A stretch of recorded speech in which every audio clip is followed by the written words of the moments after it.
Shadows gather where the truth once stood. A kingdom of confusion carved out of falsehood. Body walks through the ruins like a prophet reborn. A voice once in fire, a mic on this door. The chaos watches with an all-seeing glare. Guardian of reason in a world unaware. When the overlord stalls at the edge of the frame, the faithful rise up, they already know his name. I'm here to resurrect the second coming of coming. All right, welcome. Whoops. Hello, welcome back to the party, everybody. This is Morty, and I am your host, Lutch, aka the Indian Jesus, here to resurrect the second coming of common sense. Everybody, hit that like and subscribe. You know I would do it for you, and let's party. Welcome. Who we got? We got Colonel Quail. We got Lone Wolf and Cub. Good to see ya. We got Heimdall in the building. Welcome, and shout out to Craig over on Rumble. Welcome to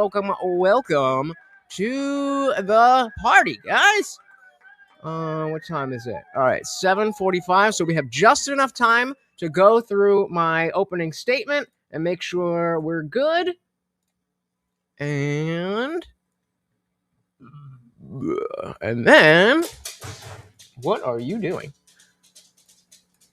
All right, so we have that, and then I need the timer. A timer. I literally just finished this, so we will have to see how this goes. So actually I'm going to bring this down here. Boom.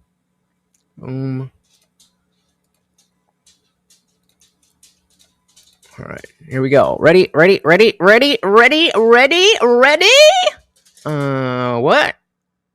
Let me know if you can't see. It looks good on my end on YouTube, but let's check this out. All right, opening statement. Here we go. The claim before us is that Donald Trump is the greatest president in the history of the United States. I want to begin by making something very clear. This can be a fruitful discussion regardless of who wins, because I'm not here to argue Trump bad. In fact, I would argue the opposite. Donald Trump is easily the best president of my lifetime. His impact on the direction of the country, on political discourse, and on challenging entrenched systems is undeniable. But that is not the question. The question is whether or not he is the greatest president in American history. And to answer that, we need to define what greatest actually means. If greatest simply means disruptive, influential, or politically dominant within a modern context, then yes, you can make a strong case for Trump. But if we're talking about a historical greatness, we need a more serious standard. I'm judging by the following. The greatest president is the one whose actions produce the most lasting structural impact on the United States, especially under conditions where failure would have permanently altered or destroyed the nation. This definition matters because it separates short-term success from a long-term consequence, and it separates operating within a system from fundamentally shaping that system. Under this framework, Trump is not alone at the top. In fact, he is competing with presidents who face challenges of entirely different magnitudes and whose decisions still define the country we live in today. I want to come in with some obscure name that many of you probably hadn't even heard of, but the fact of the matter is, there's a reason you know the presidents that you know. They were great, possibly the greatest. Let's start with good old honest Abe, Abraham Lincoln. He did not inherit a divided political climate. He inherited a country that was actively breaking apart. The American Civil War was not just a culture war. It was a literal war over whether the United States would continue to exist at all. Trump governed a functioning, albeit messy, nation and worked to improve it. Lincoln governed a collapsing nation and had to decide whether it could be saved at all. In doing so, he didn't just preserve the Union, he fundamentally redefined it. Through actions like the Emancipation Proclamation, he transformed the purpose of the war and helped end slavery permanently, altering the moral and constitutional structure of the country. You can criticize Lincoln, and people do, but he expanded executive power, he restricted civil liberties, and made decisions that were deeply controversial even at the time. But all of those criticisms point to the same reality. He was operating under conditions where the failure of leadership meant the end of the nation itself. Lincoln wasn't managing a country. He was making sure there would still be one to manage. Now compare that to Trump. He faced serious challenges: political division, institutional resistance, media hostility, but the survival of the United States was never in question in the same way. The scale of consequences is simply not comparable. Next, let's consider the OG, George Washington. He did not inherit a stable republic either. He inherited an experiment on a global scale. After the Revolutionary War, the US was fragile, untested, and could have easily collapsed into chaos or authoritarianism. Washington's greatness is not in dramatic policy achievements, it's in restraint. He established the precedent of the peaceful transfer of power. He refused to become a king when he easily could have. He defined what the presidency would be, not just for his time, but for all time. Trump operated within a political system. Washington makes sure that system could exist at all. That brings us to boxing Teddy Roosevelt. He really did lose an eye in a boxing match during his presidency. Roosevelt is particularly important here because he is, in many ways, the closest parallel to Trump in style. He's strong, assertive, anti-establishment, and willing to confront powerful interests. But where Trump challenged those systems rhetorically and politically, Roosevelt reshaped them structurally. He used the Sherman Antitrust Act to break up monopolies and reassert that no private power was above the public interest at a time when industry looked very different than what we have today. He expanded the role of the presidency and the federal government in ways that still define how the country operates today, namely many of Trump's executive actions. And through projects like the Panama Canal, he didn't just influence America, he influenced the global balance of power. Trump identified real problems, especially around entrenched power and institutional resistance. But identifying a problem is not the same as permanently solving it. Roosevelt didn't just challenge the system, he rewired it. And that leads to the central distinction I want to make. Donald J. Trump is unquestionably a historically significant president.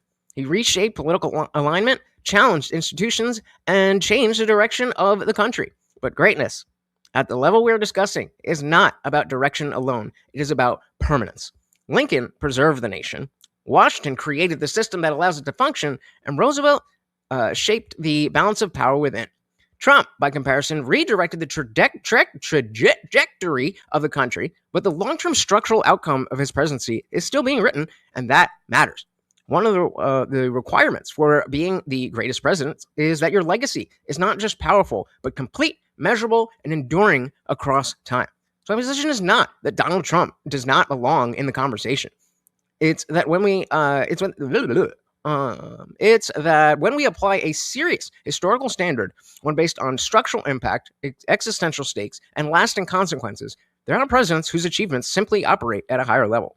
And for that reason, Donald Trump cannot be considered the greatest president in the history of the United States, and at best would be tied with others in history.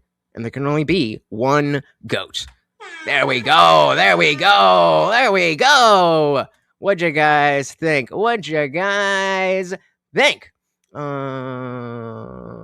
Hey, we got Maverick being Frank. Welcome to the party. And we got Costco Law School. Welcome. I was thinking of, obviously the framework is picking three other presidents that establish that Trump may not be the best. And I was thinking of potentially using Andrew Jackson, but I feel like that's the same reasons that Trump is a controversial figure, very similar reasons to why Andrew Jackson. And I think that Trump is more popular, and so you would see a lot of comparison. There'd be a lot of similarity, and then Trump would come out ahead. Shout out to JL just a little bit. Just had to make sure we are good. I'm gonna pee, and then we're headed into the debate. All right, give me 1 second here. And then we good to go. We good to go, baby.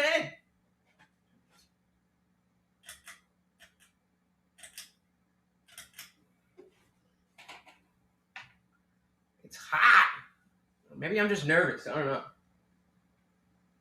But this should be a fun one.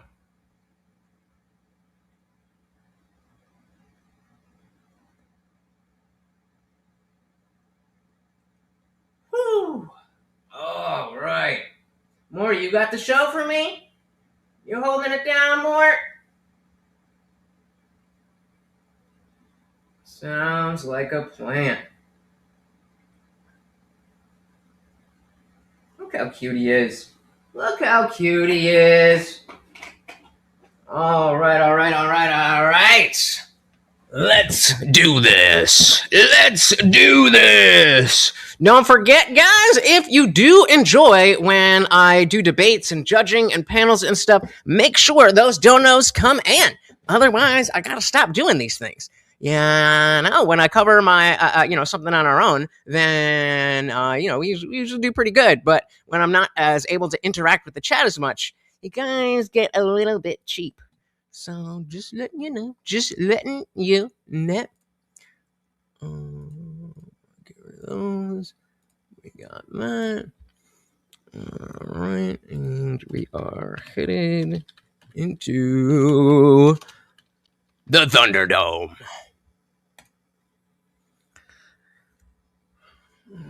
All right. We'll mute ourselves here. I was considering whether or not I should, because they have the button up here, stream this to your audience, where, whatchamacallit, where all the chats and everything are together. But then I don't have as much control, and focusing on all that is difficult. So we're gonna make it simple and just do our own thing here. And this is us. Pop out that chat. So as you can see, I am indeed taking the negative. Obviously, if you couldn't tell from the opening, that the argument is not Trump bad. The argument is, Trump good. But also, get this. Do I need that just for this to stay open? No. Okay, perfect. All right. Let's fucking go. Early treat. A freebie on me, guys. A freebie on me. Oh, yeah. He is definitely comfy. He's a comfy boy. Greatest president. Holy glacier. Well, we'll see. Also, Trump exposed Nick Fuentes for being a Democrat. Trump did that? How did Trump do that? I don't know about all that. Watch, I'm fucking rushing around everywhere, and then I'm always the one that is on time. Everybody else is late. Rarely. To think of the last time that you saw me not live on time. These damn streamers. So yes, this is what we are waiting on. Trump is the greatest president in the history of the U.S., says Taryak. Did you guys hit the... Oh, let me reload this and make sure we got our poll up. We did. Wow. So 80% of you so far are saying that Trump is the greatest president ever. Welcome in, boys. Welcome in. All right, here we go. Give me just a moment. I'm just finishing setting up a couple things here. Yeah, no worries. Take your time. Are you scared? Scared of what? This is the easiest debate in my life. It's going to be an interesting one.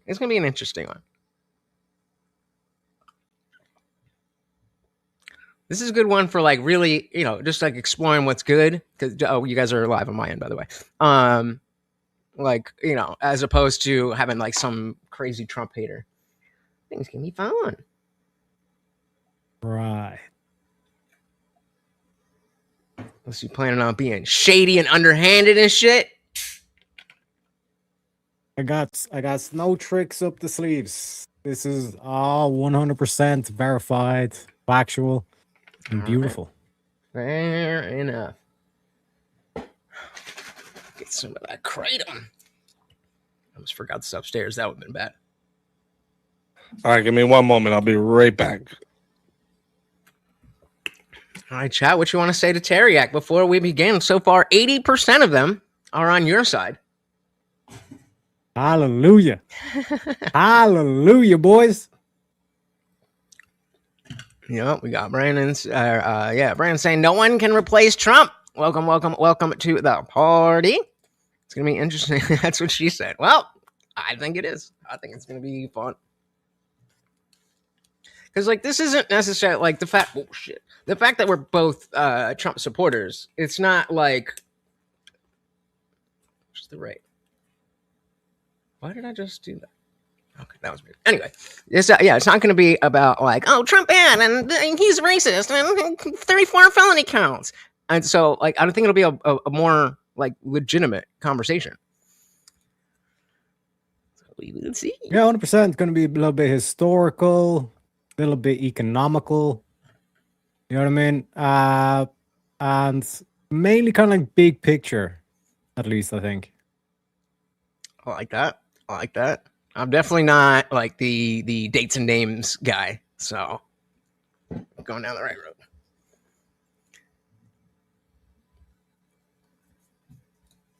I was just working on this shit to like 3 minutes before I popped in here.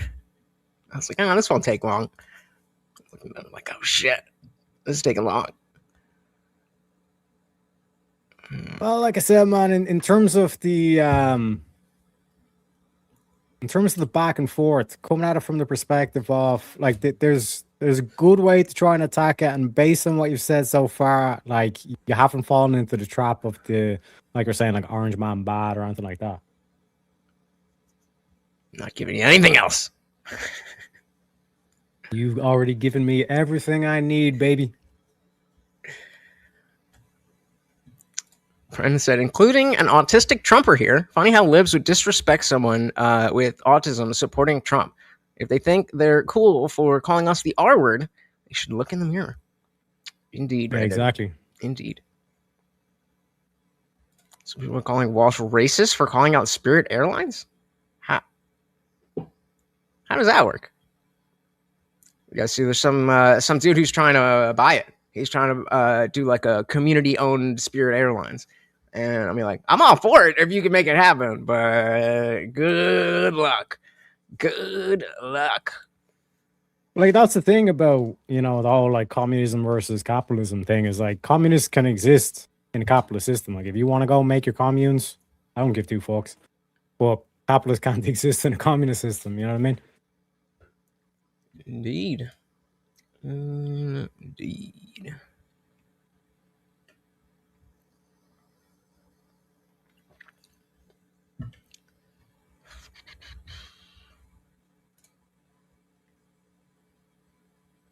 Tyler's like, are you gonna cover my Nor prep debate? I'm like, I'm prepping for mine. Can we like do this later? I got shit to do, motherfuckers. But yes, if you're watching, we're not live. Well, if you're watching me, then yes, we will cover it eventually. Eventually. Yeah, easy. You coming in really coming in handy. I got this strike hanging over the channel. And so being careful with all the copyright shit. So appreciate you. So, this is what I was gonna tell you guys. So what I'm gonna be doing for now on is I'm gonna be doing, because you can only do it after the live. If it's a video, you'll probably get the link before the video's up. But after a live, there's an option on YouTube. It's called Invited Collaborator. So what I'm going to do is I'm going to add you both as a collaborator. You're both going to get your own link sent to you. And then you just have to accept that link. And then when people look at that live stream, it'll say SpeakeaZy and Taryak and the Indian Jesus. You know what I mean? Nice. It's a way for everyone to grow more. And I've been looking up how it affects the algorithm. And it affects the algorithm based on like how many people are being collabed with, and like if those channels also collab with other people. So I want to start getting more people onto this thing. Yeah, I wasn't sure how that worked. Like I'd seen it, like you said, I'd seen it on videos, but in terms of the streams, I don't know if they had it for that. Yeah, you have to do it after the stream's over. So I'll send you a link after. But yeah, let me make sure I have everything ready. Let me just tell the chat. Get it ready. camera. Got that. Prompts written in. I think my camera's lagging a little bit, right? No, shouldn't be too bad. We will see. Let's do it. I'm just looking.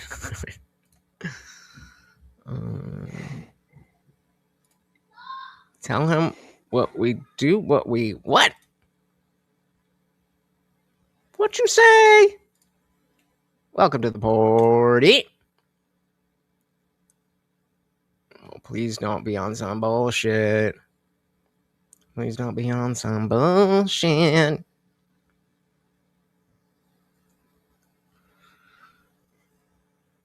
It's not too early to feed the puppy, guys. Get the full air horn and everything. Obviously, during the debate, I'll show you and give Morty the treat, but we're not going to be able to do all the horns and such. So get it in while you got your celebrations.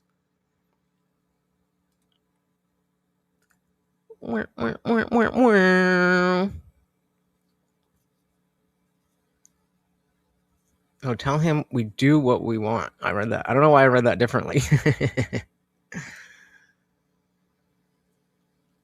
Well, that's the other thing. All right. And then, yeah, you've both been here before, but you know, it goes 10 minutes for your openings, each statements, 5 minutes of uninterrupted rebuttals after the opening statements. And then we go to a full hour of back and forth, and then a 5-minute closing for each, and then a 30-minute Q&A. Both good with that? Yep. And then, oh, something just happened there.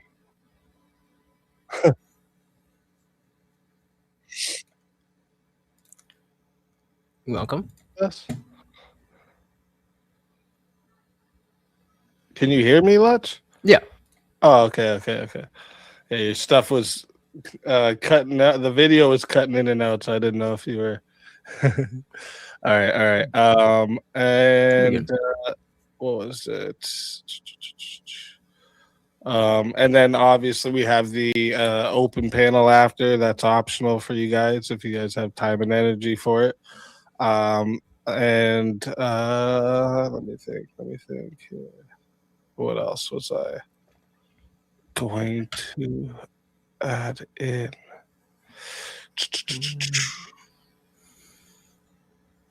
Oh, Taryak, you're gonna go first because you're on the affirmative. I think that's it. Should wear my MAGA hat. You both ready to go? Yep. Is there? I'll take out my notebook too so I can take notes during the debate. Oh, come on, motherfucker. All right. Thank you both for being here, and good luck to you both. And let's get this rocking and rolling. Hell yeah, baby.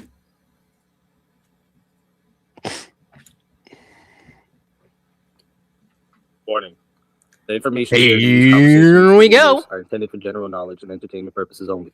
It should not be considered as legal advice or professional Yeah, I guidance. saw that. I'm Additionally, hoping any we're documentation or good. references to specific content I'm gonna solely just for let the purpose of music play. There's discussion no on reason it that does this not music imply should endorsement, be. promotion, or support of said content.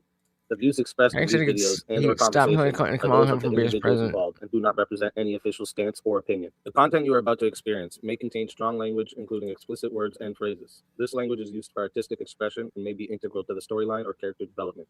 It is important to note that the use of such language does not endorse or promote offensive behavior. Viewer discretion is advised, and please enjoy the show responsibly. Disclaimer. Copyright disclaimer under Section 107 of the Copyright Act 1976. Allowance is made for fair use for purposes such as criticism, comment, news reporting, teaching, scholarship, education, and research. Yeah, dude. The Canadian Copyright Act, Section 29, allows an individual to use copyright-protected materials when creating a new work, such as a mashup, and to post the new work online on a site like YouTube. It's funny. Revealing provision for specific No, purposes. no. like research, It Bible ain't study, that simple. education, It parody, ain't that satire, simple. criticism, review, and news reports. That's the thing. I'm trying to come from the direction of not just being. Yeah, we pledge. We pledge. We pledge. That should not necessarily automatically win anything, but Step in the arena, take it outside loaded. Truth on my blade, of where every line's he's exploded. used to Words, I having counter this with precision. Battle of reason, this is my mission. Raise your fist, let them know. No, raise your voice, let it blow. Woo! We clash our swords of reason. Cut through like no retreating. No fear, no chain, no treason. Like I'm forgetting something. We clash our swords of reason. We clash our swords of reason. Cut through like no retreating. Yup. No fear, no chain, He's a no dual treason. citizen, Woo! but We clash yup. our swords of reason. Step back, I'm a scholar and a fighter. Every claim you throw, I strike tighter. Logic and power, I never fold. In the war of words, I'm gonna solid wait. gold. Raise your fist, let 'em know. I was gonna say hi in that chat. I was like, let me wait and see what they're saying. And then I'll be like, I'm watching you. No fear, no chain, no treason. We clash our swords of reason. We clash our swords of reason. Cut through like no retreating. No fear, Y'all no tell chain, him that. no I kind of agree, but y'all tell him that. Every thought a fortress, every claim a storm. I'm against. I'm the against. I think Trump is great, but not the greatest. In the war of minds, we will see. The biggest thing is going to be how does Taryak define greatness? And since he's the affirmative, he gets to determine the structure. And so I'm gonna be starting on my back foot because I don't know what the metric that we're using is. I have my own metric, but we'll see. We clash our swords of reason. Cut through like no retreat. No fear, no change, no treason. We clash our swords of reason. Welcome everybody to Swords of Reason right here on the SpeakeaZy show, Mondays, Tuesdays, and Wednesdays. This is where logic meets passion.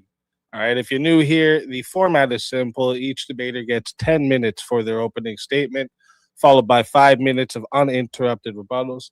After that, we're going to get into the arena for a full hour of back and forth debate.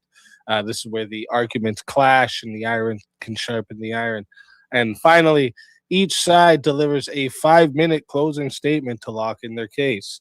All right, when that's done, we move into the 30-minute Q&A. I'm going to drop a Q&A in the chat for you guys, but keep in mind, Super Chats, PayPal, Cash App questions, these do get priority. And if they fill up the entire 30 minutes, the free chat questions may not get answered. So if there's something you want guaranteed to be asked, make sure you send it through one of those priority options. And once the formal debate wraps up, we'll open the floors for a chaos and chill open panel. This is where the community can hop in, challenge the debaters, or ask follow-ups if the debaters choose to stick around, because that part is optional for them. But it's always where things get wild regardless. All right. Today's debate prompt: Trump is the greatest president in the history of the I feel like US. I gotta hold my breath. And for the affirmative tonight, we have Taryak, known for tackling hot cultural flashpoints, throwing down in political debates, and making frequent appearances on open panels across the platform. All right, brings a sharp take with a twist of internet chaos. All right, an aspiring professional memester, and he's mastered the art of turning viral moments into conversation starters. All right. And if that's not enough, he also hosts a spin the wheel show where viewers can pay to roll the dice and ignite some fire discussions. You can find his link in the description below. Excuse me. And for the negative, we have the Indian Jesus. Behind the name is Lutch, a host who's open to having his own political leanings, but makes it clear his platform is not about blind loyalty. He believes we can disagree, debate hard, and still keep it real. And he's here to resurrect the second coming of common sense. And you can also find his link in the description below. With that being said, we're going to get right into opening statements with That's okay. Taryak for the affirmative. So you're going Not to go old enough. first. And whenever you're ready, All right, so taking Taryak, notes. just start up and I'll start the timer up with your voice. Magnificent ladies and gentlemen, our illustrious host Easy and my opponent Lutch. Today we affirm that Donald J. Trump stands as the greatest president in US history. This rests on his tangible achievements in economic revival, national sovereignty, peace, truth, strength, and cultural realignment, paired with his embodiment of the American system, tradition of Lincoln, McKinley, and Kennedy. Like them, he confronted a British-centered imperial financial oligarchy that historically targeted leaders advancing sovereign development, industrial progress, and anti-usury economics over globalist control. Historical analysis shows City of London, and I highly suggest everybody look into the City of London. It's a separate entity to London itself. It's a financial empire, not the tourist Britain, as America's long-standing adversary. A system of usury, speculation, narcotics trafficking origins, and opposition to the American system of protectionism, infrastructure, and scientific progress.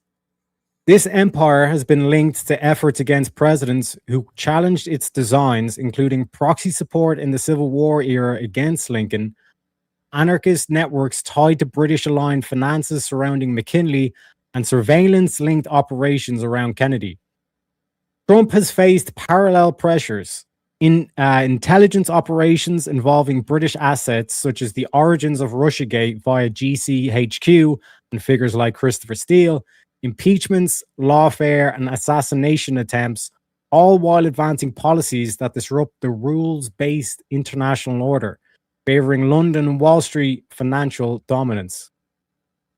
Trump's first term delivered pre-COVID record low unemployment, including for Black and Hispanic Americans, manufacturing resurgence of over 400,000 jobs, wage growth for lower earners, energy dominance, as US is now a net exporter, and the Tax Cuts and Jobs Act, the largest tax reform in decades.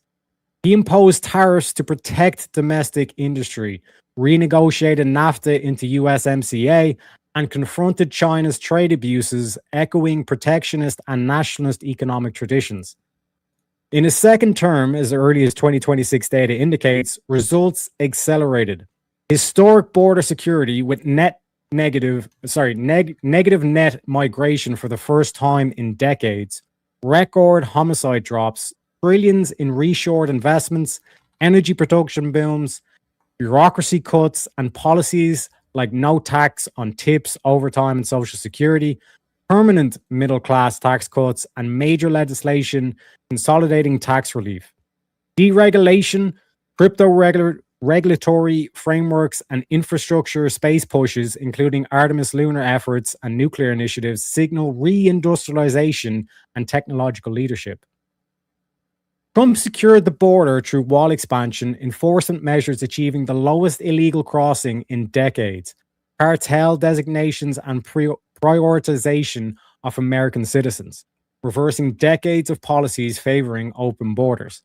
Crime reductions and enforcement restored constitutional order. Key achievements include the Abrahamic Accords, no new major U.S. wars initiated in the first term, pressures on NATO allies, which as a European, I actually endorse that, competition with China, and second-term actions degrading adversarial capabilities, for example, the Iranian operations, hostage releases, and expanded energy exports. This approach deters threats while enhancing U.S. leverage. Appointing originalist Supreme Court justices, combating censorship, and ending certain federal DEI mandates, protecting women's sports, and health-focused initiatives challenge elite-driven policies. Space and industrial revival efforts echo ears of national optimism and progress. Trump's ability to deliver results while facing lawfare, impeachments, election disputes, and assassination attempts underscore his impact. Elites escalated measures precisely because standard political tools failed against this agenda. Trump's metrics, both in job, energy independence, and just FYI for everybody who's concerned about the Iran war, America is now producing more oil than Russia and Saudi Arabia combined, and is producing more gas than China, Russia, and Saudi Arabia combined. Border control, trade rebalancing, peace deals, and institutional shifts outpace many predecessors in addressing 21st century challenges. Washington founded the nation. Lincoln preserved and industrialized it. Trump has defended and revived it against deindustrialization, financial globalization, and internal erosion. Unlike eras of managed decline or endless conflicts, his administration produced measurable prosperity, security, and renewed national direction. Critics may emphasize that style or controversies, but objective outcomes in economic growth, sovereignty restoration, and resilience against entrenched opposition establish his record. His previous policies favoring production, citizens, and progress against usury-driven global systems, the same forces long opposed the American system of economics. In conclusion, Donald Trump is the greatest because he revived the American Republic's core promise: prosperity, liberty, and progress for its citizens, against an imperial financial pressure that targeted prior transformative leaders. He built, protected, and inspired where others oversaw stagnation or decline. The evidence of the results, historical parallels, and policy impact affirms Trump is the greatest president in the history of the United States. All right. Thank you for that opening statement. And with that, we are going to hand the mic over to Lutch. Lutch, whenever you're ready, I will start up the timer with your voice. All right, so the claim before us is that Donald Trump is the greatest president in the history of the United States. I want to begin by making something very clear. This can be a fruitful discussion regardless of who wins, because I'm not here to argue Trump bad. In fact, I would argue the opposite. Donald Trump is easily the best president of my lifetime. His impact on the direction of the country, on political discourse, and on challenging entrenched systems is undeniable. All that stuff that Taryak said, very good. But that's not the question. The question is whether he is the greatest president in American history. And to answer that, we need to redefine what greatest actually means. The greatest simply means disruptive, influential, or politically dominant within a modern context. Then yes, you can make a strong case for Trump. But if we're talking about historical greatness, we need a more serious standard. I'm judging greatness by the following. The greatest president is the one whose actions produced the most lasting structural impact on the United States, especially under conditions where failure would have permanently altered or destroyed the nation. This definition matters because it separates short-term success from long-term consequence, and it separates operating within a system from fundamentally shaping that system. Under this framework, Trump is not alone at the top. In fact, he is competing with presidents who face challenges of an entirely different magnitude and whose decisions still define the country we live in today. I wanted to come in with some obscure name that many of you probably never even heard of, but the fact of the matter is, there's a reason you know the presidents you know. They were great, possibly the greatest. Let's start off with good old honest Abe. Abraham Lincoln did not inherit a divided political climate. He inherited a country that was actively breaking apart. The Civil War was not a culture war. It was a literal war over whether the United States would continue to exist. Trump governed a functioning, albeit messy, nation and worked to improve it. Lincoln governed a collapsing nation and had to decide whether it could be saved at all. In doing so, he didn't just preserve the Union, he fundamentally redefined it. Through actions like the Emancipation Proclamation, he transformed the purpose of the war and helped end slavery, permanently altering the moral and constitutional structure of the country. I would hope that we all think that's a good thing.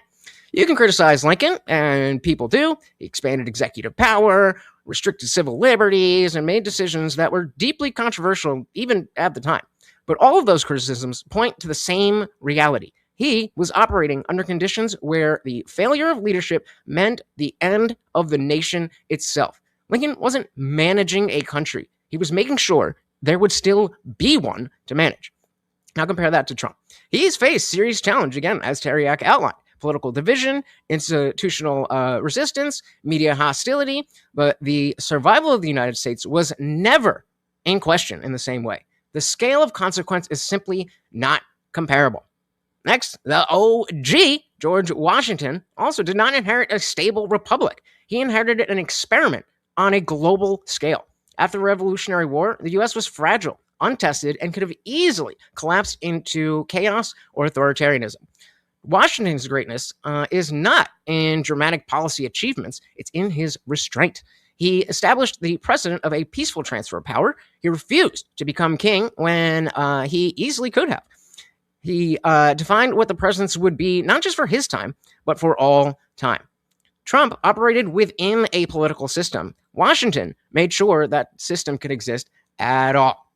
And that brings me to boxing Teddy Roosevelt. In case you didn't know, he actually did lose an eye in a boxing match during his presidency. Roosevelt is particularly important because he is, in many ways, the closest parallel to Trump in style. Strong, assertive, anti-establishment, and willing to confront powerful interests. But where Trump challenged those systems rhetorically and politically, Roosevelt reshaped them structurally. He used the Sherman Antitrust Act to break up monopolies and reassert that no private power was above the public interest at a time when industry looked very different than what we have today. He expanded the role of the presidency and the federal government in ways that still define how the country operates today, namely things like Donald Trump's executive actions. And through projects like the Panama Canal, he didn't just influence America, he influenced the global balance of power.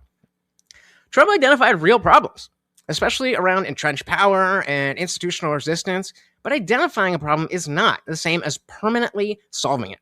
Roosevelt didn't just challenge the system, he rewired it. And that leads to the central distinction I want to make. Donald J. Trump is unquestionably a historically significant president. He reshaped political alignment, challenged institutions, and changed the direction of the country. And in many ways, people say that Teddy Roosevelt is the archetype for the modern politician. It seems that Donald Trump is now taking that spot. But but greatness at that level we are discussing is not about direction alone. It is about permanence. Lincoln preserved the nation. Washington created the system that allows it to function, and Roosevelt reshaped the balance of power within it. Trump, by comparison, redirected the trajectory of the country, but the long-term structural outcome of his presidency is still being written. And that matters. One of the requirements for being the greatest president is that your legacy is not just powerful, but complete, measurable, and enduring across time. So my position is not that Donald Trump does not belong in the conversation. It's that when we apply a serious historical standard, one based on structural impact, existential stakes, and lasting consequence, there are presidents whose achievements simply operate at a higher level. And for that reason, Donald Trump cannot be considered the greatest president in the history of the United States. At best, would be tied with the others, but there can be only one GOAT. I look forward to an interesting debate. Thank you for taking this, Taryak, and thank you for hosting SpeakeaZy. And with that, I will concede my time. All right, thank you for How that. did I do? Great opening statements from both sides. We're going to get into the rebuttal round. So this is 5 minutes for each person to directly rebuttal to their opponent's opening. So there's no interjections yet. One will get 5 minutes. Then after your 5 minutes, we'll go to the other side. Then after that, we'll get into the open floor. So with that, we're going to hand the mic back to Taryak. Taryak, when you're ready for your 5 minute uninterrupted rebuttal, I'll start the timer up with your voice. So it's very interesting that we both agree, like Abraham Lincoln, he's definitely up there because of the whole Civil War. This is why I brought up the City of London. Those are the motherfuckers that funded the Civil War and tried to, and eventually did end up being responsible for the assassination of Abraham Lincoln. The second president he mentions, I think you mentioned Washington, but the other key president you mentioned was Roosevelt, and you said Roosevelt fought against the big powers. He was, like speaking truth to power and all that kind of shit. Who was before Roosevelt? McKinley, who I mentioned. He's the dude that got assassinated by the British again. Why? Because they were globalists. They were deindustrialists. They wanted to ruin America. So they assassinated, or they made sure that McKinley got assassinated, and they put their boy Roosevelt in. And then he done what the British wanted, which was to go after all the big industries, deindustrialize America, and weaken America. Right? And then the other president as well that I mentioned was Kennedy. Again, taken out, all the presidents I mentioned were assassinated, and the funding behind those assassinations, the intel behind those assassinations, was the City of London. It was the British, which I would like to remind every single one of the Americans in the audience, they are the ones that were funding the Civil War and causing and wanting America to bow down to the imperial system. Whereas the likes of Abraham Lincoln, who you admit was great, McKinley, Kennedy, and now Trump is now pushing forward the American system, which is about industrialization. Like not going in like the British do to a country and saying, well, Timbuktu has a lot of natural resources. What we're going to do is fund both sides of the war, cause them to go to a civil war, completely decimate their peoples, and then come in and say, listen, we funded you and we helped you win this war. We're going to give you a loan and you're going to let us exploit all your natural resources. The American system is, listen, we will help you industrialize your country and actually rise you up. And this is why Lincoln, McKinley, and Kennedy were such great presidents, because that's how they wanted to do the global stage. That's what they want to do, is pick people up, not ruin the country and just rob their natural resources. So again, when we look at like the presidents I mentioned, Abraham Lincoln, McKinley, and Kennedy, they were all taken out by the British. Okay. But Donald Trump is 3-0. Can't even get close to him anymore. And that's it you wanted for your rebuttal? Yep. All right. So with that, thank you for that rebuttal. We're going to hand the mic back over to Lutch. Lutch, when you're ready for your rebuttal, I will start the timer up with your voice. Yeah, I'm not really sure the relevance of all this British influence. All those things that you said could be true, but if they're not specifically having to do with Trump, like, okay, if you want to put McKinley over anyone else, then we could just compare McKinley to Trump and Kennedy to Trump and go down the list. And then are we really going to pretend that Donald Trump isn't on his fucking knees for Israel? I mean, yeah, I mean, I'll give you the point that he dodged more bullets than the others that you mentioned, but I don't really think that's a good metric in terms of deciding who the greatest president is. I think we could just kind of. I think you may have vaguely done it, but I didn't get a clear metric as to how you are measuring greatness. I heard you say jobs, energy, and oil. I don't know if that's exactly what you're asking for, but a clearer definition on what you mean by greatness, I think, would be helpful here. Yeah, let's just get into it. All right. Thank you for that rebuttal. Great rebuttals from both sides. Before we get into the open floor, talk to the audience real quick. If you're watching right now, make sure you hit that like button, subscribe to the channel, and subscribe to tonight's debaters. Their links are in the description.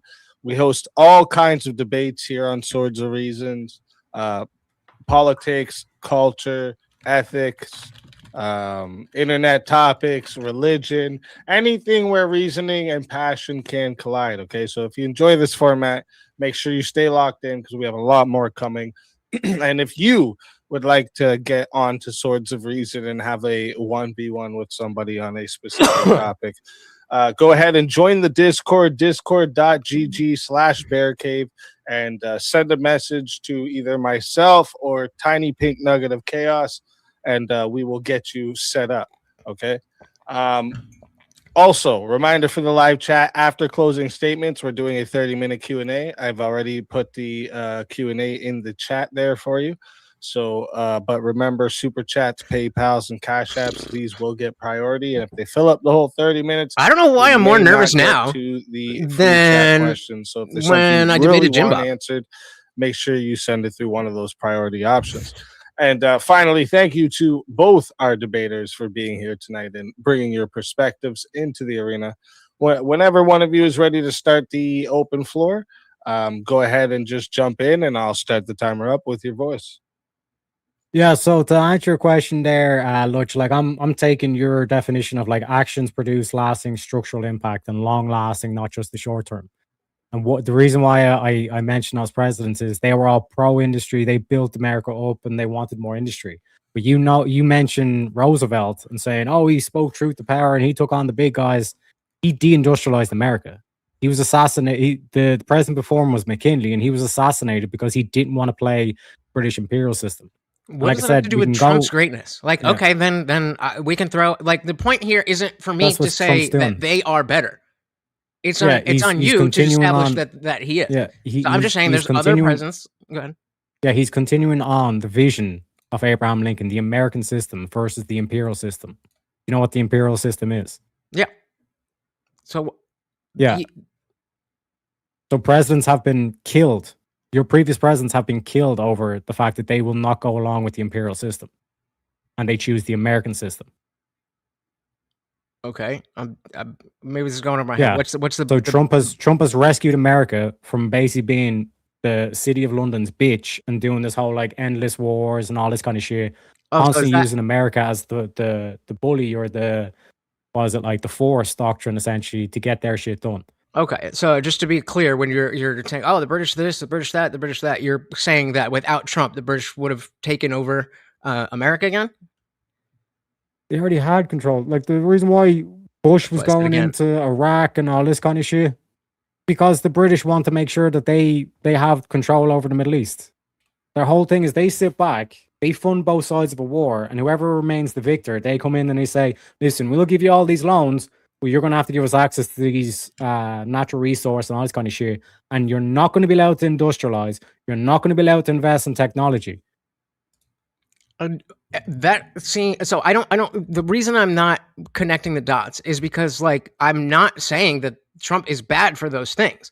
I'm agreeing, like all of those things that you said in your opening, well, most of them for the sake of argument, I'm with you. Trump is a great president, but that's not, that doesn't, you're not giving me a comparison as to why those presidents, why he's better than those presidents. You're just telling me Trump is good. And I agree with you that Trump is good. But we're not here to Because say is Abraham Trump good or Lincoln, bad. McKinley and Kennedy all tried to wrestle back control over America and push in like pro-industry, industrialize rather than deindustrialize. And they were all killed over it, whereas Trump has literally dodged 3 bullets.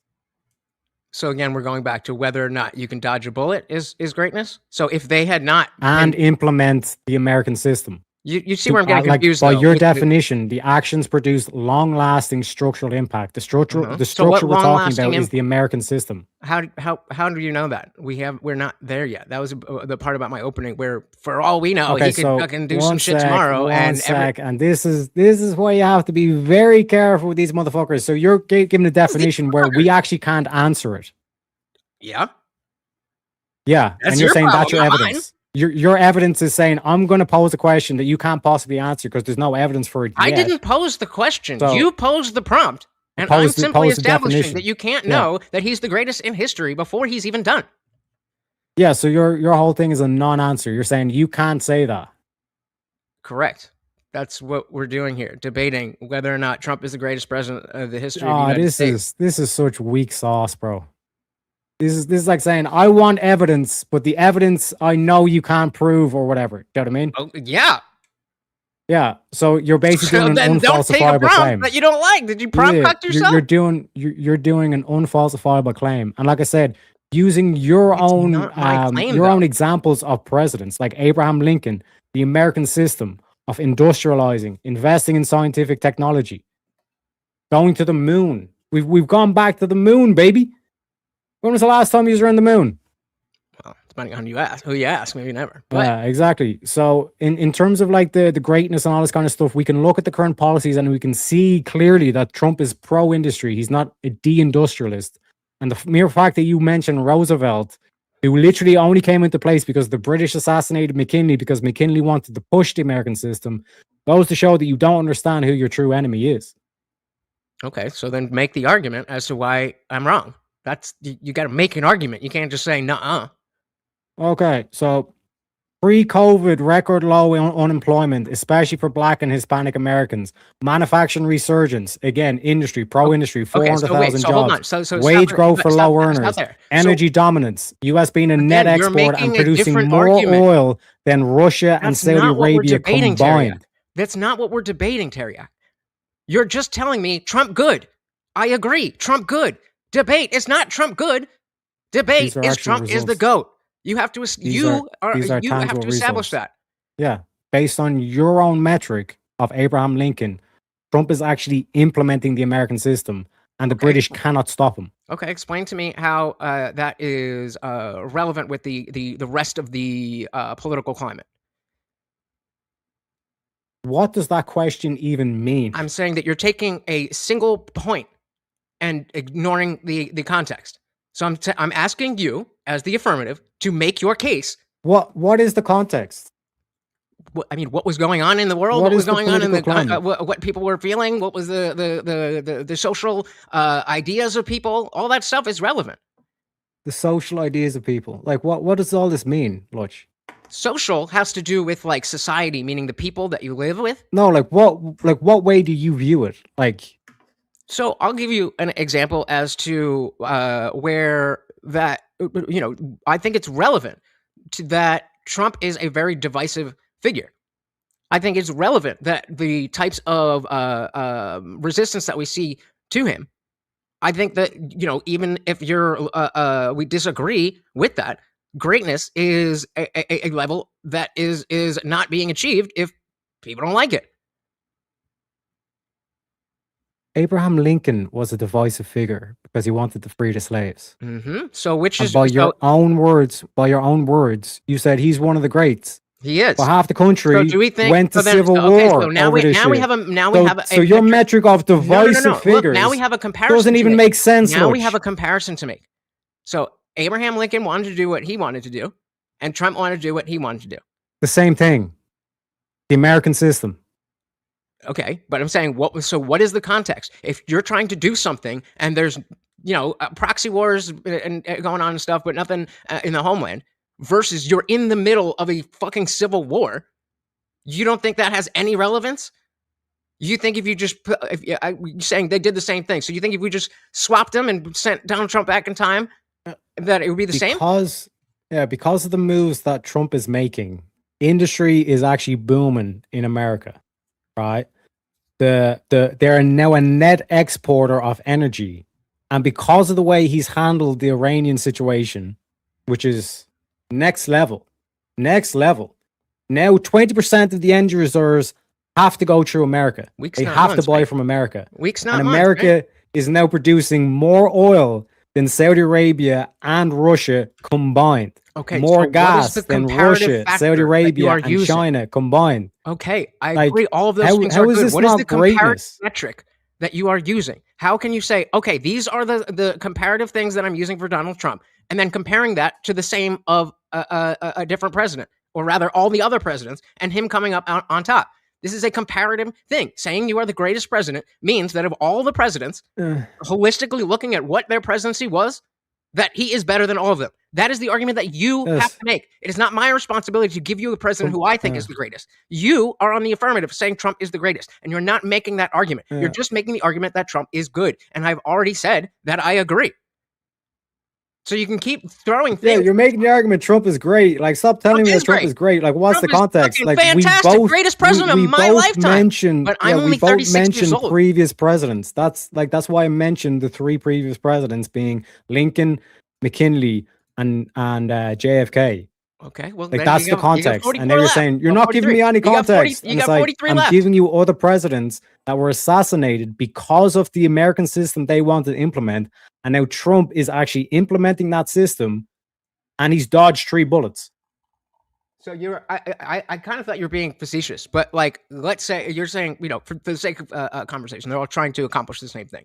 So you're saying if Kennedy and McKinley had not been assassinated, then they would have done the exact same thing that Trump. They would have been implementing the same vision, yeah, relative to the time frame of the context. They would have industrialized America rather than deindustrialize it, which is the fingerprint of the British imperial system. And so where it's they just the want fact that everyone they else to died. deindustrialize. So just the fact that they died is what makes them greater. I would argue that being alive is No, because they better never at got a being a chance president to than being actually dead. fully I implement prefer- it and have a long-lasting American system.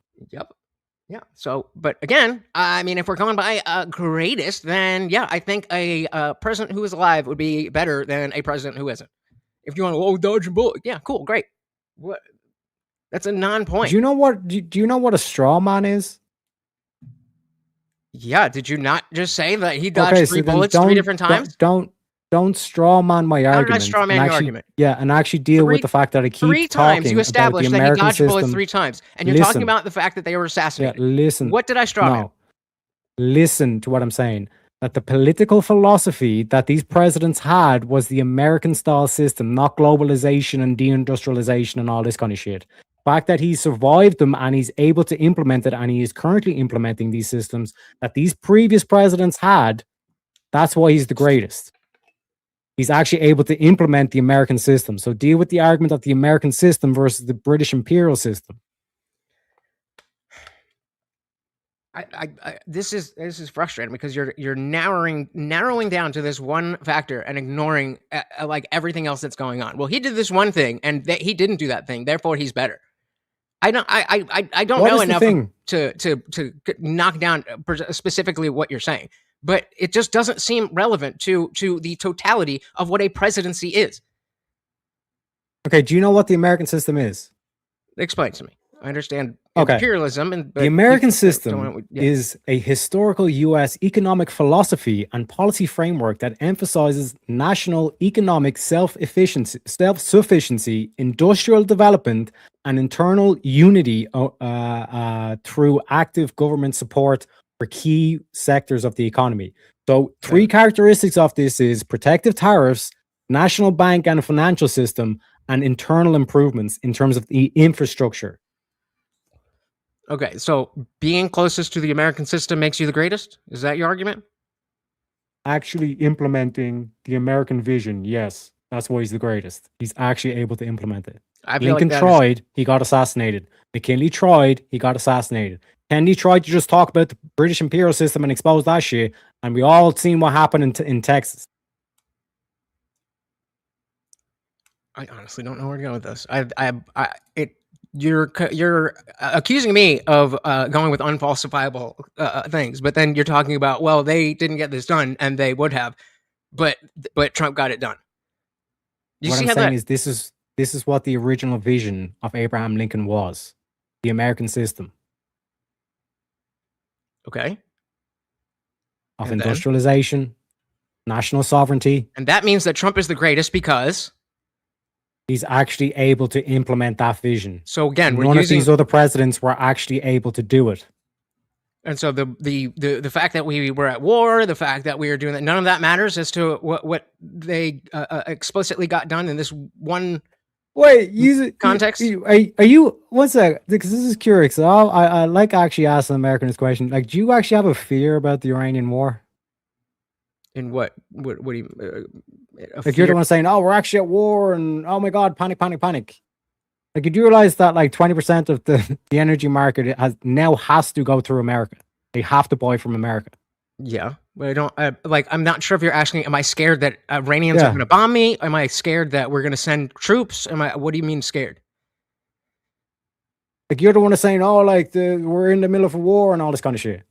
I didn't say that, but we are. Okay, so you didn't mention war. I didn't say I didn't mention war. I said I didn't say that, oh no, we're in war right now.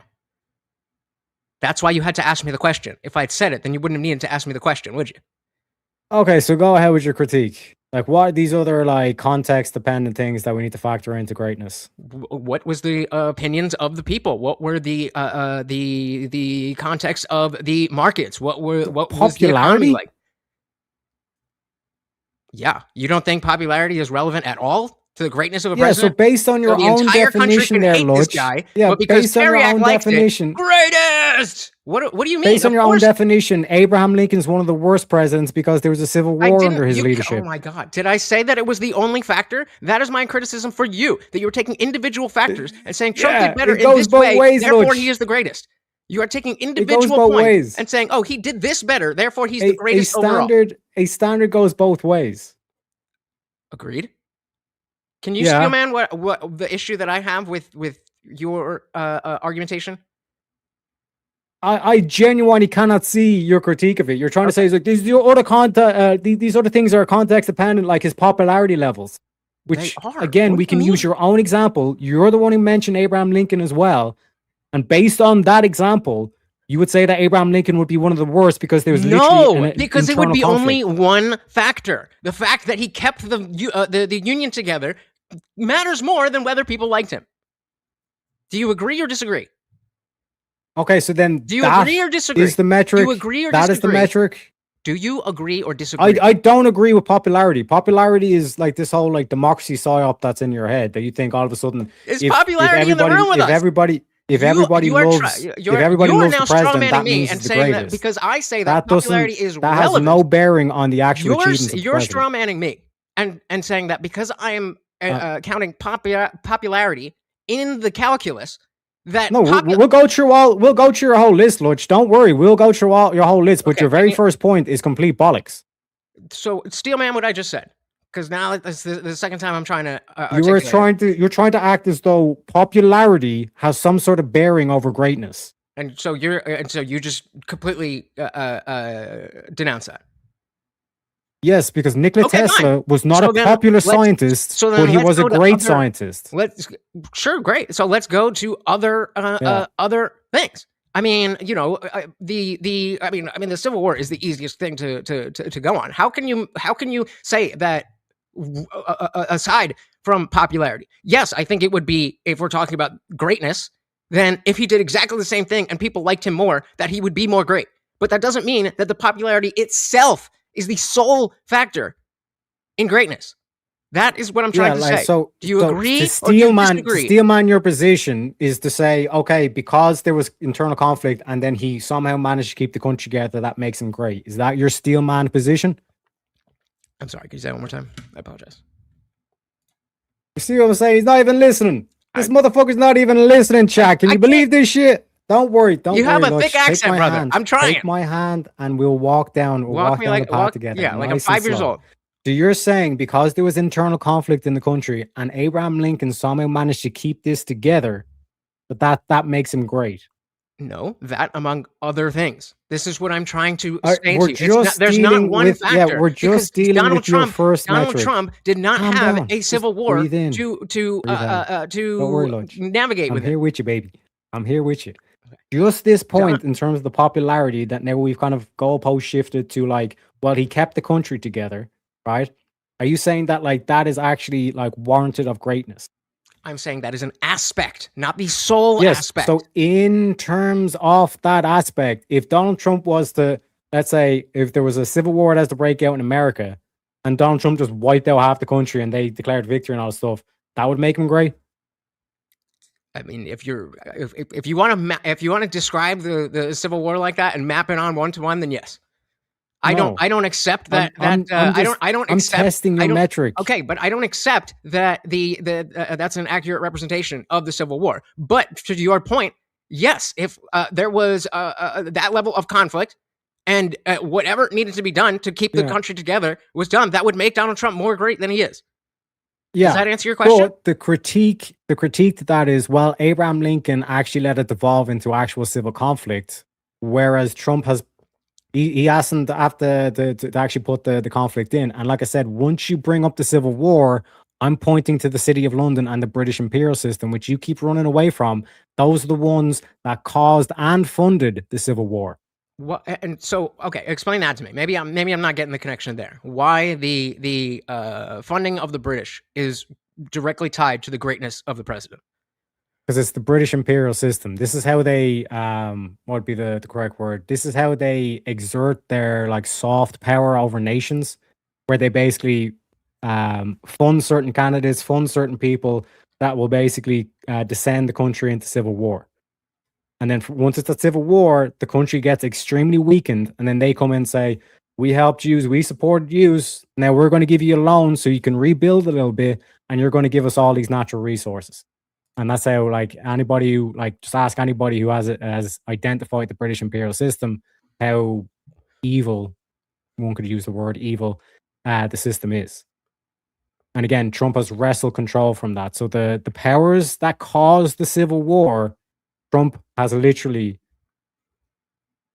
wrestled control from them and freed America in terms of the essence of the American system. And so, do you think that you're making the argument that in terms, when we're comparing the Civil War, that this is the same level of threat to America? Yeah. Let me ask you this, Lutch. Again, I want to gauge your opinion on this. The other way, like the Democrats were like, Trump's not my king, and they do the no kings protest and all this kind of shit. Mm-hmm. Do you not find it weird that when an actual king stands in Parliament, there? Yep. Oh my God! So hilarious. beautiful, so amazing. I found that hilarious and ironic and hypocritical. Yeah. Yeah. So who do you think that they're? Who do you think that they bow to? They bow to the crown, British imperial system.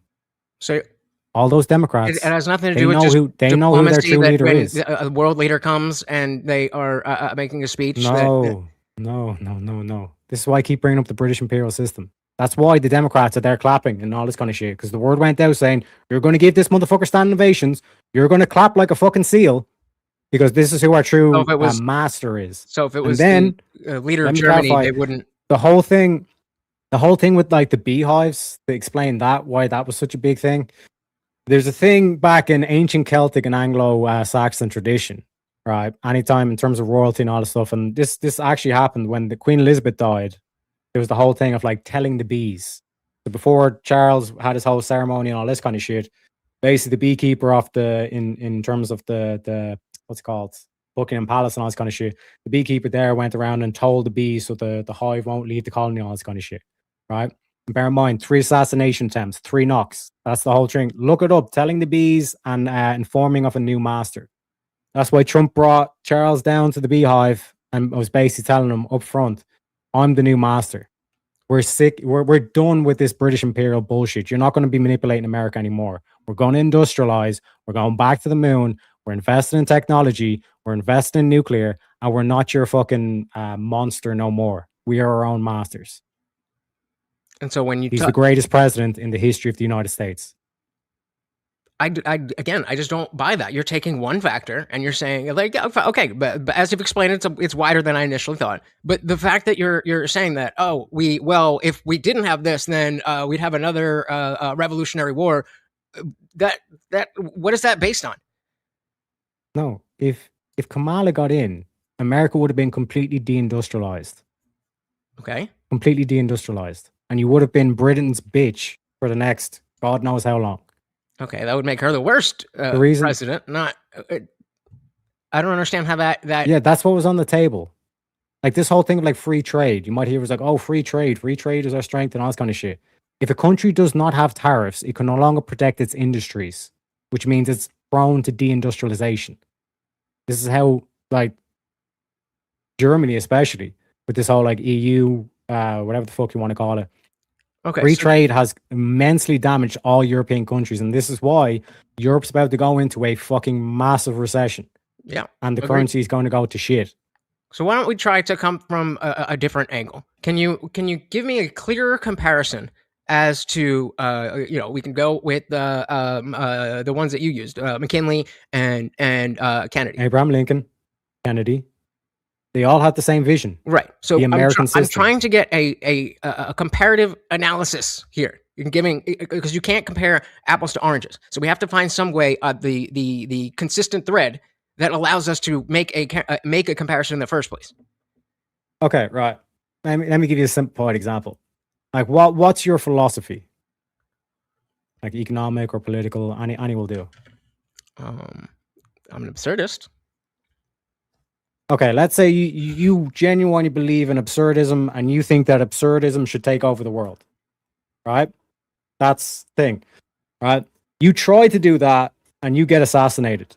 But then I step in and I believe in Lutch and I say absurdism is the way to go. And I actually implement absurdism, so it's like a worldwide, like recognized concept, and it's actually practiced worldwide. Who's more greater, me or you? You. But in that context, Alhamdulillah, habibi. no, because again, we're saying this one, trying to implement one thing. You're using a singular metric for a holistic idea. A presidency is not just whether or not it follows what you want for the world. I mean, I agree. I want it too. I want it too. I'm not saying it's bad, but that you can't say, well, this one thing is why he's the greatest. You have to. Okay, let me see. Let me see if I can build a bridge here. I'm going to pause the time just for a second. I think I understand what you're trying to say there, Lutch. So let me just ask both of you, right? So I think what Lutch is trying to say is like what would be the standardized criteria that we're going to use to compare Donald Trump to other presidents? Is it policy impact? Is it foreign policy? Is it crisis leadership? Is it institutional or long-term impacts? Or like, I think that's what you're asking, right, Lutch? Like, what are you comparing the two? Yes. Like, I'm trying to establish the metric. So like, is it Abraham Lincoln versus Trump in economics? He wins in foreign policy. What is it, right? That's what you're trying to say. Exactly. Okay, exactly. All right. And So, just to tie a bow on that even if we are to say that President A did worse with the economy than Trump, that doesn't automatically make him the greatest. It's a what's the word I'm looking for? Holistic. right, there'd be a group of things, and I think you guys both had mentioned a group of things, so you could like compare like maybe like how you guys both had mentioned a crisis under each president. You could talk about how that was done. What did I else I write down here?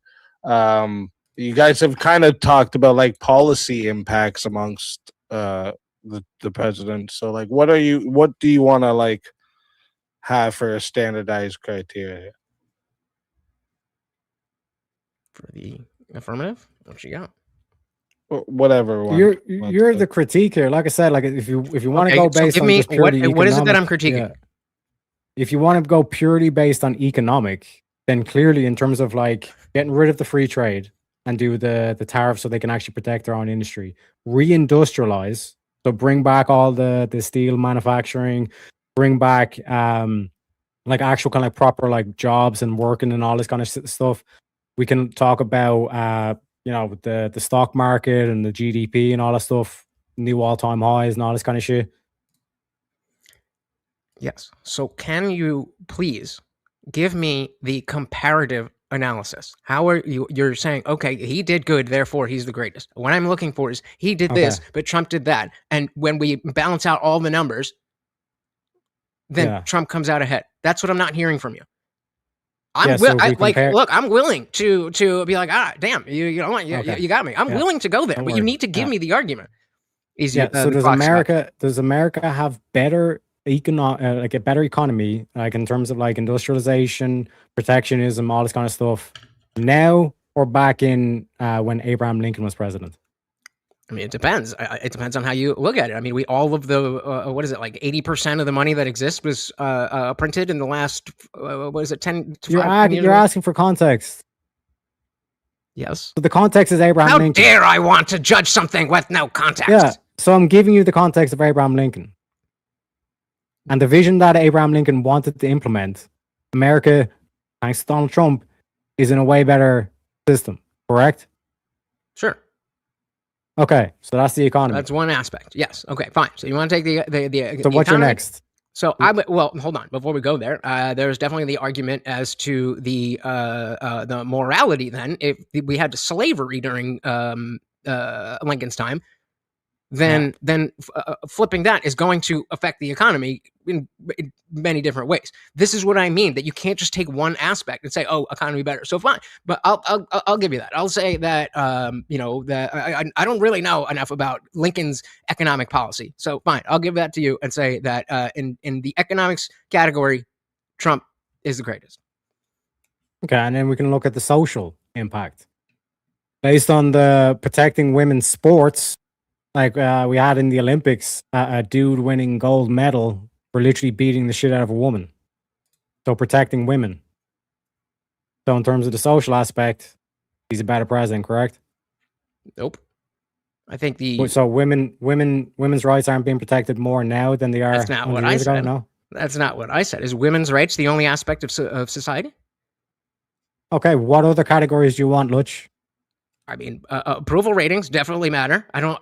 The Oh level my of God. the level of. I want gap someone that's between- popular. I want the nice guy. Like that's what you're saying. What do you think a president is, dude? What do you think it is? It's the most popular guy running. This is That's why what it turns I into. talk about Plato and like the 5 stages of like the decay of the soul and the decay of the society. Lutch is stuck in like this whole like democracy aspect of where it's like whatever's popular. If it's popular, then it's good. If it's not popular, then it's bad. That's basically where we're at. Yes, when we're talking, use his own example. How can you not see that the approval rating of the president is relevant to the greatness of the president? Country went to war against Abraham Lincoln because he wanted to enact a policy that was not popular. And so we then take the weight of that unpopular opinion and the results of enacting that unpopular opinion. And I would say keeping the Union together and ending slavery is a pretty big fucking deal. As much as I care about women's sports, as much as I care about women's sports, did Trump win the popular I know vote? this might be a weird one, but I'm going to put getting rid of slavery when we're talking about protecting rights over the trans guys in the bathroom or whatever. Yeah, so did Trump win the popular vote? Yeah. So he's popular? Yep. Okay, so next.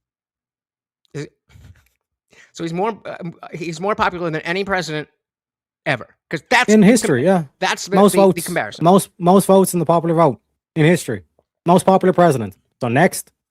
So approval rating is not. He's economically the best. Nope. He's popular. He's the most popular. You're doing it again. What's the next one, Lutch? What's the next one, Lutch? Has his approval rating gone up or down since the election? There's swings in anything. Okay. He won the election. So then that reflects when it was most the fact crucial, that the voting is not the only aspect in whether people agree with him, right?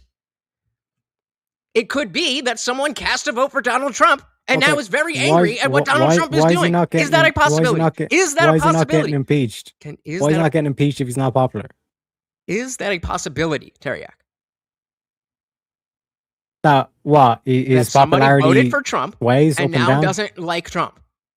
Is that a possibility? Yeah, it's possible. Okay. Other people are like, actually, no, he's converting over people from the center. So then we can't use the vote itself as a metric of the approval. Okay, what's your metric of then? The presidency? What's your metric? I gave you the metric that the lasting actions and the what did I? Yeah, but how do we measure? How do we measure the popularity? In the exact ways that we're talking about, but it's not one of the factors. No, that's not an answer. What is the specific metric that you're using to measure popularity? I'm just trying to understand. You're on the affirmative. That's why I keep looking for. What's the metric? It is your responsibility to establish that. Yeah. So if I say what's the metric, how we measure how fast something's traveling, I would say meters per second. What is the metric that we measure popularity? How would we measure popularity? Is that your question? Yeah. So I mean, the popular vote is one aspect. Approval ratings are another aspect. That was I would argue that more people, the changing approval ratings are much more aligned with what we want because of the fact that it's essentially a binary. So polls. That's what you're going based on. Partly. Polls are irrelevant. Is that what you're saying? Pretty much, yeah. Okay. Because remember when the poll said Donald I mean, we Trump's can agree to there's a disagree and move on. 99% chance of Hillary Clinton winning this Bro, if election you don't because of think- our polls. If you don't think that Remember? the American people liking the president has anything to do at all with greatness, then I mean, we just have to agree to disagree. I don't think it's the most important thing, but I seems like absolutely that's think like a that main issue for you. people are And like I unhappy said, with presidents who just for get in everyone, power and then use that power in a way that doesn't represent the people or is different than what was campaigned on. So the approval rating reflects that. You're saying that has absolutely nothing at all to do with the greatness of a president. So, I mean, I don't know. I mean, I don't know where you want to go with that. So fine, agree to disagree. So that's a wash. So what it shows next. is that you it doesn't seem Well, like you actually have. just to try to build a bridge on that last part there. I thought maybe I heard wrong. I thought Lucci had asked Taryak for what he means for popular. Yes, Like you were going off his. Yeah, so I'm trying to establish the standard. I'm still not getting that. You're still taking individual things. You have to build that into a holistic answer as to why the entirety of Trump's presidency is greater than the entirety of all other presidents. Yeah, but what I'm asking is like, because if he says like, yeah, him being the most popular voted president is what I go for to say he's the most popular. If you don't accept that, are you saying like you have a different standard for it? Like, so like, is it We have a wider standard? I'm saying it's not just popularity. It's not just the economy, and it's not just no. I'm talking still on just the popularity part here, because I thought you were like giving him the definition of what is for popularity, but then it sounds like now you're debating the definition of what makes him the most popular. I was pushing back against the fact that the number of votes in the popular vote is not a fixed standard that can represent how people feel about that president throughout the presidency. That only takes a snapshot of that day. So I was pushing back and saying that using the popular vote alone doesn't equate to popularity. Okay, and what would you offer instead then? So yeah, I would say the popular vote does matter. I'd say approval rating matters. I'd say the ability for people to understand the rhetoric that they use and understand what it actually means instead of saying shifty stuff. They're like, oh, I didn't mean that, but I meant this. Being clear and concise and having people understand you. All these things are relevant. I mean, these aren't I mean, except for the actual approval rating and the actual votes, these aren't empirical things. So if you're looking for empirical numbers, I understand why we can't do that. But we still have to have some type of standard to establish that Trump is, in fact, the greatest president in the history of the U.S. And I'm not hearing what that standard is. I'm just hearing a lot of good stuff about Trump that I generally already agree with. So maybe if you're saying just to maybe help with the audience, you're saying that the stuff that Taryak's presenting is good, but it doesn't make him the greatest. And is there like a president that you would say did those things that Taryak's saying about Trump being the greatest better? Not necessarily, but again, that's why this is a holistic thing. So somebody could be not as popular as we just talked about with Abraham Lincoln, but can do other things that would make them more great. And yeah, that's what I'm asking. Yeah, like out of everything that that Taryak's given for Trump, is there a president that you have in mind that would defeat what Taryak is saying? Not specifically, no. I think a lot of these presidents, I mean, it is an opinion, of course, but so I mean, you can go with George Washington, you can go with any of these, but the claim here is that would be wrong. So unless it's just, this is my opinion, like, okay, you're allowed to have your opinion, bro, but it's your job to establish this is why he is better. And you're just giving me little tidbits of things that are good. That is not a comparative analysis. Yeah, so again, economy is better. popularity is better, like highest votes ever in popular vote. The industrialization, protectionism, being able to protect your own industries and all this kind of stuff, and then sovereignty. So getting back control from the British imperial system. So those are 5 different metrics that are measurable, that we have numbers on. Is there anything that you're missing, well, or yeah, you're like, because no, there's something you're again, not thinking about here, Taryak? no, I mean, there's some I'm just taking in what you're saying. But I do think that's still kind of is relying too heavily on the numbers. The numbers actually, this is why I'm talking about a standard. The numbers are going to be relevant because those are empirical things. But that's like the greatness of a president doesn't come down to only the numbers. Would you agree that there are intangible aspects about a person that would make them great or not great? I would like. What are we talking about here? Like, that's what I'm trying. You're saying is like, well, do you think there are intangible or unmeasurable things that can make a person more great or less? What you're saying is all the things that make a person great or less great in numbers. Yeah, you're saying, Taryak, there's stuff that we can't. I'm just making sure I stay in my position. There's stuff that we can't simply measure. And again, it's kind of funny to see an atheist go against empiricism now. It's almost like there's no such thing as the atheist worldview. We're all fucking different. There's simply just stuff we cannot measure that would indicate whether or not someone's great or not. And I'm kind of, okay, if that is the case, Lush, like, what's an example of that? I'm saying even on the fact that you're giving the numbers. So this is why I just want to establish if we're at another agree to disagree. Do you think there are intangible or things that can't be reduced to numbers, aspects of a person that could make them more great or less great? Yeah, I'm granting that. Granting that. What are the examples? So then what we're saying is that it's not just in the numbers. So yes, the numbers are an important part of it. Remember how I said it's a holistic thing. So the numbers are an important part of it. But I think the other aspects are important too. I think the again, the division that we see in the people, the rhetoric, the types of propaganda, they're not unifying. So let's go with that. Unification. Okay. Tell me how he's the most unified. My claim is that, like, in all these like metrics, like, Trump is clearly the greatest president America's ever had. If you don't have a count that, you have to concede that he is the greatest. I don't, because we don't know what's going to happen. That is why this is a bad prompt for you, because you're saying that Trump is the greatest when he's not done being president. How can he? He had a first term, didn't he? Yeah. Record low unemployment. Okay, but so then are you saying that if somebody had 2 terms and their first term they were awesome and the second term they were horrible, that because based on what he's done, based on the policies that he's passed, based on the numbers that he's managed to achieve, in the context he's the greatest, right? So what is you agree? Correct? Okay, yeah. So fine, I'll give you the economy, but you again need to give me a comparative metric. Yeah, but I just want you to agree, like, based on the metrics that I provided, Trump is the greatest in those metrics, correct?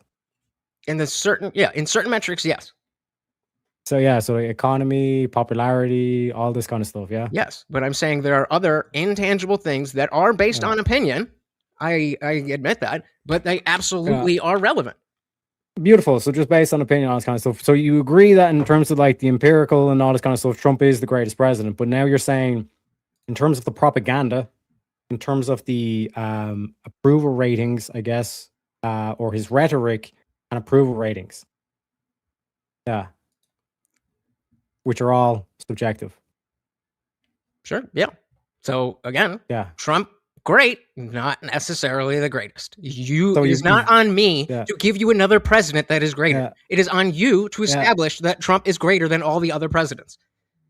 Yeah. So you've just conceded the debate. I did not.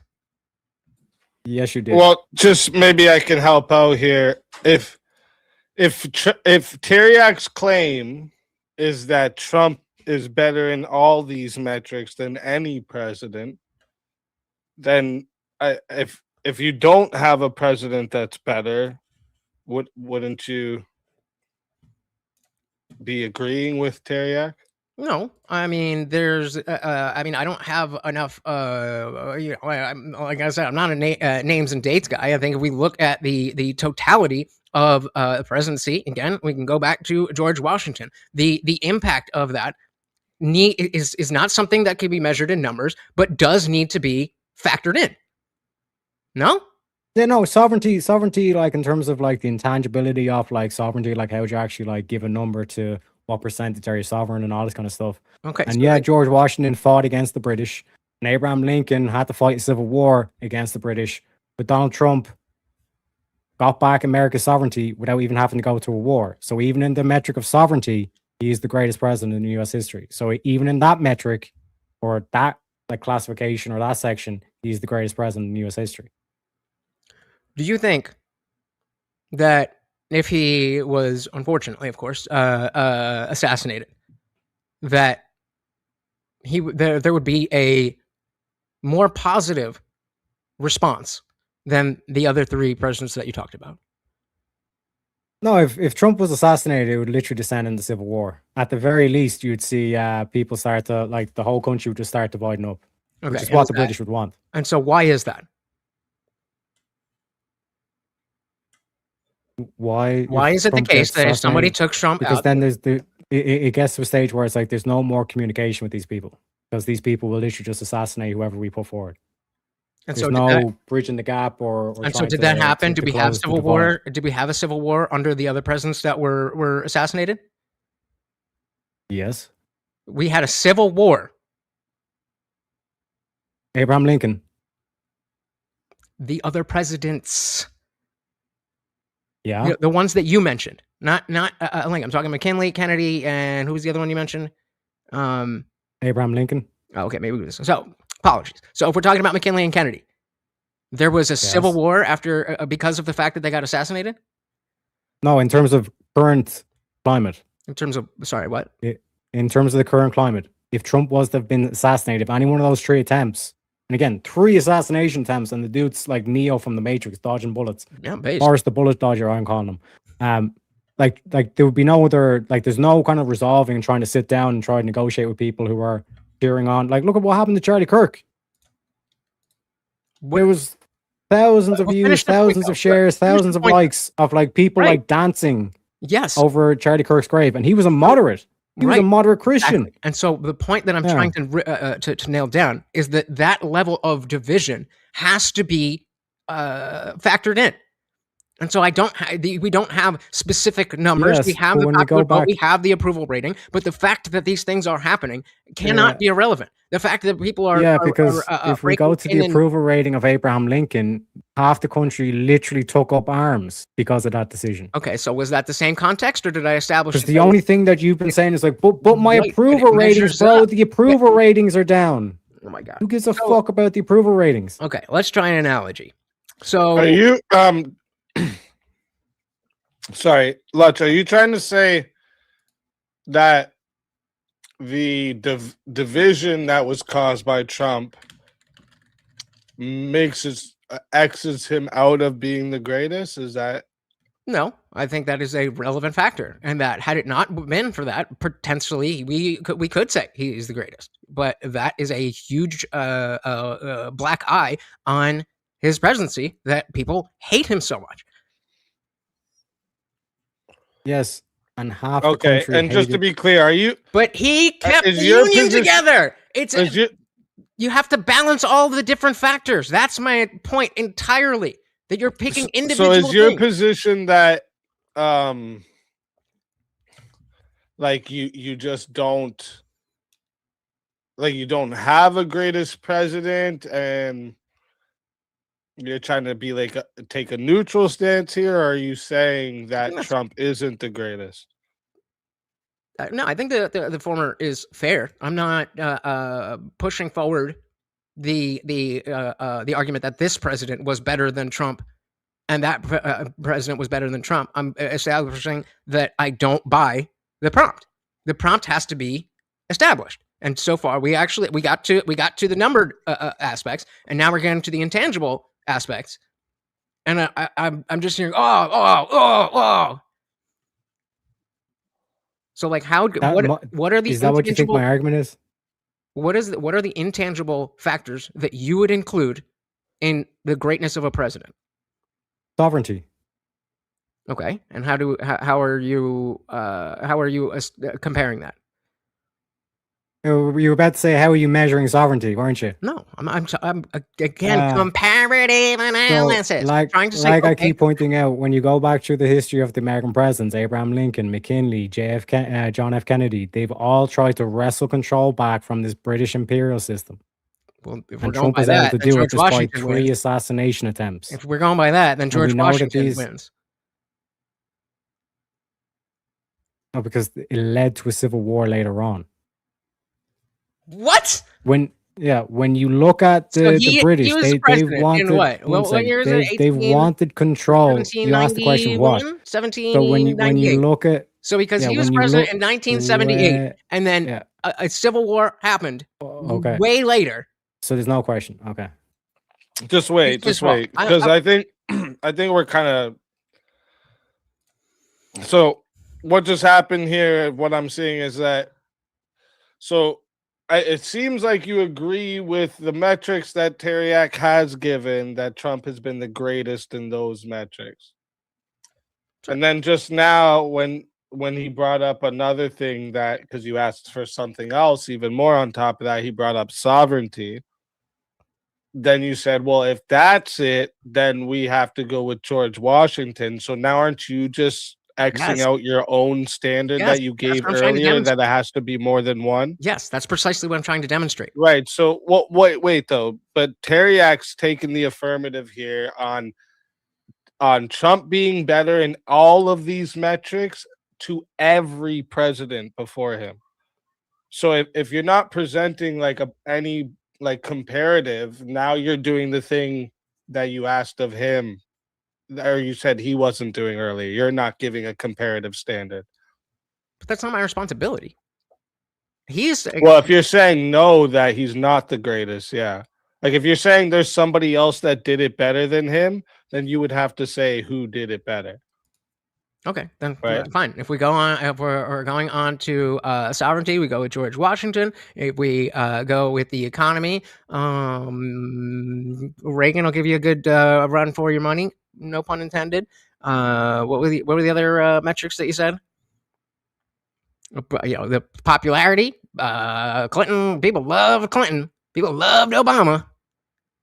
So what the point here is that you are not wrong in that these factors are true about Trump, but when you compare it, then it's not a clear. You're not establishing a clear affirmative stance. Oh no, I have established a clear thing. You agreed that in terms of the metrics, Trump was the greatest, and they were saying, "Oh no, actually Reagan."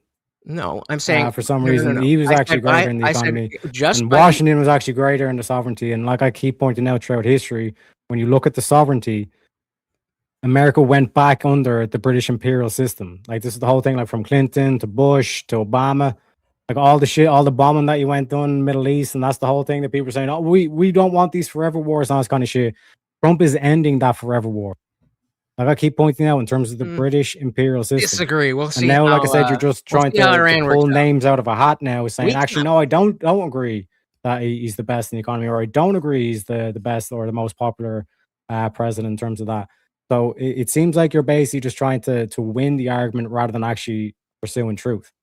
Because when you come at it from a neutral point of view, if I do actually put up an argument and you cannot actually disagree with this, and you concede, yes, in terms of the metrics and even in terms of sovereignty and all this kind of stuff, that, yeah, I actually agree with that. You don't have an argument to disagree with it. So you're only disagreeing with it to try and win the debate rather than actually to pursue truth.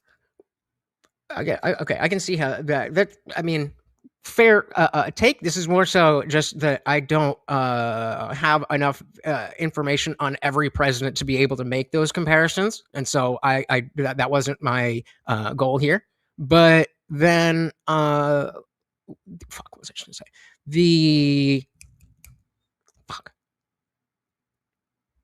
But like, look, you do realize that like this whole thing of like popularity or favorability or the polling or whatever, like you realize like how bad that is in terms of like a thought process.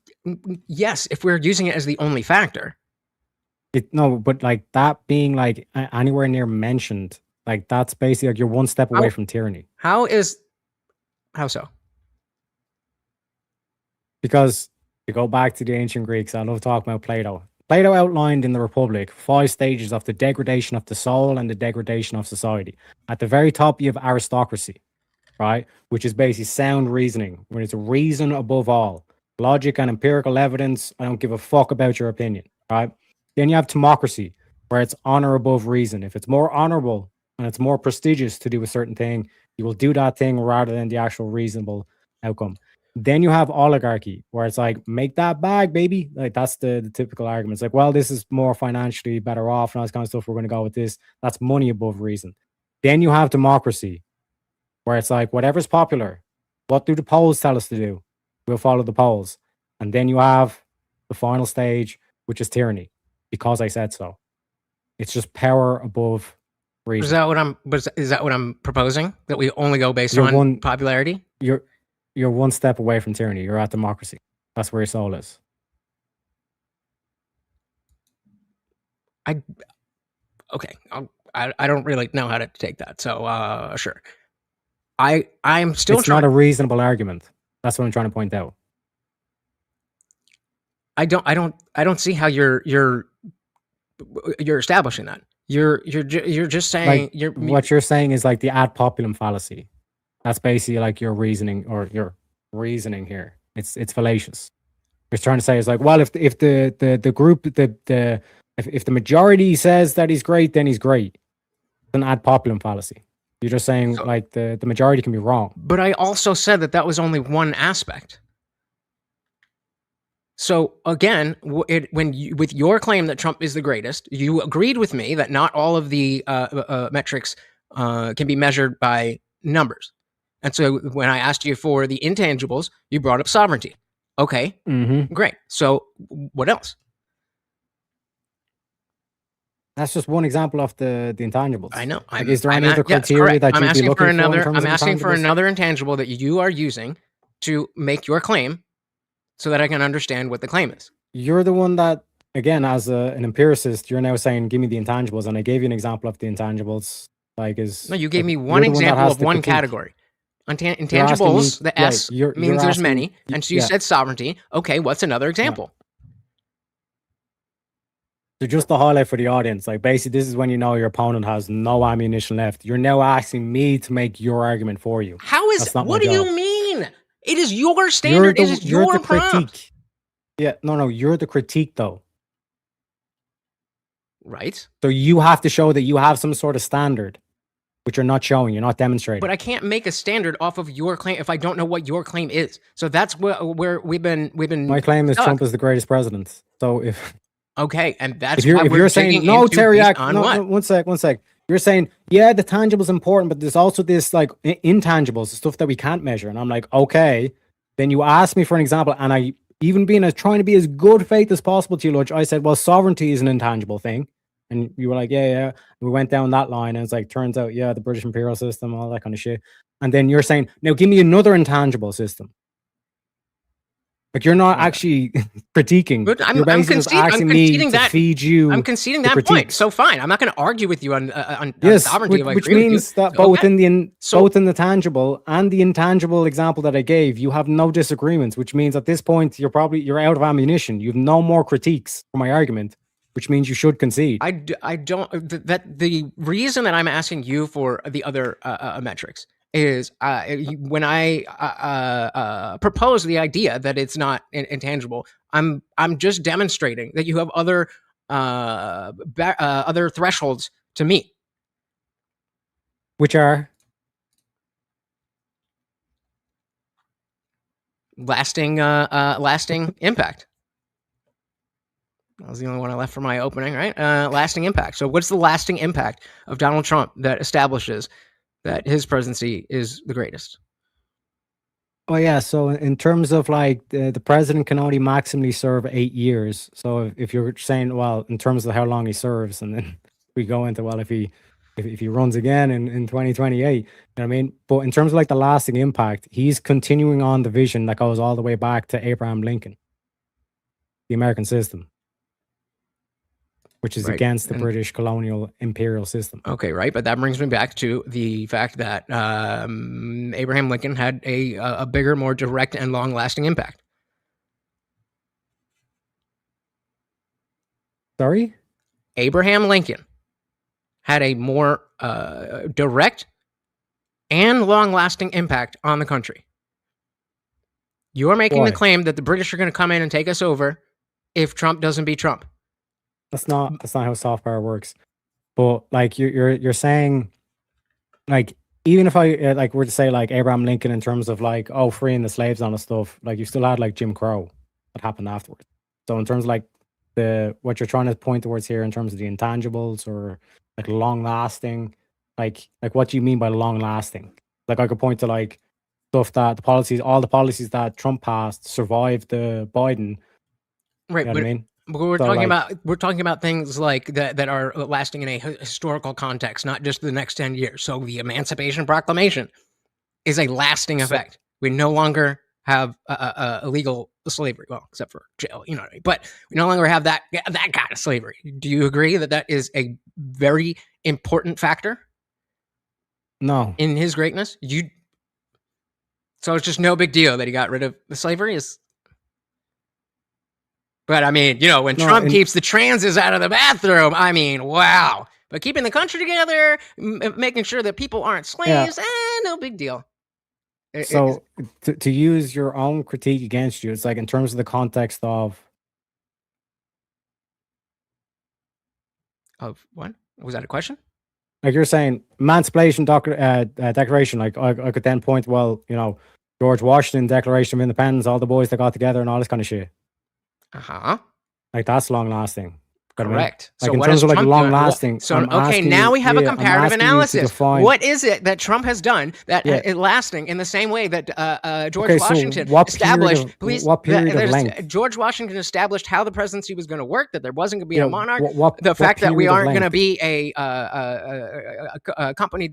country divided, that we're not going to have slavery. What is the lasting impact that Trump has given to America?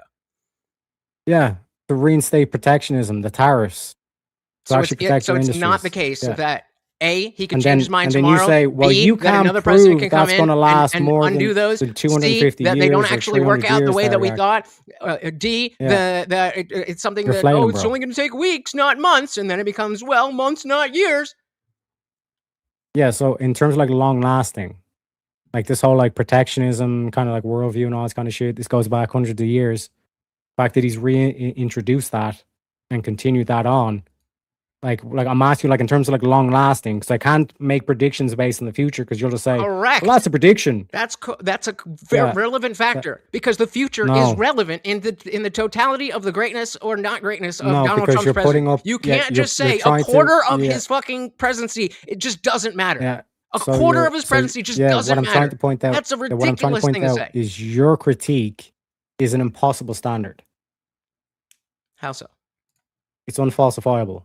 How is it unfalsifiable? Because I could say these tariffs that Trump, you're right. These tariffs that, So I'm right. So I'm going to say these tariffs that Trump passed are going to last 1,000 years. So if you watch the first 1,000 is half hour bigger than 250. If you watched the first half hour it's actually of a movie, longer lasting. And you made the argument, that it's actually longer ended up lasting. having a terrible ending.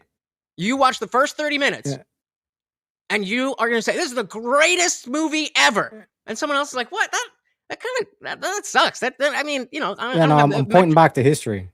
I'm pointing back to history, but like I said, but history is the movie to go in, analogy. the whole like long lasting, the whole long lasting thing that would still be something that would be measurable. Yeah. So what is it that we are measuring?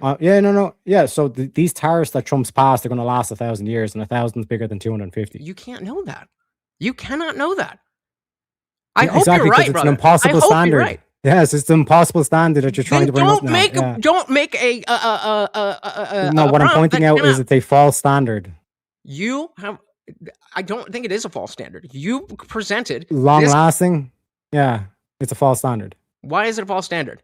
The legacy of a president doesn't matter to their greatness. Come on, bro. Yeah, because you're who's out of ammo now? Who's out of ammo now? What you're saying is that, like, oh well, this guy is great, and you're like, well, you can't say he's great because he wasn't perfect. But perfection is impossible. Nope. That's what you're doing right now. Nope. Yes. I'm saying you can't say he's the greatest because he's not done doing the thing yet. You can't watch the first 7 seconds of a mile race and say, "Oh, the guy who's in first, he's the greatest runner out there." Yeah, because like, you can't. To only use the historical first 7 evidence as seconds well, of a race the mere fact matter. the mere fact that George rest of it, Washington like we don't went to care about war that. against Britain, and then Abraham Lincoln had to fight a civil war against Britain, and now Trump is bringing back the visions that they had, the American system. So wouldn't Proves that having it's the visions long-lasting. be greater Yes. than bringing back the visions? Restoring the vision, yes. Trump is Okay, the but reason wouldn't having why the vision Trump originally is- be listen, higher on the greatness scale? Trump is the reason why the American system is long lasting. If it wasn't for Trump, If it be wasn't back for to Washington, Obama if it or wasn't for Clinton Lincoln, or if one it of wasn't for all of you can say that about so many different presidents. That's what I'm saying. Like, yes, you're see correct. the way you that I stop don't- talking when I stop talking? What? What'd you say? See that chat? It shows that they're not actually trying to listen. They're just trying to overtalk, so you actually can't get your point out. What I'm pointing out is when you talk about long lasting, the reason why it's long lasting is because tradition is carried forward by the people. And Trump is the person. Sorry. Trump is the person that's bringing back the American system.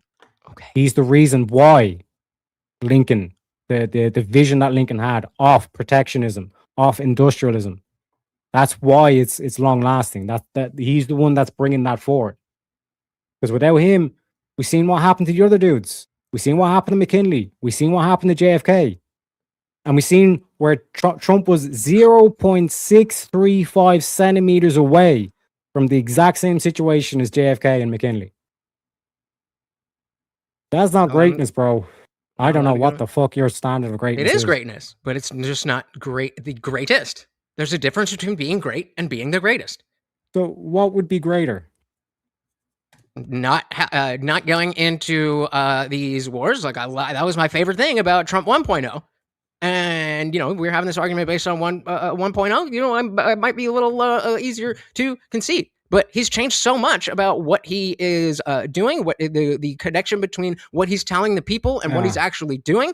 I mean, these are things that are directly relevant. I don't know if if you say that if you want to bring up conflict like numbers, it was the KDR is something like 400, 500 to 1 at the moment. And like I said, because of the strategy that he's employed with this Iranian conflict, he's now driven 20% of the global energy market to have to buy from America, which again, greatness.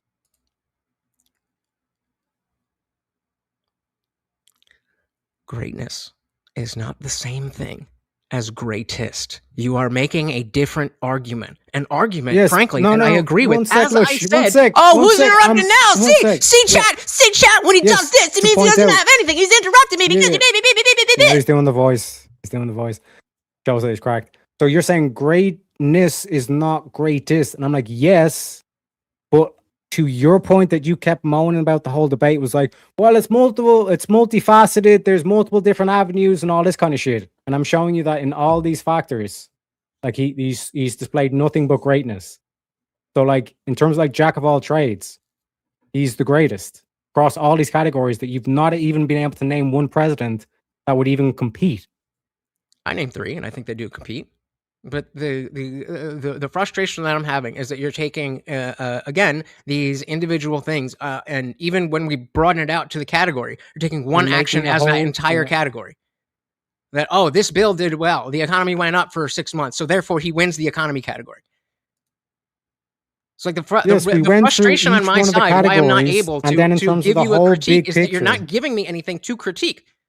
You've given me the numbers, and I have no critique there. Donald Trump is great, but he's not the greatest. I've given you all these different categories, and then said, in the big picture, he's won out in all these different categories, which means, as a whole, he clearly is the greatest. I don't think you made that argument. I think you made the argument that he's great. Then I don't know what the fuck you were doing for the past hour, Lutch. Listening to you talk about how he's a great, great, great president. There is a difference between being a great president and being the greatest. And you did not establish that he is the greatest. Whether or not I have the information as to who is better, fine. That's definitely a failure on my point. But you absolutely did not establish that. Yes, I by agree. any You metric, completely failed this debate. Yeah. fine. But you still didn't give your part. So Well, okay, so just step in here just for a sec, because I do understand what you're saying, Lutz, right? You don't necessarily have to defend a different president, but because this is a greatest of all time claim, you would have to show that Trump is not above at least one other president by your standard. right. Otherwise, there would be no meaningful comparison that you're making Sure. now. That's I think Because I did he's compared Trump, all right, his position is affirmative. Trump compared to every other president. If you can't even put at least one above Trump, then what are you comparing it to? that. I think I did. Why are you saying no if you're not comparing it to anything? Because I think I did compare it. I gave the other three presidents, and you might have aspects that you disagree on, but that's why I was trying to nail down what those aspects and metrics are, whether they're tangible or intangible, so that we could say affirmatively, okay, even though Abraham Lincoln did this, Trump did this, and that was better. I don't think we didn't get to have that conversation. And I mean, I gave a general definition for greatness, but or greatest, but I was kind of hoping that you, with the prompt, had a standard of what you meant, other than I just like him.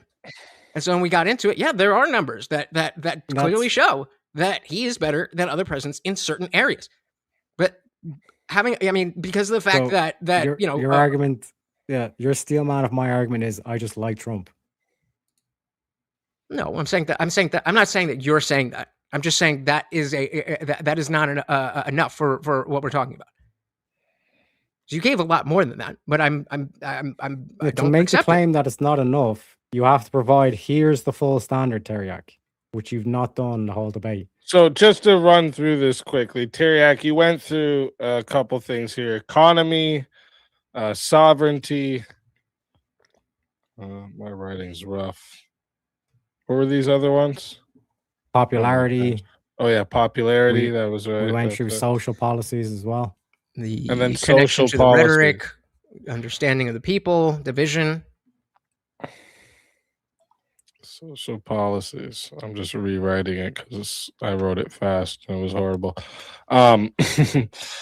So even with these four, economy, sovereignty, popularity, and social policies, is there a president that you would say is above Trump in these areas? Because this is what Taryak's using as a standard to say the greatest, or do you just disagree with that part? The thing is, if I had more time to understand the nuances of these older presidents, then the factors that I'm appealing to, I'd have a better understanding of how to put them up against directly what he's saying. And so I'm forced to take that neutral position and just say basically, nuh-uh, because it's your responsibility to make the argument. And I don't think you've given enough to make the argument.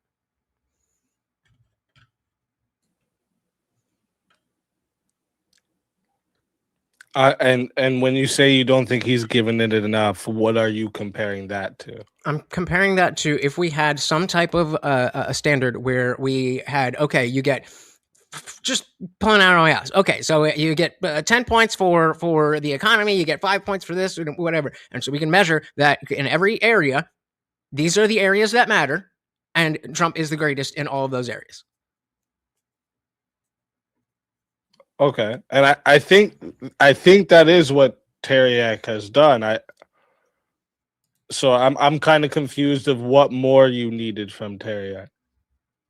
I think addressing the things like the culture war issues, the fact that people are trying to shoot him, the fact that people are shooting Charlie Kirk, and all this violence, like the BLM protests, these things I believe are very relevant to what. This is why from the very beginning I didn't want Trump to even be talking about a third term, because TDS is a real thing. And so if we want to, fix the country, then that division is bad.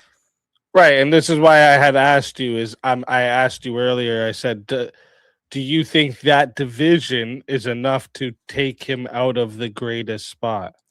Yes, but not only because of the fact that he's not the greatest. Because of the fact that he's not the greatest, and you measure that against what other presidents who had low approval ratings were dealing with, what the context of that was. So the context of Abraham Lincoln being unpopular while he's holding the country together. When you say "and he's not the greatest," that's what I asked you earlier. What are you comparing it to? I'm just trying to help get to what you're saying to maybe help the audience understand it better. Because you just said you mentioned division and all that. So I asked, is that division, is that what takes away from Trump being the greatest? And you said no, it's the fact that he's not the greatest. No, what does that mean? I'm asking you, when you say he's not the greatest, what are you comparing him to? To the other presidents, their lasting legacy and what they've done what they did while they were in office, and how that has carried out and reverberated throughout history. Okay, and is there one in mind that you think like beats Trump in these areas? Yeah, I think George Washington is by founding and not being a king, is everything that we have is thanks to that decision. So you would say then probably that George Washington was a greater president than Trump. You don't have to be saying he's the greatest. That's you don't have to defend the greatest position. You're just saying he's greater than Trump. Yeah, and in the aspects that we're talking about, I think he's greater than Trump. Okay, so see, I think we're getting somewhere here. Do you guys want another 30 minutes to get onto that part of why? Because I think that's where Lutz was getting stuck, because I think he thought he had to defend greatest, right? But if you're taking a neutral position, you just have to show one person that's greater. You don't have to say they're the greatest, right? So do you guys want another 30 minutes of open floor here to get to that part of why George Washington is greater than Trump? You guys can ask me, Chad. What's I'm that? Down. I'm down. I'm asking you. I'm asking you too. Yeah, they don't get a choice in this one. Let's do it. Okay. Yeah, I'll put 30 minutes more on the clock, and then let's get into that. Why George Washington is greater. And just to be clear, I am not above conceding this. I don't think this debate is something that is reputationally whatever. So yes, nobody's gonna shit on you for conceding over here. We don't do that over here. So if I concede, if you get me to that point, then I'm happy to concede. Based. All right, let's get into it. Let's get into it. George Washington was greater. Let's get into it. I gotta pee quick. Yeah, so you're basically trying to say that, like, because George Washington fought and won the war against Britain and America became sovereign, that's why he's greater. Yeah, so this is why I brought up the City of London. Like I said, man, I already had all this wired out.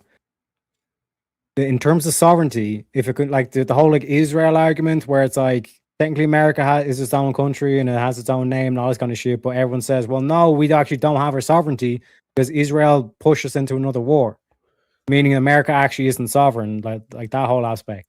This is why I brought up the City of London, the British imperial system, the fact that Trump was able to do that without firing a single bullet at Britain, which again is a greater outcome because much less life lost.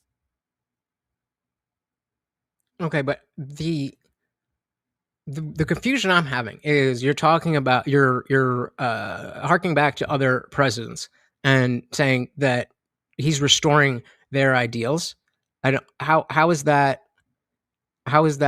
not an admission that those presidents are greater for having the ideas first? Yeah, because Thomas Edison had the idea of the light bulb, but the modern day light bulb is greater than the idea of the light bulb that Thomas Edison had, correct? Okay, yeah, true. Same thing. In terms of with George Washington, he had to fight a whole war against Britain, many American lives lost, Trump was able to regain sovereignty of America without firing a single bullet. Okay, so why don't we talk then? Because sure, why don't we talk about the not just the accomplishments, but the accomplishments given the political pushback and the social pushback. And so, like, a lot of people might say that if we're going back to Lincoln, that it was a bad thing that he suspended habeas corpus and that was authoritarian. That's an opinion that you can have, but in my opinion, that is It was necessary. Yeah. And so the greatness in a president, to me, is doing what is necessary. And yeah, and when you're following, first of all, when you campaign on something, then you follow that.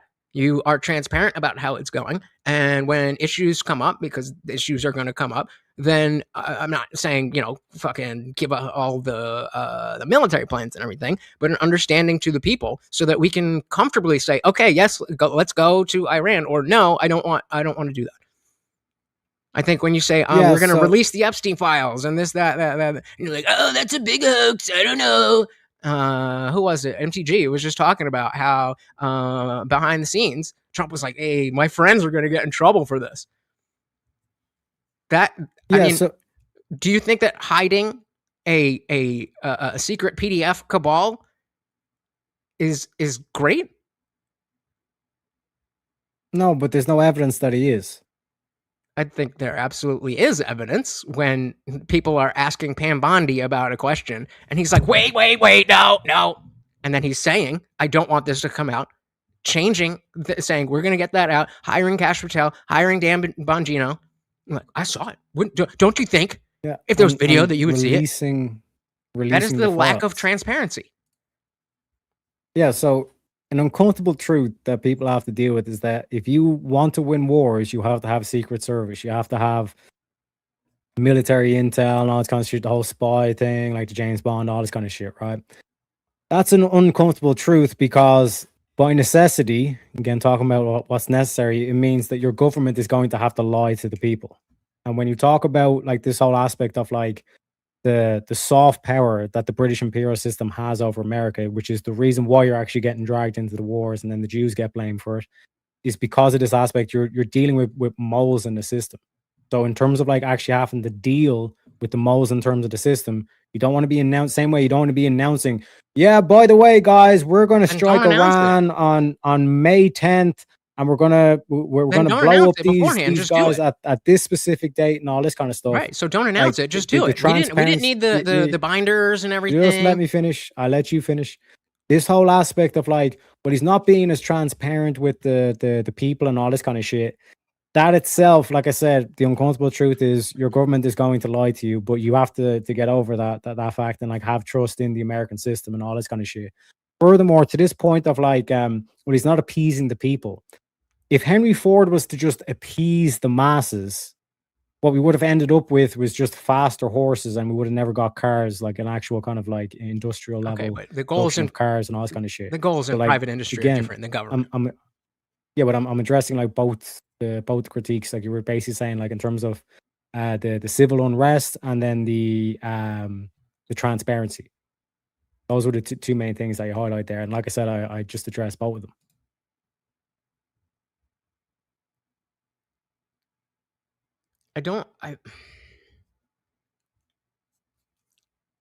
I mean, I honestly wish I had a better that's where I'm failing here, is not having enough of the hard facts to back up what I'm saying. I think that you're still hyper focusing on the things that make Trump look good without the totality of what other presidents, maybe the numbers weren't as high, but the numbers weren't as high because of the social factors, the sovereignty aspect of it. All right, let's try this. Can you just give me your thesis? Just give me the whole thesis. Trump is the greatest president of the United States in the history of the United States because economy, industry, social, what else did we go through? Sovereignty, that's the whole, like that's everything that we basically talked about. I think there's something else in terms of Yeah, that's pretty much it. Like, Okay. or So I'm pretty sure there was a fifth category there, but sure. go So ahead. if we're making like if we're talking about the economy, and are you saying the S&P is up? Are you saying that people are getting out of poverty? Are you saying that there's more wealth created? What is winning that category mean?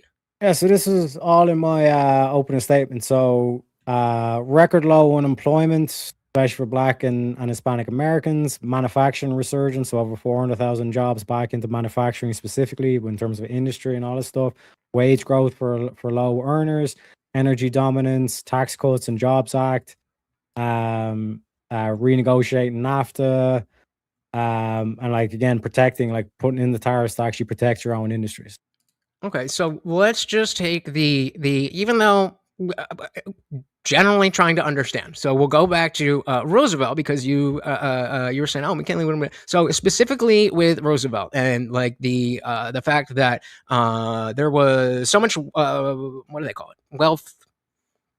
Lack of wealth distribution. It was concentrated Wealth wealth. inequality. Yeah, and it's not the like we hear that and we think of the modern day version of like, oh, I'm not getting enough EBT or whatever. But the industrious leaders were genuinely, I mean, abuse is a strong word, but it was not a good thing to be a low end worker. Are you saying that the economic gains that Trump has brought us is more important or more great than the ability for people to work and make money?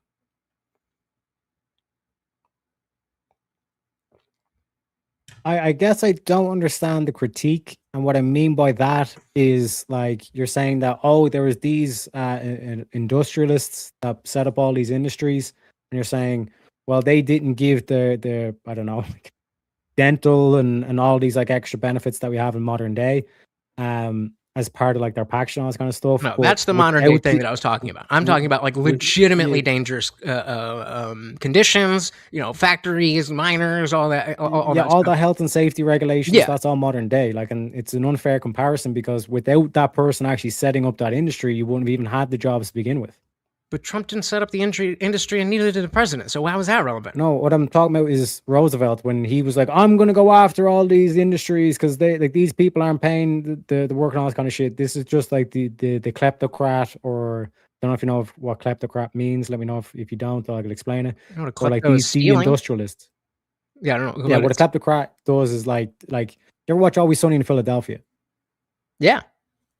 Yeah, do you remember that episode where Frank and Charlie like the warthog, and he goes back into the business, and like there's a whole kind of subplot with the dude that was at the thing.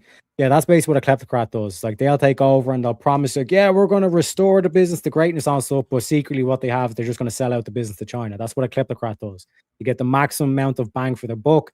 They essentially just destroy the company and get max amount of profit from it. That's what a kleptocrat is. This is what a deindustrialist is, and that's basically what Roosevelt was pushing. This whole aspect of I'm going to fight for the workers and just ruin the industry because that's what the British wanted. They didn't want America to industrialize and have like complete sovereignty over their borders and all shit. How are you establishing that it wasn't? Again, politics aside, I mean, but not politics aside, but I understand in the general that politicians lie and whatever. So I'm not saying how do you know that that's not. I'm saying what are you? How are you basing that opinion, or what are you basing that opinion on? Or yeah, because the president beforehand was McKinley, president that I mentioned, and he was assassinated. And you can go back to the history, the funding and all this kind of shit, and like this is the British Imperial's MO. We can look to Northern Ireland as well. They've done the exact same thing. Turn the Protestants versus the Catholics. And then they basically, like I said, like it's their MO across the whole fucking globe. This is what they do. They don't want other countries to industrialize and become independent and sovereign from themselves. They don't want like nation states. They want dependent people so they can like take the cream of the crop and like say, oh yeah, like we'll take the biggest and bright minds out of Russia, we'll take the biggest and bright minds out of Germany and all that stuff, and we'll build up our British Empire and fuck the rest of you. And their whole MO is this whole so thing. this is like, going into the sovereignty. right? Yeah, we've never left sovereignty. Right. So I'm just making sure. So then I come to the COVID lockdowns. How does that win him any favor in terms of sovereignty? How does COVID have anything to do with sovereignty? Because he locked down the whole fucking world or the whole fucking country Yeah, unnecessarily like based a on bunk crisis science. thing. Like the same way that like So it's not Abraham sovereignty. Lincoln, when he's like, we're in a state of war, so ergo we have to suspend the Constitution. It's the same situation. Okay, It was and like so a you're global saying epidemic, like the multiple countries benefit. were shutting down. Okay, and so now again we can compare that if the negatives of going against the Constitution measured against the reason and results, are you saying those are the same? Yeah, I'd say that like suspending Constitution is a lot more dire than locking the country down. What one could argue was a bioweapon, you know what I mean? But I don't want to push that. You're probably right about TOS that. and all this kind of shit. But maybe not right about that. I don't know. But, but do you see where I'm coming from in the sense that I'm not. You're giving. What's the word? Because again, I want to be clear that I'm not anti-Trump. I love Trump. I have issues with him, but that's not where I'm coming from. And so it seems like we're trying to establish that there are no aspects, not that any given aspect, Trump will be better than other presidents. Are you saying that, or are you saying with the totality of his positives and negatives? Like no one's truly all good and no one's truly all bad. But when you weigh up everything and you look at all the different categories, you're like, this dude is probably the greatest in the history. I mean, I'll give that to you. I don't have enough of the specifics to argue against that. I think with a little bit of time, I could easily find a path to showing that no, in fact, based on standards that you agree with, that he's not the greatest. But I don't have that right now, so. I guess I lose. Yeah, but I'll give you an article actually. If you want, you can read, or you can just say, "Nah, fuck you, Taryak," and all this kind of shit. Well, it basically explains the whole kind of like the histories of like what's like who the true enemy of America is, and what's actually been going on with America, and why there's been all this kind of like turmoil and kind of like propaganda and all this kind of shit.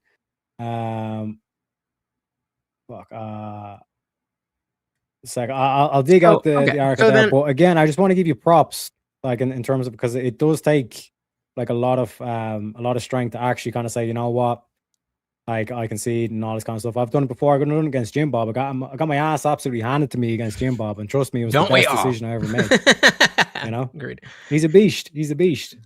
Indeed.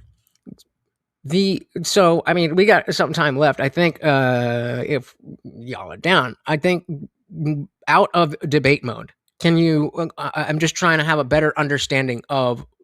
Do you see what my argument should be? You know what I mean by that? Yeah, that's actually what I was trying to explain. So I understand your position, what you were trying to say a lot. It kind of clicked in right there at the end. I was like, oh, yeah, you're actually right. You don't have to sit here and say who the greatest is, but you would still have to pick one president that you have to say at least that one is greater. You don't have to say they're the greatest. You just have to show how they're greater. So that would show, like, I don't even think this guy's the greatest, but he's greater than Trump. So how can Trump be the greatest? And right? Yeah, and I do think that George Washington and Lincoln have done those things. You asked before, shout out to my chat that said actually there's an Edison bulb that's been on for whatever 500 years or whatever. So technically, it is better than what we have now, but whatever. It would depend what you mean for better. That one lasts longer. These other ones are more efficient, right?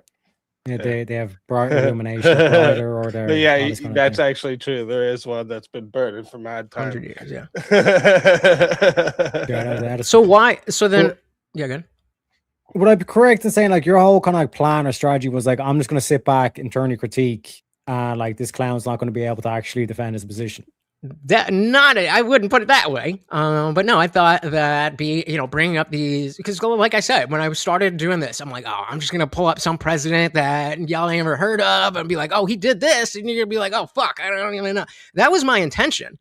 But as I was looking through, the presidents and their impact and whatever, it, like the big names just came up.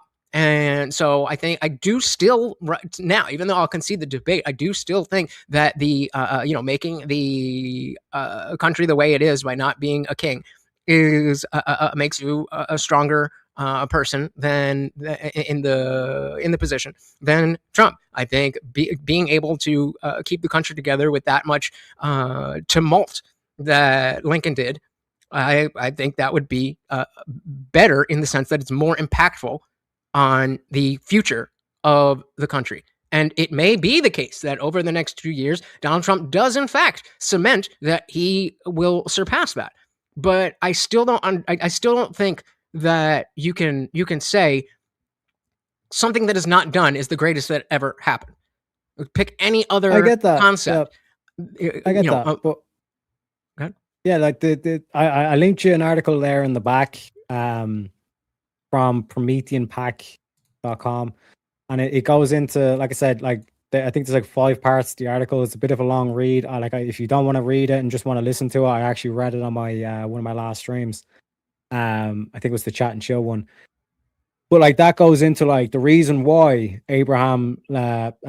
George Washington went to war with Britain was over the sovereignty. The reason why Lincoln had the Civil War was over sovereignty. And the enemy has always remained the same. It's been this British imperial system. And trust me, as an Irishman, I know the British imperial system better than most. You know what I mean? Because like right on their doorstep, and like the whole like Northern Ireland conflict, that's what this has all been about. You know what I mean? And like you're kind of saying, is like the fact that like we fought against the greatest empire at the time and we won, and the fact that we had all this civil unrest to the point that it was civil war and we still triumphed and we still remained together and all this stuff. Like if that is something that you're saying, this is what makes, this is what greatness is, potentially could be the greatest, and we could have that back and forth between Lincoln and Washington. I would still say it's like, if you're putting that in the category of great, the mere fact that Trump was able to avoid a civil war and avoid kinetic conflict with Britain shows that like that's a far greater strategy, because you're basically getting your sovereignty without a single bullet having to be fired. And that's fair, but I think that you're not giving enough credit to what has been established before that. The aspects of what Trump inherited, that even if it was a bad situation, then just having the understanding of history. I mean, we'll talk about Iran. The fact that he knows what we did in was it 47 or 47 years ago? Whatever, you know what I mean. 47 years ago. I know it was 47. The fact that he had an understanding of where that is going, the fact that he makes certain decisions. And again, I don't have the specifics. I wish I did, but the idea is that there's more complexity to a greatness than just these individual things. And again, I failed at giving you the correct questions, but I do still stand that I don't think that you've established that he was the greatest. I just failed. Yeah, and like I said, go ahead. Well, I was just gonna offer something in because Lutz was kind of asking for a little bit of advice there, and the reason, like, normally I thought kind of like that about what you said about like we can't really say if he's the greatest yet because it's not been over. And I thought about that, but I wouldn't have even like allowed the prompt to go this way if I thought like that was like we could actually come to that conclusion. Because if I was just to ask you like who's the greatest rapper in history, who would you think? I don't know now. Rap that well. I'll say Eminem. Okay, well, that's funny because a lot of people would pick Eminem. He's still making music. So he's not done his career, but yet a lot of people would say he's the greatest of all time. We do this with sports Sure, but as well. So like that's what I thought about in my head at first. I was like, can we even say that because he's not done being a president yet? But then I thought, yeah, we do this with sports, we do this with right, but artists. CEOs even get ranked like best CEO of whatever before they're ever retired, right? I mean, the CEO, I don't know exactly how that works, but I do think that it is different when we're talking about music or athletes because the accomplishments are not intended to have long lasting impact. It is what it is, and so you can judge an artist or a stretching artist to include athletes. You can judge that based on what they have, what their portfolio is. I think fundamentally, it is a different thing to be judging the greatness of a president.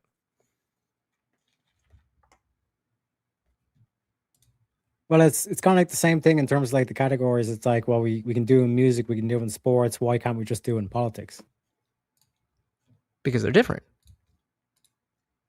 I think Yeah, but music and sports are different. That's a specific, right? But I'm saying the specific aspect of having a lasting impact, I think, is way less relevant in those categories than it is in a politician.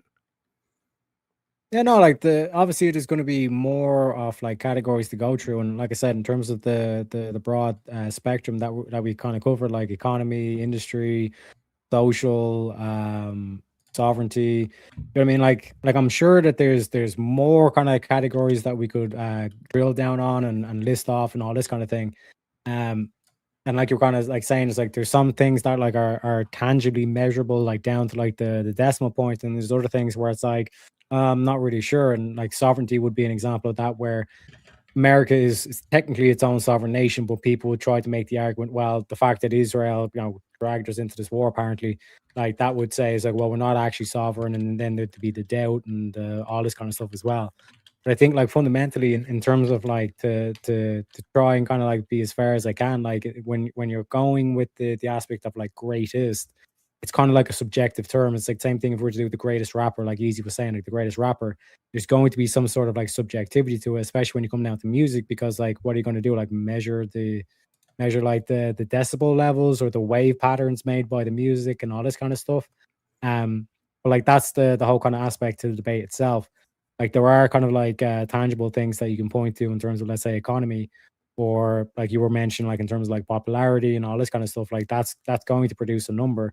Whereas in terms of sovereignty, that's not necessarily going to produce a number. Sure. That's more so in terms of like how do you measure power in terms of like political power and all this kind of thing as well. So like I said, like, but like hats off in terms of like. Do you think that would be impossible? Do you think that if I had a better, let's say that I was just an encyclopedia of U.S. history, specifically presidents, do you think it would be impossible for me to make the point that I'm making? We're trying to make. No, I think there could have been like a counter argument, and I think like my feet could have been held close to the fire and all this kind of thing. But I mean, like even when you look at like sportscasters, like some people would like the whole like who's the greatest quarterback of all time. You can't really do that based on raw numbers because the rules change, and then like numbers will inflate and all this kind of stuff, et cetera, et cetera. And again to highlight the intangibility aspect. Like for example, like many people would say, oh, like Joe Montana, like he was unbeaten in the Super Bowl and all this kind of shit in terms of his era and all this stuff. Then people would point to Tom Brady, say he's got better numbers and all this kind of stuff. And then it comes down to, well, when you look at like, for example, like the Atlanta Falcons versus Patriots Super Bowl, like that's like many people say that's the greatest comeback in the history of the Super Bowl and all this kind of stuff. So there is going to be some sort of like opinion based in terms of do we not and maybe you guys were applying this to the prompt as well, but is there not an implication of as of now this is the greatest rapper, the greatest athlete, isn't that kind of implied by that? Yeah, and I think that would be implied in this prompt. He's enough. saying, as of right now, Fair all enough. the evidence we have, Trump shows to be the greatest president in all of the history of the U.S. Fair enough. I mean, I definitely the lasting legacy part was a heavy focus for me, but I mean, So if you're does gonna that throw mean that, yeah, you're saying then no current president then could ever be judged against a greatest of all time has to be decades after their death, you're saying? yeah, absolutely. I mean, because if we don't understand where Iran is going to go, we don't understand exactly how the tariffs are going to go. We don't understand, anything about what he's going to do over the next 2 years. And so the totality of that, that's a quarter of his entire thing. And so between that aspect and I was hoping that Taryak had a little bit more of the intangibles ready to go, and I was intending to push back on that. But you tighten it up. You tighten it up. But you brought the Falcons, and I want to just throw something at you and see what you think, because I was actually thinking about Michael Vick. I've been trying to articulate how I feel about Trump and Trump 1.0 versus 2.0, and it feels like in the same way that a Michael Vick came in and he was a quarterback that was running in a way that we've never seen before. Then when he was younger in his career, then like that just blew people out of the water. But eventually people caught up, the game catches up, and the defense adjusts, and so on and so forth. Do you think that is a reasonable analogy to Trump 1.0 versus Trump 2.0? That when he came in, he was the Michael Vick, but then the establishment or whatever caught up. What do you think about that? Yeah, no, certainly there's like certain achievements, like, so for example, right, with like Abraham Lincoln, like when he won the Civil War and he kept the country together and all this stuff. Like, I think like what you're trying to say here is that it's like when that war was won, like you would not necessarily be able to make a comment in terms of the greatness or like the greatest aspect of that, because there's something he could have done afterwards where like he kills a bunch of children or something crazy like that. Do you know what I mean? But like the way I kind of judge politicians is like the whole kind of game is like it's basically like, think of like mafia kind of like aspect. You know what I mean? Like a lot of people I think have a false notion where it's like, oh, especially like I think Obama was the one that kind of like he was the pinnacle of this whole like the nice guy politician and always so well spoken and makes you feel great about yourself and always and everything's so wonderful and all that. Where, like I said, like to me, that's in terms of like measuring like how good or great, especially like greatness, because greatness has got to do with size. Like good has got to do with like morality. Um, like there's plenty of stuff that's coming out now in terms of like what Obama was actually doing in terms of like behind the scenes and all this kind of stuff. Thanks, Where, like, Obama. yeah, but like in terms of like with the CIA and what he was actually getting them to do in terms of the whole like Steele dossier and all this kind of stuff as well. Like fundamentally, I think there's a lot of people who've lulled themselves into this whole thing of like, I want basically a babysitter president, and if you keep going down that line, you'll end up like Europe, where it's like a bunch of nice people and they're saying the right thing, but they're not doing the right thing. You know what I mean? I'd much rather a president that says the wrong thing but does the right thing, rather than says the right thing and does the wrong thing. And that's kind of exactly the question, because I feel like Trump 1.0 was that guy who was like, this is what I'm saying, this is what I'm campaigning on. You get in office and then you do it. And Trump 2.0 is, okay, I'm going to promise that, and that. And the implication, I mean, I know he was not campaigning on no new wars, but he definitely was bringing up the fact that, that was a positive. And so and then of course hiring Cash and Dan for the Epstein files, I feel like that's a very, very, very big deal. And the negative of trying to hide that is I think I said this before, a huge black eye on his legacy. And I think a lot of people are going to remember that. And it is frustrating because I when I got into politics, I didn't know shit about Jack, and I was a Bernie bro, and then I got propagandized into voting for, wait for it, yes, I know, Hillary Clinton. Most shameful thing I ever done in my life. Been a drug addict, but that was worse. Point being that the ability for people to get an understanding of what the political landscape is and how the politician is going to address that. Huge difference between Trump 1.0 and Trump 2.0. Yeah, and like I said, like in terms of the like, I mean, in terms of like the comparison, all this kind of stuff, like, you know, the whole Ukraine conflict that arises, and then the Israel conflict, like that happened under Joe Biden. So like the fact that like America wasn't directly involved in that, but if it wasn't for America's funding, it wouldn't have been able to continue and all this kind of stuff. We started to get loosey goosey with the whole kind of like, okay, is this actually a war? Are we including proxy wars in it and all this kind of stuff?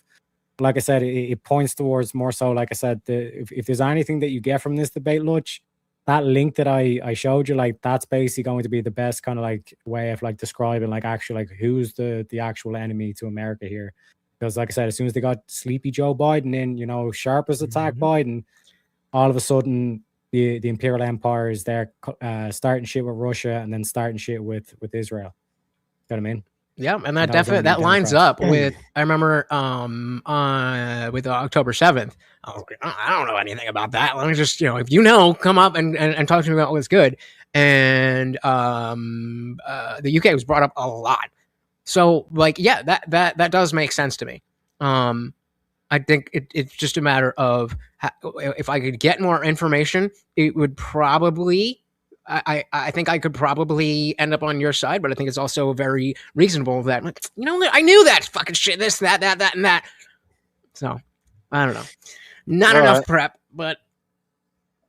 Fair enough. Well, that right there is going to wrap up the open floor back and forth. Excellent exchange from both sides tonight. We're now going to enter into the final phase of the debate, the closing statements. Quick reminder to the live chat.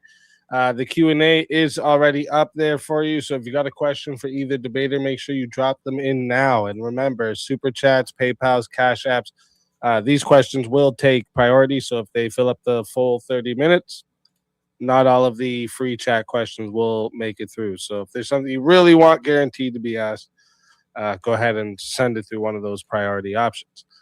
With that said, we're going to move into closing statements. Each debater is going to have 5 minutes to make their final case. So we're going to start with Taryak and give Lutch the last word there. So Taryak, whenever you're ready, the floor is yours. I'll start the timer with your voice. Yeah, appreciate you coming by, Lutch. And like I said, I really enjoyed the exchange. You would have heard me talk about like the economy, industry, tariffs, protectionism, all this kind of stuff. I highly recommend everybody goes in and researches the American system versus the imperial system. Like I said, I linked an article there to Lutch, but I think it was the Chat and Chill stream that I done, where I basically like read out the whole article and we go through it. In terms of like actually reestablishing sovereignty of America, like that was, like I said, one of the main things in terms of like fighting back against this kind of like soft power that the city of London, specifically, because it's a separate entity to actually London and the UK itself, and it's basically how the crown is able to pull the strings behind the thing. And like I said, it's always the Jews that get blamed for it. So like once you read that article, all of a sudden it's going to snap in and you're going to understand why Israel gets accused of all this whole thing of like dragging us into wars and all this kind of stuff. And like I said, kind of like fundamentally, if you want the most telling thing is, before Trump even showed up, before he went down that golden escalator, and like Tim Pool, I think was like, that's where he kind of first kind of like popped off onto the scene, all this stuff. This whole thing, like the Wall Street protests that kicked off, and like that was a kind of moment where like both right wingers and left wingers all agreed that it's like this system is fucking rotten, corrupt.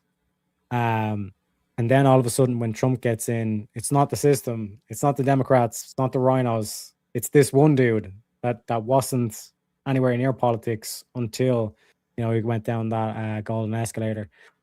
So I end off the debate the same way I end off every stream. I'm not asking you to trust me. I'm simply asking you trust your president, keep the faith in Trump, and God bless America and God bless Donald Trump. All right. Thank you for that closing statement. And with that, we are going to give the mic over to Lutch. Lutch, when you're ready for your closing statement, I will start the timer up with your voice. Yeah, so obviously I didn't get enough research here to be able to push back against what Taryak said, but I do maintain that it is the correct position. I think that I didn't prep enough. I think if I had enough, not enough time, but I mean if I put more into it. Put it on me, not on the time. But if I did better with the prep, I would be able to better articulate what I'm saying, and at the very least, present an argument that really does call into question the greatness of Trump in that context of all the other presidents. Like I said in my opening, I love Trump. I voted for him. I voted for him in 24, and I was a little scared after being so convinced by the Hillary vote. That was like, let me sit 2020 out. But 24, I was very happy to vote for him, and then things just changed. He got away from the Epstein stuff in a shady way. The rhetoric on why we were in Iran was not clear, and the fact that there is so little actual negative aspects about living in America today, and yet still he is at the center of so much discord. I don't really know how you would put him at the top, and that's not Tarek was talking about what we expect from politicians, and I always like to say I didn't vote for Donald Trump because I would trust him to dog sit for me, but that he would be able to do the things that he promised. And as of right now, there's been a lot of promises broken, and it seems like he understands the thing that I was saying before about like we really needed him in the beginning, and then he did what he needed to do, and then he's like, all right, I broke up this bullshit and I've showed you guys some stuff, but that's all I got. He's the bull in the china shop, and now we need a flag carrier who can represent that and carry that forward. I think if he had not been president in 24, which would be very, very bad, to be clear, but I think the argument for him being the greatest would be much, much, much easier if he wasn't in 24. The diversion from Trump 1.0 to Trump 2.0 is maybe not clearly articulated, but very central to how we should judge our politicians. Thank you, Taryak. Thank you, Easy. And I will concede my time. All right. Thank you for that closing statement. Sorry, excuse me. That's going to conclude the closing statements. Great work from both debaters tonight. If you are enjoying what you're seeing, make sure you like the stream and subscribe to the channel so you don't miss any of the debates we host here on Swords of Reason. All right. We run all kinds of matchups, political debates, cultural debates, social issues, philosophy, internet beefs, anything where there's a conversation worth clashing over. We bring it into the arena. And also, don't forget to subscribe to both debaters as well. Their links are in the description. So make sure you go show them support for stepping into the arena and sharpening their arguments tonight. All right. So before I start the timer for the official chat Q&A, I always like to ask a question or two based off either things I've heard, or maybe something I want clarified, or maybe something I think deserves another pass.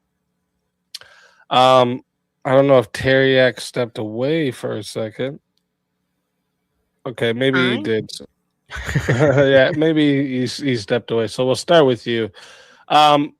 So Lutch, because it kind of seemed like we got to the point there. Basically, is that like you weren't necessarily, you were saying that. I had it written in my notes, and now I don't know where I have it in my notes here. Okay, yeah, right here. So it was basically that no current or recent president can really be evaluated for greatest of all time because their legacy isn't complete, kind of thing. So it would mean that like you weren't really arguing that Trump is not the greatest, but the claim itself cannot be evaluated right now. 100%. 100%. Okay. So what would be your like argument to defend that like meta position? What do you mean meta position? Like because like that position of like the claim is unknowable.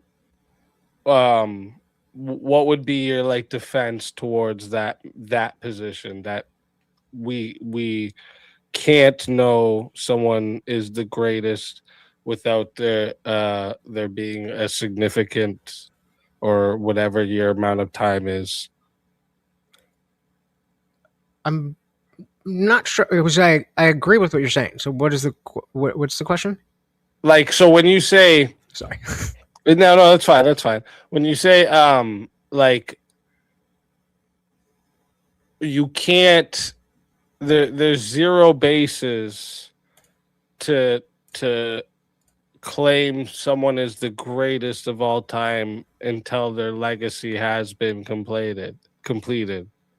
Why is that the reason? Like, why is that Gotcha. so? So I think I was kind of alluding to it before because you guys make a really good point about establishing that, oh, Eminem is the greatest, but he's still making music. I don't think there's an expectation of the level of influence on people's lives that we have in politics. And so, the idea that Tom Brady has the most rings, or LeBron has the most whatever. I don't know. I'm not really into sports. I'm more UFC, but that is a fundamentally different characterization of what we mean by greatness. I don't think there's an expectation that a basketball player has meaningful impact on the future. If they do, that definitely will raise their profile. Like you have a Michael Jordan, that obviously raises the profile of his greatness. But I don't think there's that expectation. And so in sports, in music, and all these other areas, it can matter, but not nearly to the amount that a politician who is ruling over our lives and creating policy specifically for the future. I just think it's a category error. All right. Did you have anything you wanted to say for that, Taryak? Yeah, like there's obviously going to be a bit of like subjectivity towards like greatness. Because like you kind of mentioned there, like in terms of like influence, like one could say like an Irishman wearing the MAGA hat would be quite influential, but like then you have like the distinction, like are you just talking about like influencers? Because like we have like plenty of influencers that would like, let's say, have more of an audience reach, let's say globally, and all this kind of stuff. But like I said, in terms of the claim that you'd say, well, like I don't think you could even make an argument because like when you say like that like you cannot even make an argument that like you can say that any of the presidents is the greatest president, that itself is a claim that would need to be defended. So like I said, there is like some, like I say, subjectivity to it, but it seems like the claim that you cannot even make an argument who's the greatest seems like a false claim to me. All right. And then my next question for you, Lutch, would be if you were to put like a under your standard of like the last one you brought up there was Washington, um or even one like really good metric that you can think of, what would be like one comparative metric that you would say Washington definitely beats Trump here? Legacy. I mean, I don't know we're going back to it, but like the fact that it was one single decision. I mean, I'm sure he was thinking about it. It's one single decision. No, I'm not going to be the king. We're going to have a president. That sets up the entire thing. And so I think the impact of that one decision, on top of everything they did with the Revolutionary War and within his presidency, things like the what is it, his template for the Whiskey Rebellion. I think I don't remember what year it was. I didn't right now, but the Whiskey Rebellion, where it was like a similar but not exactly the same to the Boston Tea Party, where it was a tax-based protest, and he squashed that down and established that as much freedom as we want, that law and order is more important. So yeah, I mean that's a type of thing. Like, I'm not saying that okay, that's why that single fact is why. I'm just saying I think there's a lot more there, and my failure to present them doesn't deny their reality. All right. And did you have anything for that, Taryak? Not really, no. Okay. And then my questions for Taryak is nope, that's right here. I'll start with kind of the opposite of what I just asked Lutch. Like, what would be the greatest thing, achievement that you would say Trump has done that like he's done it better than any other president, hands down? It's not even comparable. I'd have to say sovereignty. The fact that he wrestled back control from the British imperial system without even having to fire a single bullet is, like I said, for me, that's the greatest principle there. So like sovereignty. All right. And did you have anything for that, Lutch? Yeah, I mean, I know we kind of, I don't want to beat a dead horse, but that does seem like where we were at the beginning of the discussion, saying, well, this thing is the greatest thing, therefore the greatest singular thing, therefore he is the greatest. And I don't well, no, I'm just asking for, I'm only asking for one. That was my question to him. I asked him if he had one of the, like, gotcha. if Okay, we could pick one of the metrics that was like compared to all of them, he can't even be touched on. Well, gotcha. one would My bad. Yeah, no, man, agreed. All right. And then so if there's so my second question for you, Taryak, if there's like some future event that could like significantly change how his presidency is like viewed, why should we be confident declaring him the greatest right now rather than making a like a provisional judgment? Well, like we're kind of like we're talking about earlier on, like there's certain things. I think like the example that Lutch used was like Michael Vick. You know, like everyone was hailing him as the best and all this kind of stuff, and then the whole like dog fighting thing came on, or the thing, and everyone was like dropped him like a hot potato. Another example would be like OJ Simpson. Like he was like a phenomenal running back, and then that white girl ended up dead on his property, and then all of a sudden he's not even an American football player anymore. Do you know what I mean? So like there's obviously like stuff can come out, and then all of a sudden it throws it into the disarray. But like at the moment, like all we have is kind of like like I'd argue it's propaganda, but like speculation, and he's not doing this, or he's not answering this question, or whatever.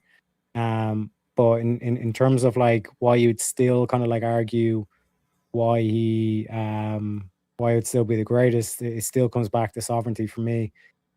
Because like, for example, like George Washington, like we would all say again, like it seems to be like sovereignty is the key issue. George Washington fought against the British and declared America, and as I was saying, there was other things in terms of like the format of what the country would become. Abraham Lincoln is another name that comes up because of the Civil War, and like that's retaining the sovereignty to it as well. But equally with George Washington, if we were to say that he's the greatest because he actually led the American people against what was the greatest empire the world had ever seen till that point, like he owned slaves. You know what I mean? So I think like we often look back certain kind of like people and try to say, well, he wasn't like the morally perfect or whatever standard we would have for like moral perfection and all this kind of stuff. I think we oftentimes try to put like an impossible or a perfect standard on people that like we kind of ignore the fact that we're all human, that we're all fallible. So I wouldn't rule anything out that could kind of like undermine or kind of like completely put like this into disarray, but from what's publicly known and like what we can dig into, especially through the history and all that kind of stuff, for me has to be the greatest, because being able to rescue back the sovereignty without a single bullet fired, you know.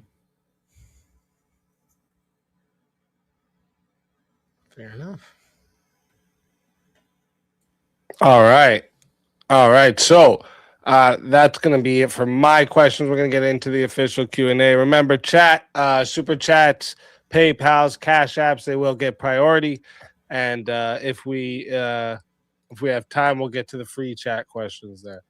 So first, starting off, we got Fredo, Knight Captain Corvus, and Jack of Blades all becoming members. Thank you very Shout out to much. I Jack. appreciate that big time. Rule over 2, Darth says, I found the button. It was in the lower right. Thank you very much. I didn't start the timer. Oops, my bad. Here, I'll shave a couple seconds. Prince of Dogs comes in for 5. Says, even if the president isn't popular, couldn't they still enact great policy and be great in all other means?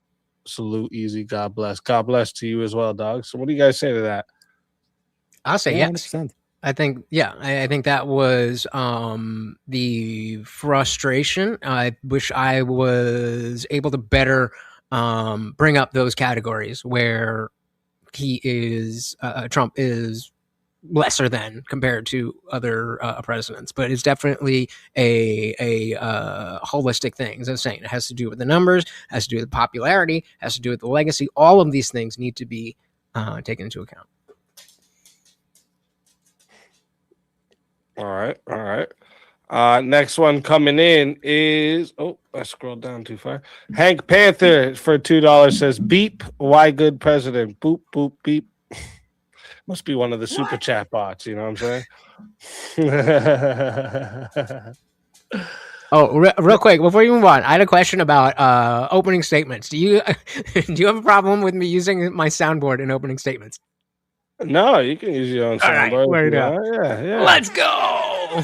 yeah, of course, yeah. It's like a reflex. thing I mean, people fucking have like slideshows sometimes. Martell do a thing where he puts together like a little video that his opening statement, so he just plays the I know, video. nerd. You know, so like, I mean, you can do, you know, it's your opening. Hey, first time ever, actually, last week, Amender, he used his rebuttal time to ask questions and cross-exam. And I was like, you know what? I'm not even fucking mad at that. If you guys want to do a cross-exam during your rebuttal, like, I have no problem with that. Where both people can talk? Yeah, where like you're asking questions during your rebuttal, Yeah. right? Getting maybe some clarifications or definitions or whatever you want, right? Like, I wasn't even mad at how it went. You get 5 minutes. It's your rebuttal. If you want to do that, yeah. No, I'm not mad at that. Yeah. Joseph comes in with 5, just showing support. Shout out to you, Joseph. Thank you very much. Rule over 2 with 5 says for bad cramps, he's sending in a 5 for him. Thank you. I appreciate that, Darth. I appreciate it big time. $2 comes in from Prince of Dogs. By the way, goat lives matter. True. That's true. Facts. Hank comes in with the $2. He dodges bullets, bro. Well, It's like Factual Neo from the statement, I guess. Matrix, you know? He's Neo from the fucking Matrix.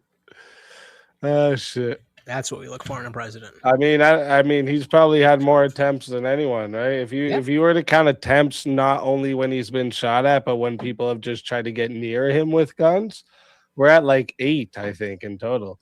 It's crazy, dude. It's like this dude is like, I mean, you know, I always say he's got God on his side because, like, I don't know. If you look at the one with Thank you, where it hit his ear, sir. like if you just think about where your ear is, right? Let me just do this for a second. Like your pen. Like put your pen here at your ear. Just touch the tip of your ear with your pen for a second, right? Make sure it's straight. Thank you. And then go sideways. You touch the pen right here. You touch the pen right here. Actually, I don't even have to go that far. You touch it here. Any little movement of his head any other way blasted a part of either his face or back of his head right off. And ear. Ping. That shit's, I mean, I don't know. If you don't have someone watching over you, I don't know what else he needs proof of. Wicked Wally for $5. After this debate, Taryak has given me Irish fatigue, and I'm Irish. This ain't a W for lunch either. I got Indian fatigue now too. Thank you. Come again. But like this is a weird phenomenon, and I've noticed with a lot of Americans, and it's been said to me where it's like, Taryak, you're more American than Americans. Like there's so many Americans that want to be another nationality. It's like, why are you not proud of being American? Like, the greatest country to ever exist. Let's go. Dilly. Let's fucking go. I like it. Sempiternal Chaos coming in with 2 just to show some love. Thank you, Sempiternal. Tay Gooch with a big $50. Howdy, y'all. Much love from Texas. Showing some love to the stream. Shout out to you, Tay Gooch. Always coming in and showing some love. I appreciate you. Big 20 coming in says, Big W, Irish lad, sad to see a foreigner no more than an American. Shit. So let me actually say something to this, right? Because I wasn't born in America. You got to understand, right? A lot of the things you guys grow up in America and in the American schooling system. And there's shit they taught you when you were younger about during your schooling that, like, we literally have to go search that up if we want to even know the shit they were teaching you guys in grade 2, right? Like, that's why. So, like, when somebody wants to, like, actually know about America, they're gonna do a lot of research. That's why, like, I run into the same thing where I'll talk about, like, the history of America with some Americans, and they're like, "Oh shit, I didn't even know that." And I want to say, how the fuck are you American and don't know that? But I get it because there's some shit. If I didn't go look it up in my Canadian history, I wouldn't remember it because they taught me it when I was like in fucking grade 2. You know what I mean? So and it's also a matter of like the position of America hasn't changed since I mean, it's different, but essentially we're still world police, and that's been my entire life. And so the need to have an understanding of this conflict or that conflict, like I said, I wasn't even paying attention to politics at all until Trump came down the stairs. And so you can be that person. And that's, something I'm very, very against. That you're right. We should all know this shit.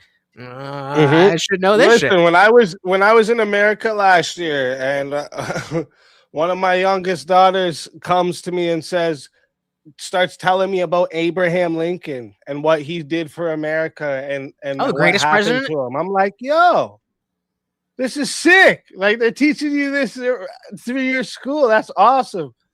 Right? Like, I love that. But the thing is, when you get older, if you don't have an interest in politics, you're going to forget about a lot of that shit. True. So, yeah, it's definitely worth looking into it. I love history, though. I'm a fucking history nerd. Question to both. Who would you consider the best 3 presidents, and who would you consider to be the worst 3? Long live the Irish. Ooh, that's a good question, though. What do you guys think? I have no clue on the worst 3. But yeah, best 3. Probably go Washington, Lincoln, Trump.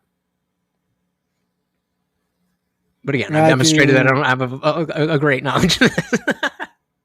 Yeah, so I'd say 3 best would be basically the reverse order that Lutch said. So Trump, Lincoln, Washington, and then 3 worst would be Clinton.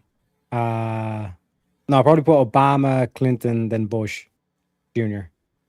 I would just, living through it, I have the bias of Biden being the worst. Obama's definitely bad, but I don't know again how impactful the negative aspects were, because Trump was able to kind of reverse a lot. So I don't know. I definitely should know more about these presidents. Who did you guys pick for the 3 worst? Sorry. I don't know said if I even. I just said Biden for sure, and did I say anything? Yeah, I don't know the bad presidents well enough, but definitely Biden. Yeah, I'd say Obama, Biden, and Bush Which Bush? Jr. Mission Although accomplished. Senior is pretty up there as well. What do you guys think about like Hoover? He built a dam. He's garbage, right? Garbage Yeah, president, right? There's a lot of garbage presidents.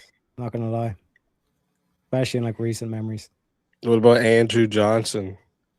I was actually considering when I was making my opening. It was between Andrew Jackson and Teddy Roosevelt. Andrew Johnson? Oh, Johnson. I thought you said Jackson. Oh, I don't even know who Andrew Johnson. what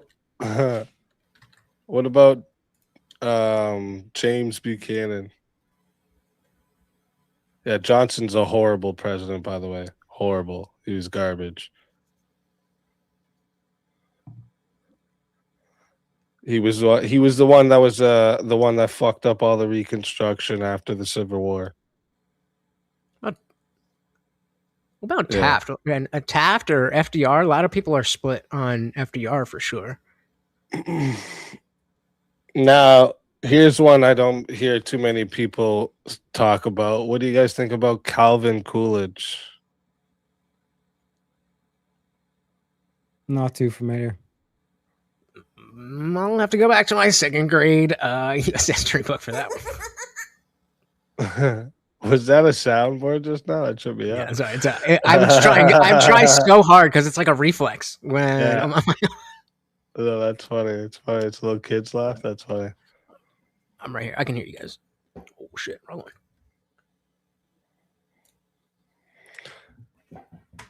one. Wait, what did someone said? Trailer said barely a president. You guys don't like Calvin Coolidge? Who was the guy that was in for like 3 months? That was the guy who said the business of America is business.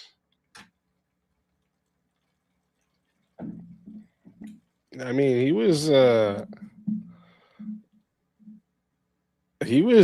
I mean, I think he did good. If you look at his history, his record, right? Didn't he paid down the debt? He paid down the debt. Janice, I love you, baby. Last name, hi, Janice. You are amazing. Sure, dude. I'm pretty sure economy was fucking booming in the 1920s because of him, bro. Like, that's the thing though about like there's a lot of presidents that would, let's say, at least be remembered for a lot of like negativity things, like especially when they pass like unpopular things. But especially like with major changes in terms of like industry and economy, it's not until like years after they actually served that you actually see the benefits and all that kind of stuff from it. So like I said, depending on like what was said when they were president about them versus like going back Ain't my and first actually like rodeo. redoing the numbers on it. Right, That's right. the That's difficulty yeah. with it as well. That's what I'm talking about with Coolidge. I think he was all right, and he was all about like having like a really limited government. Like he didn't want like government to be so involved in everybody's life. He was really about small government. I don't know. I don't know. I think he was a good president. I don't know. I think I could argue for him being a great president too. Jeremy comes in. Taryak, if you say Trump is carrying out Lincoln's agenda, wouldn't that be an attribution or an attribution? Yeah, an attribution. Am I saying that wrong? Why am I feel like I'm saying that wrong? An attribute last. Attribution. Why does that sound fucked up to me? Attribution. I don't know. Wouldn't that be an attribution lasting impact of Lincoln? How can you credit that to Trump? Yeah, because when you look at the situation of, like I keep pointing back to it, the British imperial system, the fact that they were able to take out Lincoln, it's one thing to have a vision, and then it's another thing to actually execute it. And in terms of Trump being able to dodge all these bullets and then Amateurs. still be able to continue on that legacy and that heritage, especially in terms of like modern day, where like you're seeing with like Tucker Carlson, I forget the dude's name, but the dude that was like Joel Kent or whatever.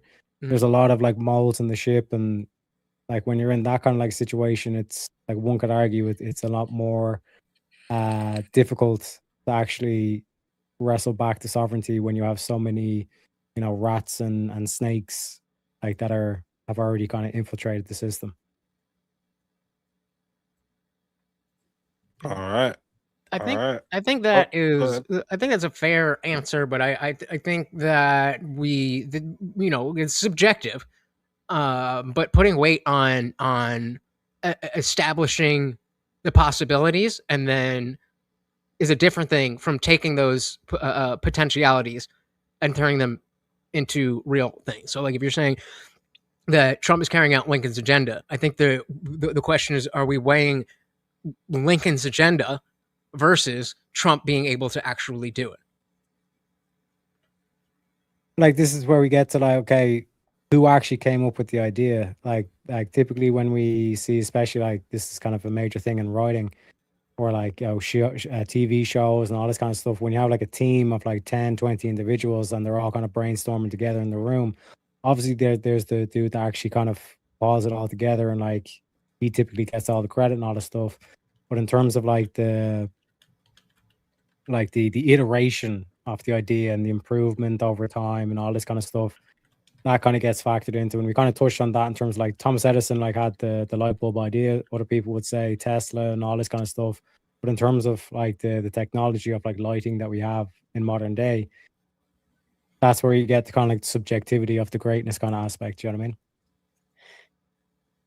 I mean? All right. Next one comes in from The Freak. Says brilliant moderation, hashtag Trump GOAT. And With the Neo picture. We can guess what that says over there.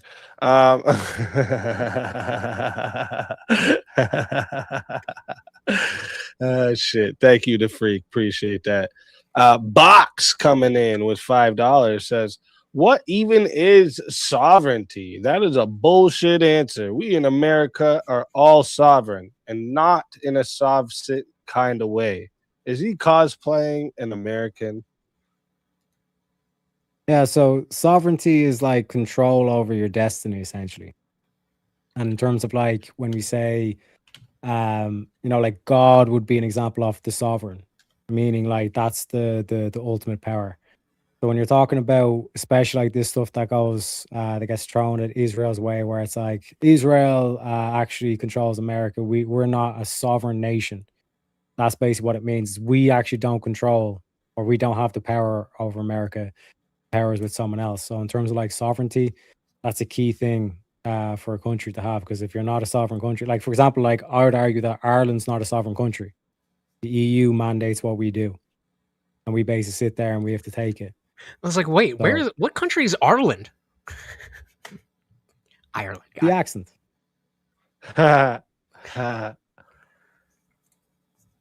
That's funny. Oh, I didn't do the Nightbot. Oh, I didn't do the second Nightbot link to timer one. That's why. I'll fix that in a few moments, guys.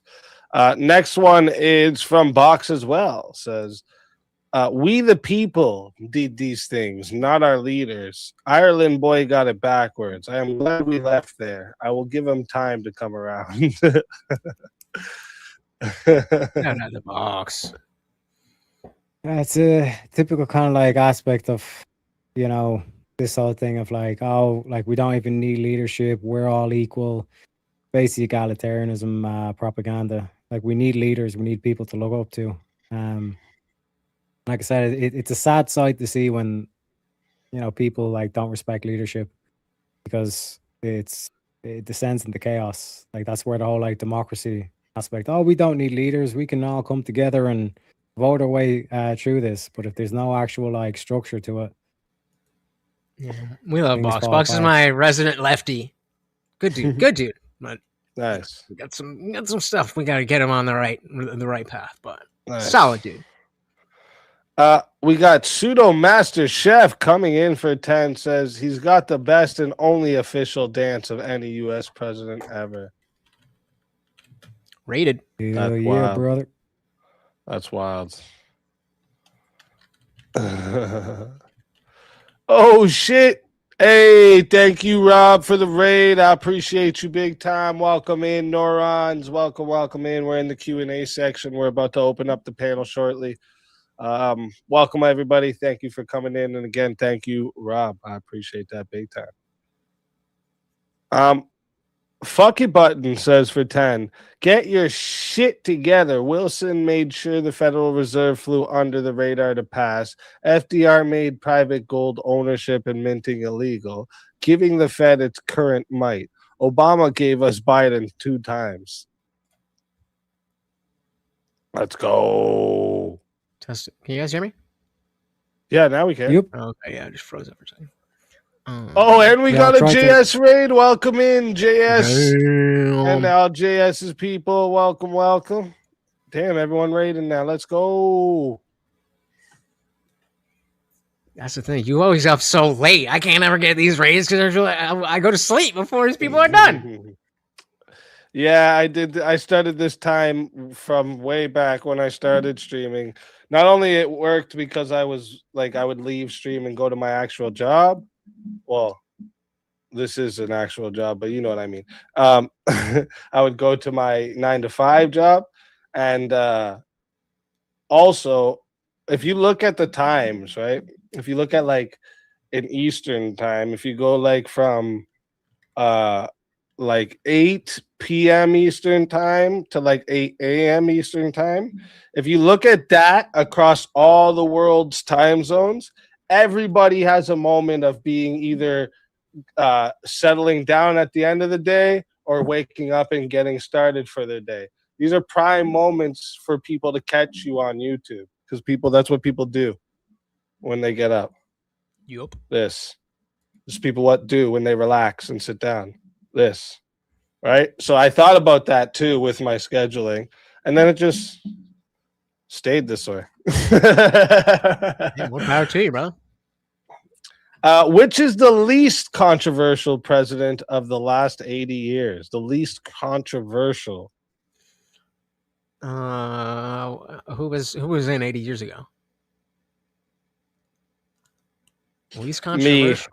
It's probably gonna be somebody that well, let me not speak for them, that I don't remember their name because controversy is what gets the attention. Let me just pull up a list of presidents. Like in terms of like controversy, I'm thinking like scandals and all this kind of stuff.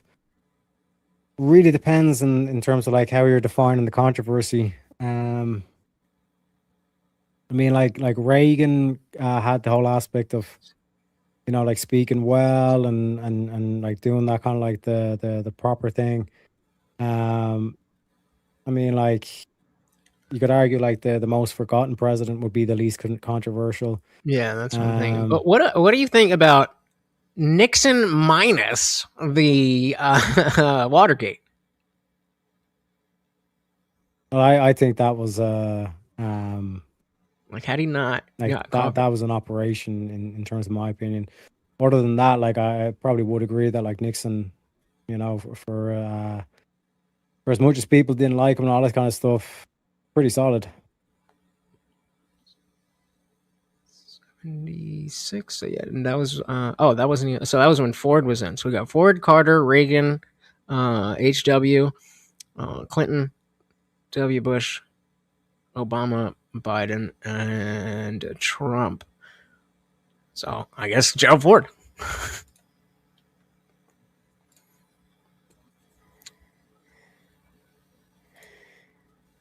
So what was the ones you named again? Just name them for me. So we had Gerald Ford, Jimmy Carter, Ronald Reagan, George H.W. Bush, Bill Clinton, George W. Bush, Barack Obama, Joe Biden, and Trump. So least controversial. You skipping Eisenhower? We said in the last 80 years. Did I 80 years ago was 68? No, 66. No. If not, if Oh, we 46. No, wait, 80 bad at years. You fucked me all type of up. 80 years ago? We're in 2026, bro. So if you just take away 20 years, let me help you out. Take away 20 years for a minute. So you have 60. Yeah, We're back in 1946. 2000. Or 26 years. Take away 26 years. We're back in 2000. How much years you go back now? you asking Don't me? give him the answer, motherfuckers. He fucked me right up. At first, I was going with it. I was like, wait a minute. No, that's why I said Eisenhower. It's 46. Yeah. Okay. Yeah. 40. And I would actually Let's pick start- Eisenhower instead. And I bet you would too. It's a 46. 1946 we're talking about? Yeah, and on. Okay, so we had Truman, Eisenhower, JFK, LBJ, Nixon, then Ford, Carter, Reagan, Bush's. Yeah. Okay. Come on, Eisenhower, bro. Yeah. Yeah. Bro was like Military-industrial respected in complex. so many different ways, right? He had war hero status. He was just, you know. He's the That's one what I that would warned. He raised the flag for the whole, you know, military-industrial complex. But so that gets into the semantics of controversial, meaning controversy when he was in office or controversial today.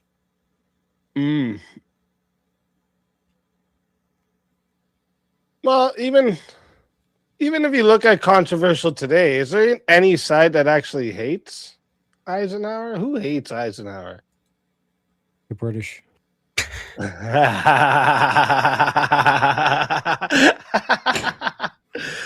No, but do you it's do probably you think Eisenhower. anyone looks back and they're like thinking about presidents they hate and they're like, yeah, and that Eisenhower dude, that guy who almost died for us, that guy's an asshole. Like nobody actually, I don't think anybody actually hates him. I know a lot of people are sour on Carter. The British. That was a good answer. Oh shit. Let me see. Oh, and we got another one here. $5 from How Long Nate. Everyone better drop the pup play later at the door and like the stream. That's true. Tell them. How long, Nate. Thank you very much. I appreciate that big time.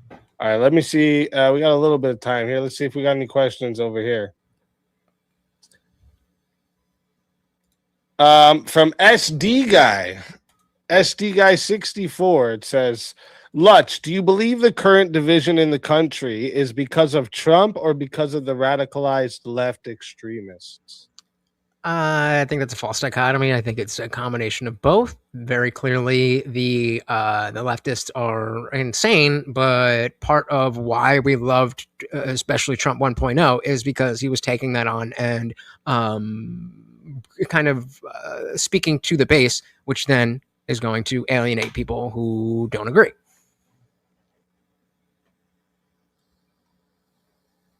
Okay. Then we got one from Rule Over 2 says Empire or Rebellion. You got more context for that? Nope, just said that.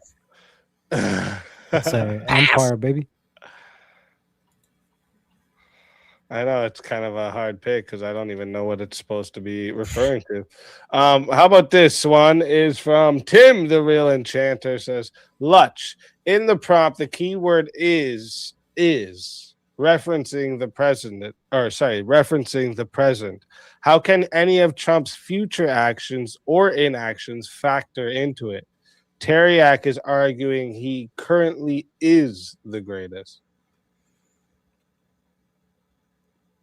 I think it's a fair interpretation.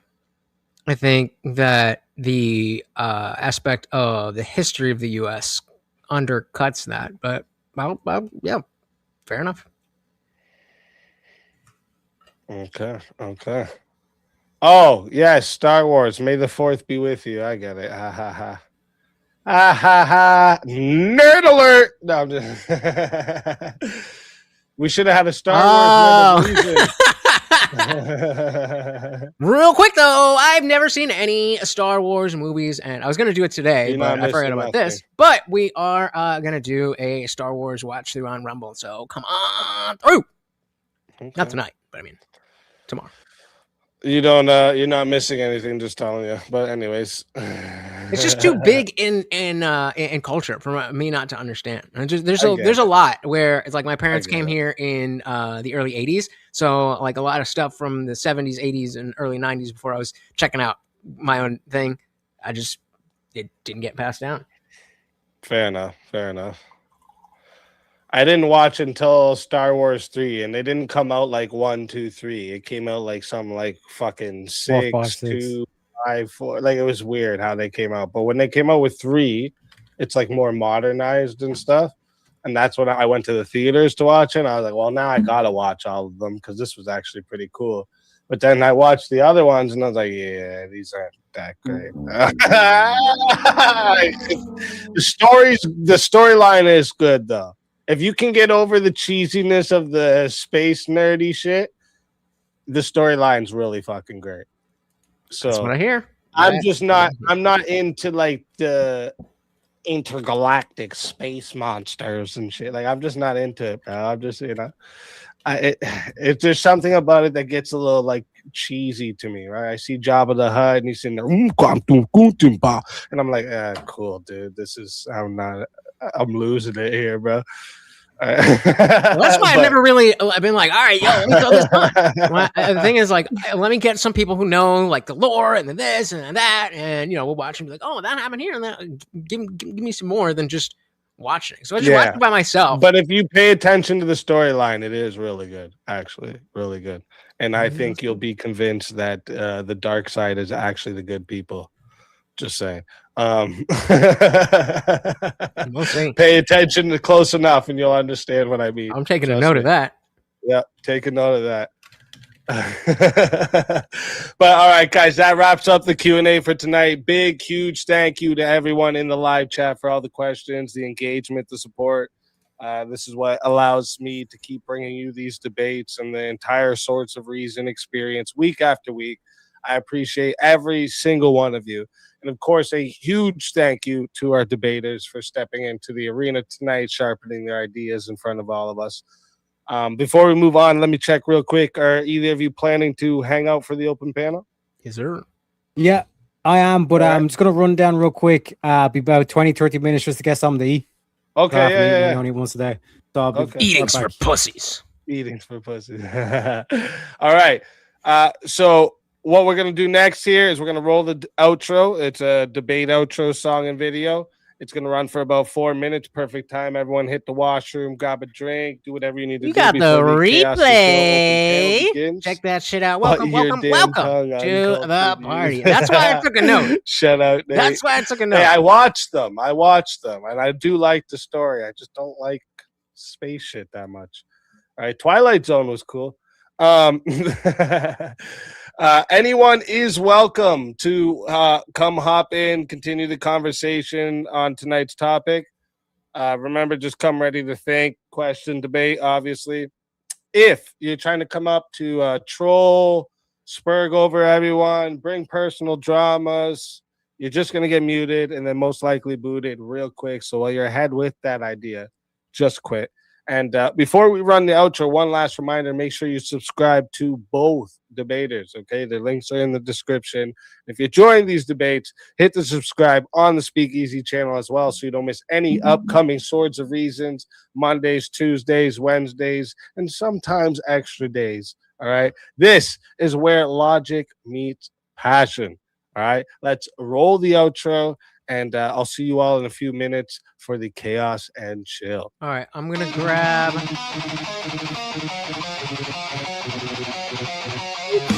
Enjoy the show. I will be right back.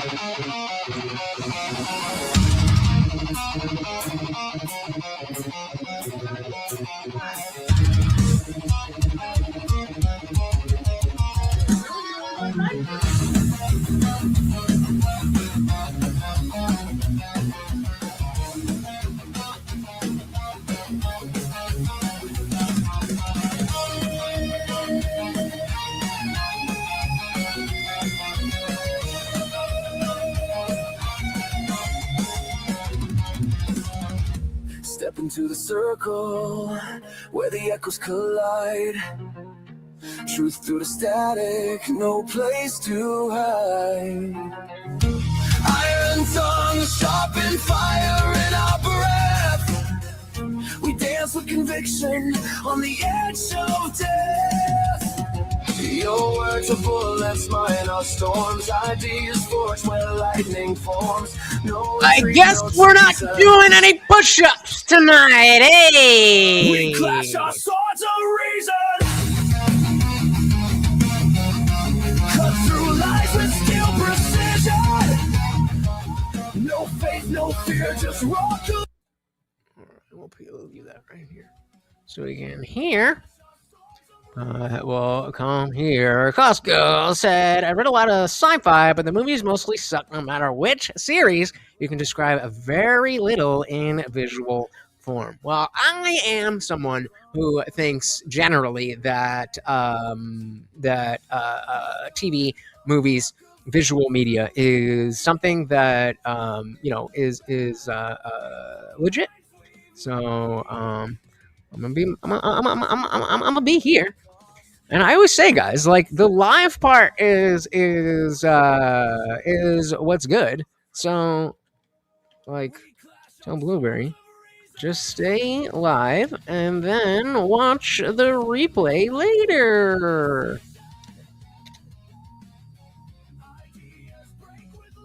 You know what I mean? And indeed, you can feed the puppy. I lowered the monthly goal. I was like, we're never gonna make it to 1,500. So $1,000 for the entire month. The entire month. And I've already promised you guys a movie night with Star Wars. And so what I think I'm gonna do is, if we hit a certain level every week, then whoever's in the chat when we hit that goal will be able to say, okay, I want you to make the poll of which movie we watch next, this one. And so you guys will get more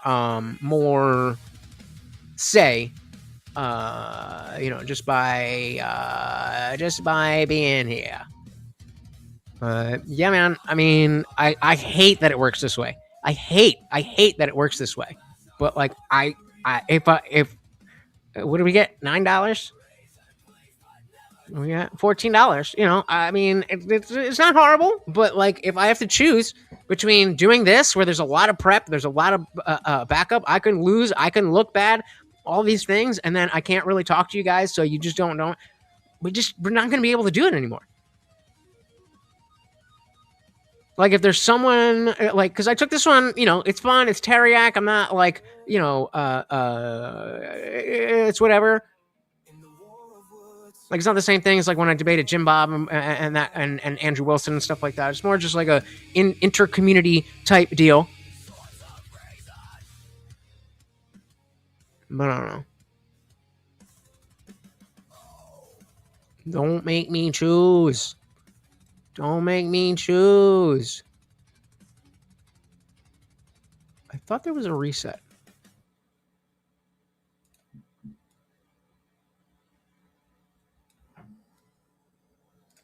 Well, there's one. Yo. No one else? Just me. No one else in the back? Nope, not at this moment. Not at this Not at moment. this moment. Which side were you on to start, Daniel? Trump is one of the greatest. I don't know history well enough. Yeah, that was that. I mean, I did a good amount of research, but it was very clear that I need. Yes, I mean, of course, you'd research for something like this. Almost spilled. I mean, a lot of the so-called greatest presidents still have done seedy things that can't be denied. But don't you guys ever worry that if you're saying I don't really know the history of what these other presidents have accomplished in comparison? Don't you like feel any type of like weariness about even saying he's great at all? What? Like because like for me, like when I say Trump's great, first off, I don't refer to his character when I say that because a lot of people bring that up. I'm referring to, him and his policies and what he's done for the country. That's strictly what I'm talking about. And I'm comparing it to what the presidents of the past have done. Because, like, if I didn't, right, for all you guys know, there could be a president that fucking smokes him in every one of these avenues that Taryak brought up. I mean, obviously, of course, this is about it in history. What's that say? This is the best in history. Best in the future is whatever the fuck it is. Yeah, that's why I'm talking about the history. Right? Like you're not really comparing. It's like me saying, my wife literally makes the best coffee in the world, and I've never drinking no coffee except my wife's coffee. That's what that's like, right? Because you're not comparing it to anything. That makes sense, of course. Well, what you're saying that's a legitimate stance to say this is the greatest coffee, even though I never had any other coffee? Or are you saying no? I think I would have to at least be able to compare it to other coffee. Like I do say my wife's coffee is the best, but I'm comparing it to like I've had Tim Hortons, Dunkin' Donuts, Starbucks, all these places, right? Yeah. Do they suck? Well, compared to my wife, they're all about the same. Yeah, that's kind of what I was saying. Yeah, but you get what I'm trying to say, right? It'd be like me saying, "Oh, fucking." Let me give you a really good. Apples are the best tasting fruit ever, but I don't know what bananas. Which one? Like. Which type of apple? Fuji. Always Fuji. Okay, never Honeycrisp. Nah, that ain't bad. Or Cosmic Crisp. Oh. Just not Red Delicious. Ironically, the least. I mean, most people are like just default Red Delicious. I do like them. So interesting for my chat. Part of the problem with comparing historical figures and modern ones is history's curated. So even then, how accurate can one's opinion be of a historical figure?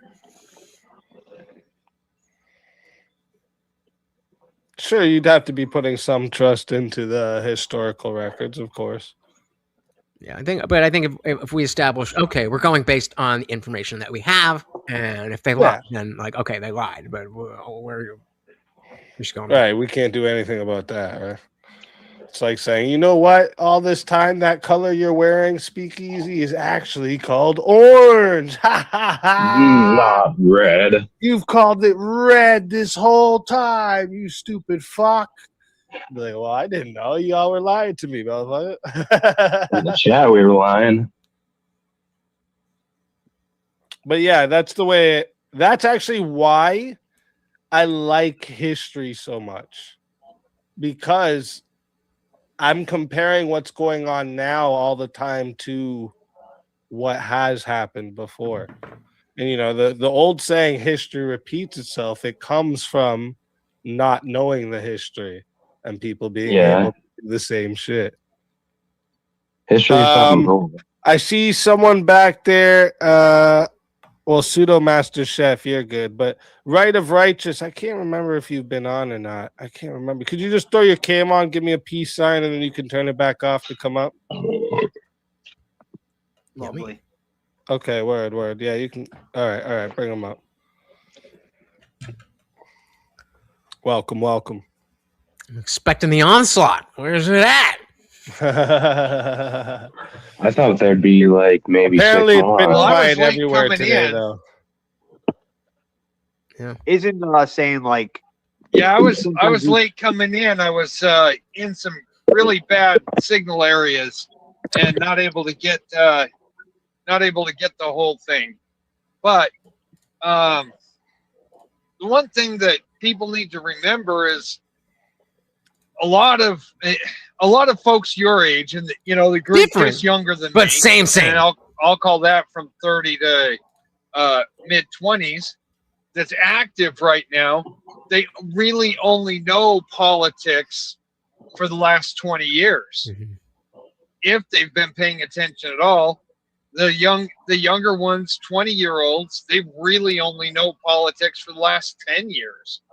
So like it takes more research than just what's happening with Trump to go back and look at what all has happened in the last 50, or like I asked in there, 80 years that has led up to this. Because well, you'd have to be 100 by that.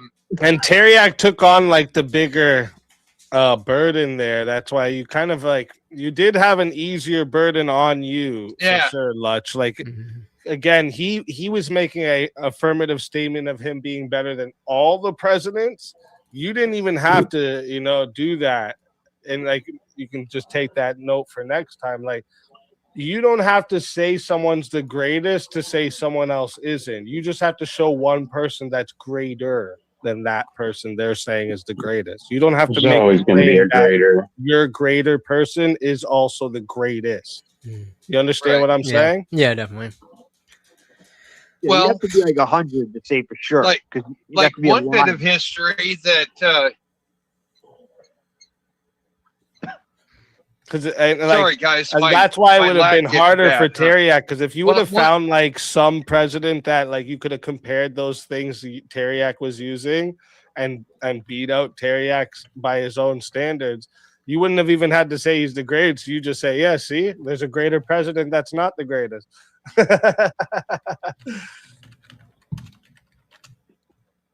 Right.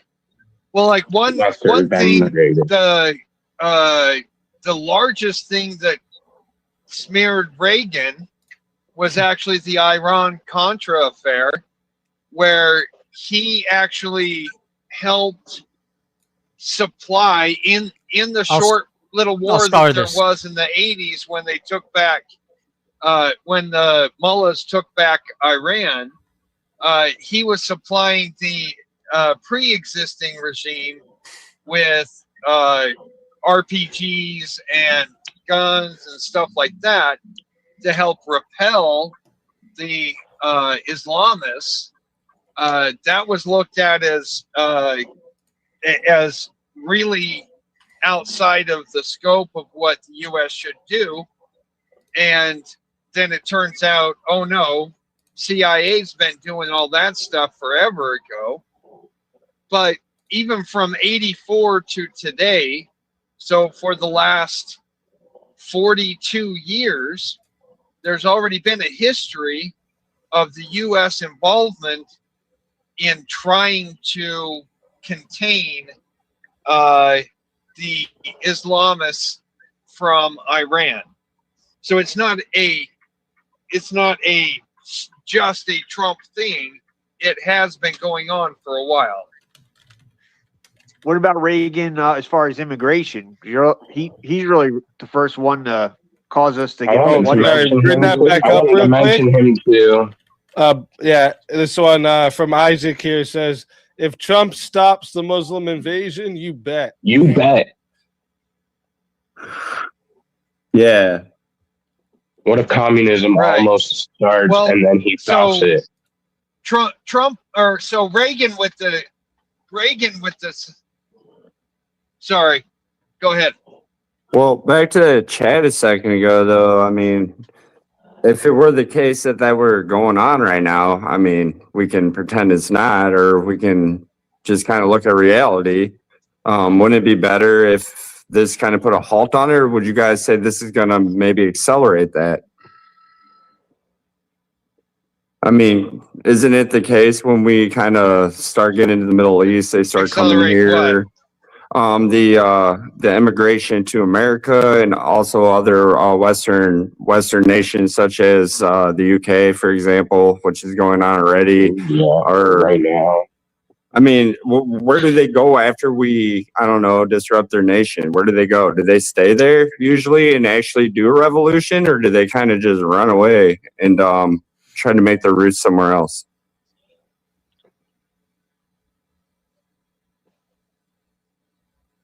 Well, I can tell you from a slightly older experience, as someone who's in their 50s now,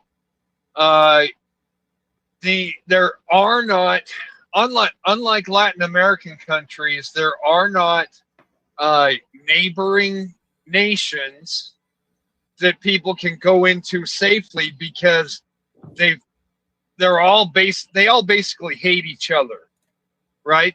But they all hate Israel more. And so when we create such huge wait a minute, can you demonstrate that they actually hate each other, though? National borders.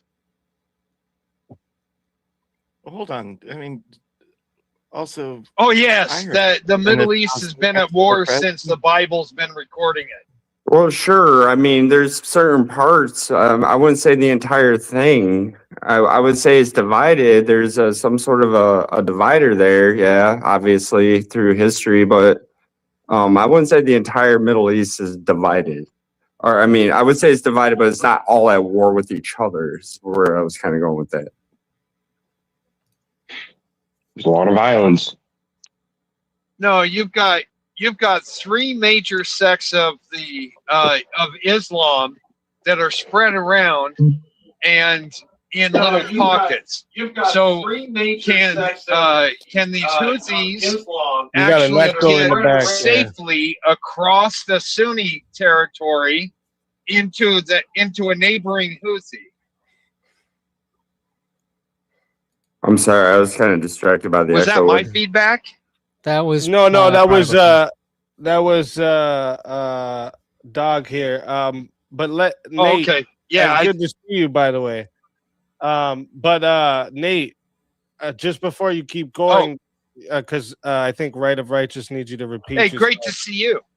I think he needs you to repeat yourself because he didn't hear you. But I gotta address real quick in the chat. JS said Melania Trump being hottest first lady should count for something. Jackie Kennedy was way prettier without all the fucking plastic in her face. Okay, so you're wrong on that, JS. That was stupid. I mean, that she was looked good. Goodness. She don't know. Do we have any raw photos of Melania, Jackie though? Kennedy. Yeah, It goes like this. Hey, hold on, like Lacey, I this. had a question about that. Yeah, bro. It goes like this. Jackie O. Jackie Kennedy, Jackie O. Marilyn Monroe, and then Melania Trump. What about Melania natural though? You don't know how she looked, do you? Yeah. You got a photo of her What natural did she though? look like? Because most of these Yeah. girls are prettier natural. That's all I'm gonna say. These ones that get these facial surgeries, there's actually like demonstrable proof that they're prettier natural. So she might have botched her face and she was more beautiful before. I think I'm she just saying. probably did botch her face anyway. I think Jackie Kennedy had I'm like just making the weird claim. blue-eyed look. They were too making I the claim. actually am rolling with it. I think it makes sense. You think Jackie Kennedy bought her face? Natural beauty is much better. Oh, Jackie Kennedy didn't botch her face, but Melania definitely did. Oh, okay. Yeah. Yeah, this is the. That's what I'm saying. If we could get a picture of her natural, maybe she was prettier natural than now. You know what I'm saying? Like She in the had the chat. choice. In the private Oh, chat, wait, I just put a JS and Jeremy. comparison. Sorry, I have to address these guys in chat. JS and Jeremy, listen. Uh-huh, Monroe sure. was the first lady. All right, maybe she wasn't on paper. She was a first lady. All right, we all know. In a manner of JS was fashion. fucking the shit out of her, bro. Shut up. Yeah. That was one of What his a first lady. ladies. That fucking. What a lady to have an affair with, dude. She was the first mistress. Yep. Yeah, but anyways, do you remember what the argument was there, bro? All right. So about the Middle East. So Yeah. So if you have two major sects of Islam, and both of them practice different versions of Sharia, Yeah. how can a group of Houthis, which are there in Iran, right? They're controlling Iran right now. They're completely surrounded with in the Islamic nations around them, completely surrounded by Sunni. How can they safely travel through Sunni territory when they are sworn enemies to each other? To 3 or 4 nations on the other side, to where there's more Houthis. Well, I would And kind of the other way around. How can Sunnis get safely through a Houthi territory to where there are other Sunnis that they would best mix with? Well, I'd kind of frame it like the redcoats going up against the revolutionaries. I would say, I guess he who can hold the land, hold the land. I'm not saying it's right, but I'm just saying it is the case. So, I mean, Conquered land is not stolen. well, I don't. That's kind of a red herring, but I was kind of No, I going know. back to what he was saying. I mean, how could it not be the case? Like even Right. without intervention, I guess you could say that what we would consider to be immoral may win the conflict. But at the end of the day, if we say they're immoral and we go back over there, such as what's going on, I would just kind of ask, well, where am I wrong in my logic that led us there, though? You know what I mean? No, I have no clue because I just got here. Oh, well, that doesn't help much. No shit, I've been at the bar all night. Well, but here's what you got to remember as well. Oh, sorry, go ahead. I'm sitting there for a while. Well, I didn't say nothing. Oh, geez. Oh no, I just laughed. So another thing you have to remember is the majority of those national borders have only been static since the end of World War.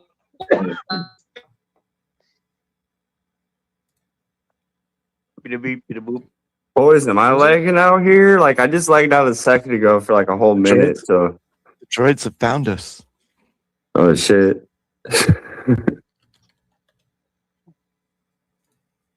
It's the skinwalkers. So, which one of you guys, or if any, were on the against from the start? Nobody.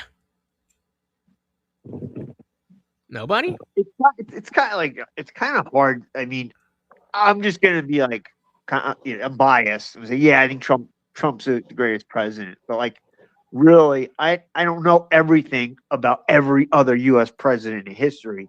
pretty much going by like what I experienced when I was alive. You know what I mean? Like I remember Reagan, and I remember like my dad was a Reagan fan for a while, and then he started like my dad, like in the end, pointed out all the bad things that Reagan did that like led us to where we are today. And I Well, used to think, as I said, some of the good presidents still do shit behind doors. yeah. Well, the immigration thing is the biggest L for Reagan in my book. Yep. The greatest president of all time is George Washington. Can you demonstrate that? Yeah, say more. Yeah, he led the Revolutionary War, and he crossed the Potomac multiple times, and he gave us freedom. Okay, well, I don't know about gave us freedom. I don't. That's something that would have to be debated. Okay. Well, how not? How Well, what would you consider freedom? being in a tyrannical government? Right. That's what I was gonna say. Like, not tyrannical government and let us from under a king. Well, if it is the case that he gave us freedom, and then why is it not free right now? Like everything is regulated right now. There's been a lot of there've been a lot of people who have bad ideas, bad intentions, or both that have taken that freedom and abused it. So you're gonna would you argue remember, that they're- hold up. You got to remember that the Boston Tea Party was over a what? It was supposedly a 3% tax, but I don't believe that is truth. 2%. We'll say 2%. All right, you said 3. I say 1. Matter of fact, I think I'm closer to 1. But anyways, we'll go with 2. 5. No, that was just to relieve the mandate. That's all that was. But I'm just saying. What I'm getting at though is that was a 2%. If we cut the middle between me and you, that's a 2% tax, right? Yeah, sure. What are you paying right now, or what am I paying right now in taxes? Shitloads, man. But 30%. Right, but it's not a one-to-one comparison. The economy and the entire structure of like the state of where the economy is and the structure of the economy itself is vastly different.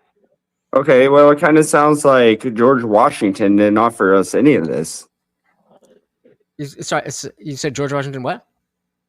Didn't offer us any of this. In what way? Well, it doesn't sound like what you guys are saying that he offered is what we have. So this is what happened because of what he did, though, is it not? Sure, but if you set up an amazing opportunity and someone else drops the ball, do we ding the person who set up the opportunity, or do we ding the person who dropped the ball? I don't know. If you give your kid the keys to your car and they go out and wreck it, do you ding them or do you ding yourself? Well, children are children. Well, I feel like everybody's children now, so I guess so adults are adults.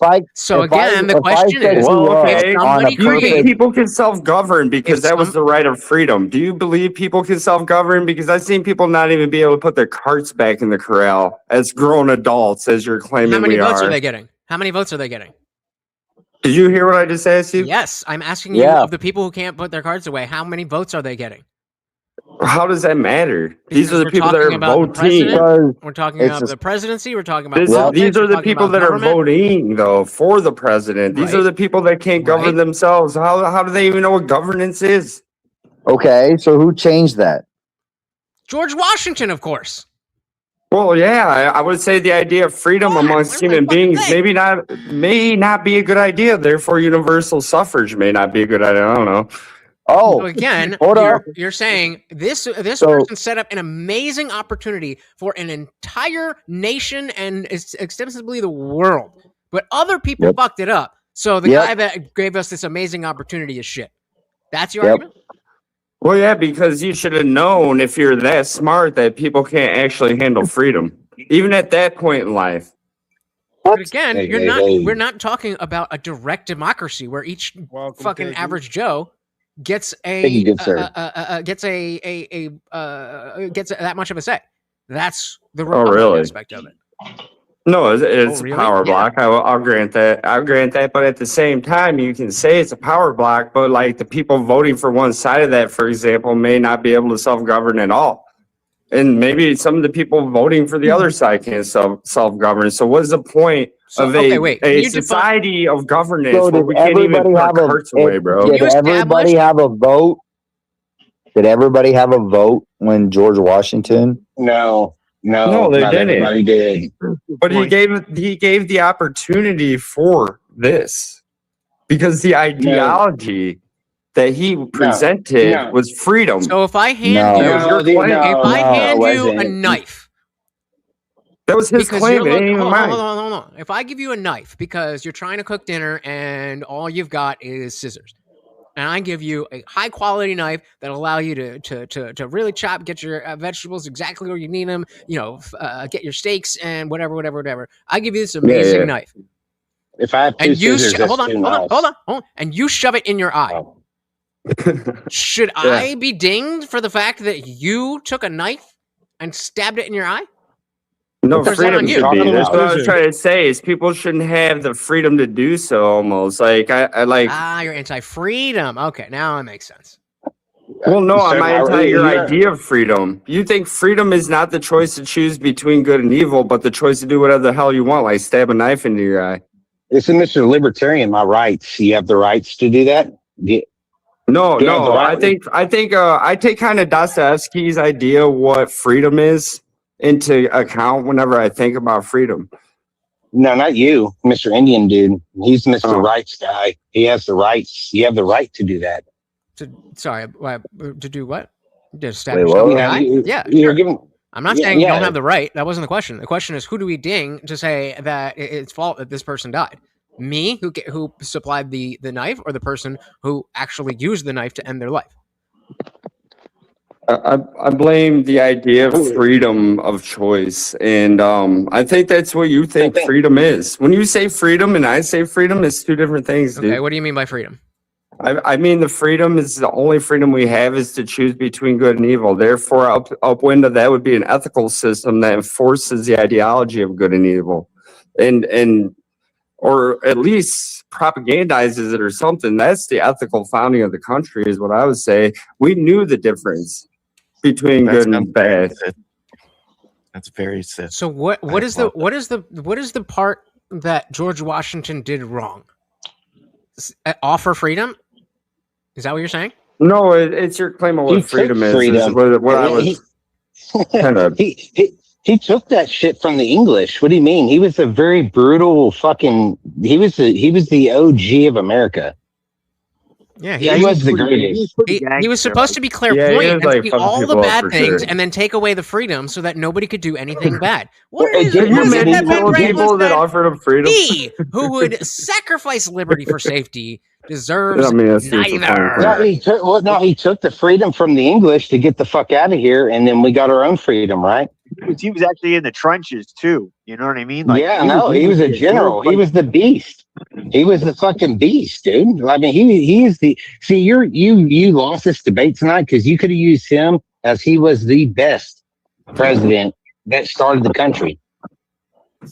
How many terms did George Washington want to run? But technically, Two. none. He Thank you. he opposed him. Well, he was president though. No. I got that. What my point though is, he did not want to be president, correct? I know. No, yeah, correct. He And didn't want then- the monarchy. And then when the election came back up, did he ask or want to run for the second term?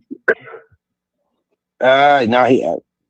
I No, think he did no, not. he did not. But people wanted him to, though. Correct. You know, people was what? wanted him to. So what's He the was bad part of what? that? What did he He do was wrong a there? great.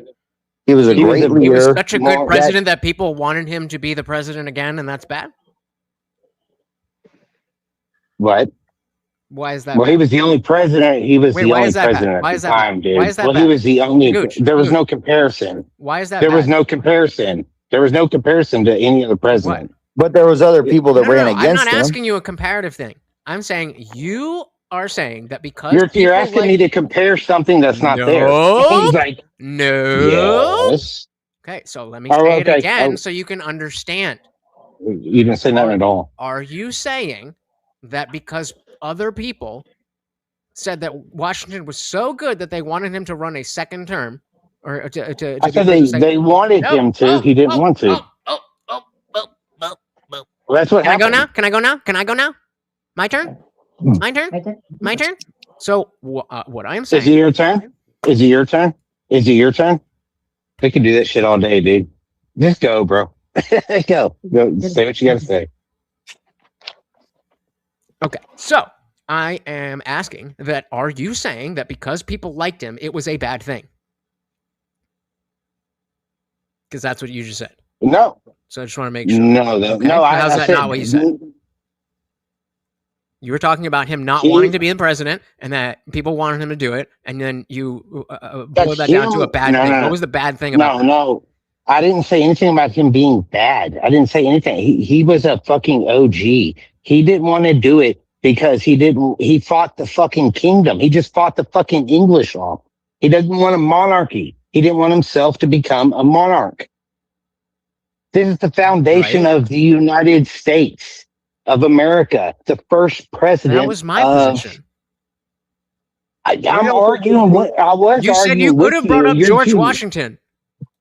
Yeah, I brought up George Washington a lot. I ended on George Washington being the greatest. Yeah. Were you paying attention? You didn't. No, you didn't. Well, okay, maybe. Okay, maybe. I didn't what? I didn't what? I didn't what? I didn't what? I didn't bring up George Oh, he Washington. did. Tell me I didn't bring up George Washington. I got a question on that though, bro. What are you appealing to when you say he was the greatest? What do you mean he was greatest? Yeah, I was asking the Indian Jesus guy. I was asking him. So why are you just saying Indian Jesus guy? Say his fucking name. I can't see it. I'm sorry. You can call me Lutch. Lutch like Clutch. If you don't like the Jesus. Clutch rules. Some echo. No, okay. No, I was echoing because I was trying to zoom in. Sorry about that. Go ahead. Sorry, what was the question? I apologize. I was asking you what you were appealing to when you said he was the best. Yeah. So I would, when I'm on the affirmative, I always like to define terms, and by going first, that allows you to frame the discussion. So I was anticipating that Taryak was going to have a strict rubric off which it was sovereignty. Look, it was sovereignty. That's what it was based on. It was based on sovereignty. You would say. I understand that now. I didn't know that you were going to say that when I was prepping for the debate, buddy.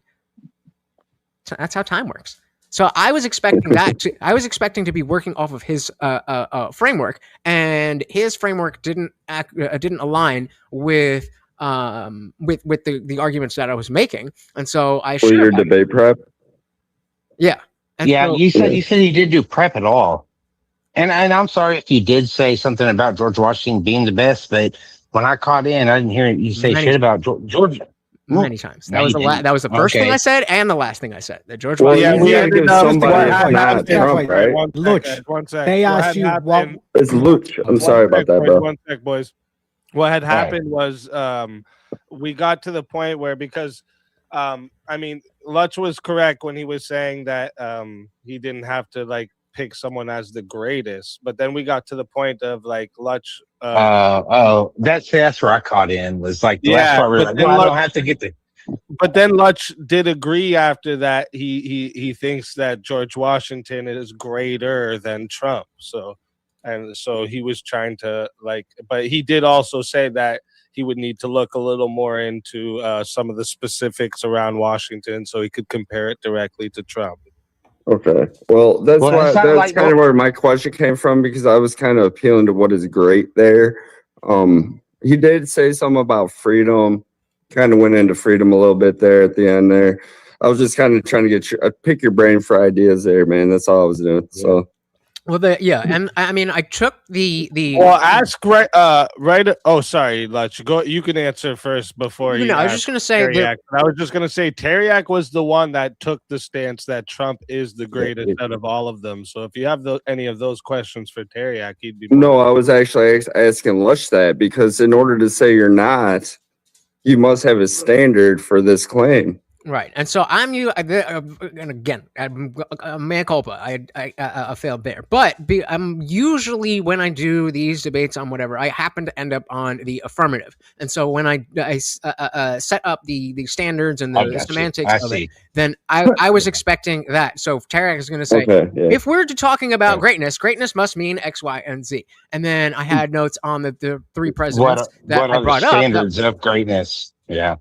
Yeah, and so I had the aspects of these three presidents and what they did, and my intention was to show how whatever metric he presented as the affirmative, that it didn't necessarily measure up. And so I was as Taryak called me out for, taking a more neutral position and just saying, "Nuh-uh, not this guy is better." All right, sure. All right. Obviously Well, not that's the why best I kind of came up here to kind of grill you a little bit on what those principles were. I did miss the first part of the debate, so that's kind of I where I did was too. coming I mean, from. so I'll straight from my opening, what I said about greatness. The greatest president is one whose actions produce the most lasting structural impact on the United States, especially under conditions where failure would have permanently altered or destroyed the nation. Taryak, do you agree with that? Sorry, what was Well, the definition? That definition he just gave. The greatest president Run is it one back. whose actions produce the most lasting structural impact on the U.S., especially under conditions where failure would have permanently altered or destroyed the nation. That was my definition. Yeah. I took that. I took that definition, and I was pointing out that's why, in terms of the British imperial system, I highly recommend everybody check into that. Whereby, if I had it gone, Because I'm an atheist, it was I basically bet you. about Americans I being bet you. They're like, deindustrialized, oh, this guy. Or maybe just because they the love Trump. currency I itself. You No way took the for us to get comparative there. currency and all this kind of But shit. you took Taryak, you took nowadays, not Right, you did the Yeah. comparative. You could have He's looking through rose Same thing. rose colored Like, if you're glasses. comparing- That's right. That Taryak's looking through Trump being as a presentism to George Washington back in this 1700s, 300 Which- years. You know, Yeah. But And you know, Because- basis- fucking same thing. I did because technically, George if you Washington- say George if you say Washington the founded most the country. impactful, if you say the most impactful president, George Washington is George absolutely the Washington beast. would be the most impactful president. Impactful for 300 years. I Well, also wanted 250. to bring up I never got to it, but the idea of recency bias, that like, oh, we've seen a lot of things that Trump has done that in our lives are unprecedented, but not necessarily in a historical Relativism. It's Yeah. relativism. context. The other president that you could have brought up though as most impactful, Andrew And- Jackson's pretty badass. well, I was gonna say FDR. Yeah. I heard y'all Okay. say Lincoln. FDR was a Fuck British yeah, I asset. heard y'all say Lincoln a couple times, and I was like, he was a communist piece of shit. But anyway, Sure, Roger. But the most impactful president in all of history would have been George Washington, due to the fact that dude, the standards that he set and the leadership that he provided back during that time of leaving a king and yeah, entering into a republic like we have, that we're supposed to have anyways. He would have been the most impactful.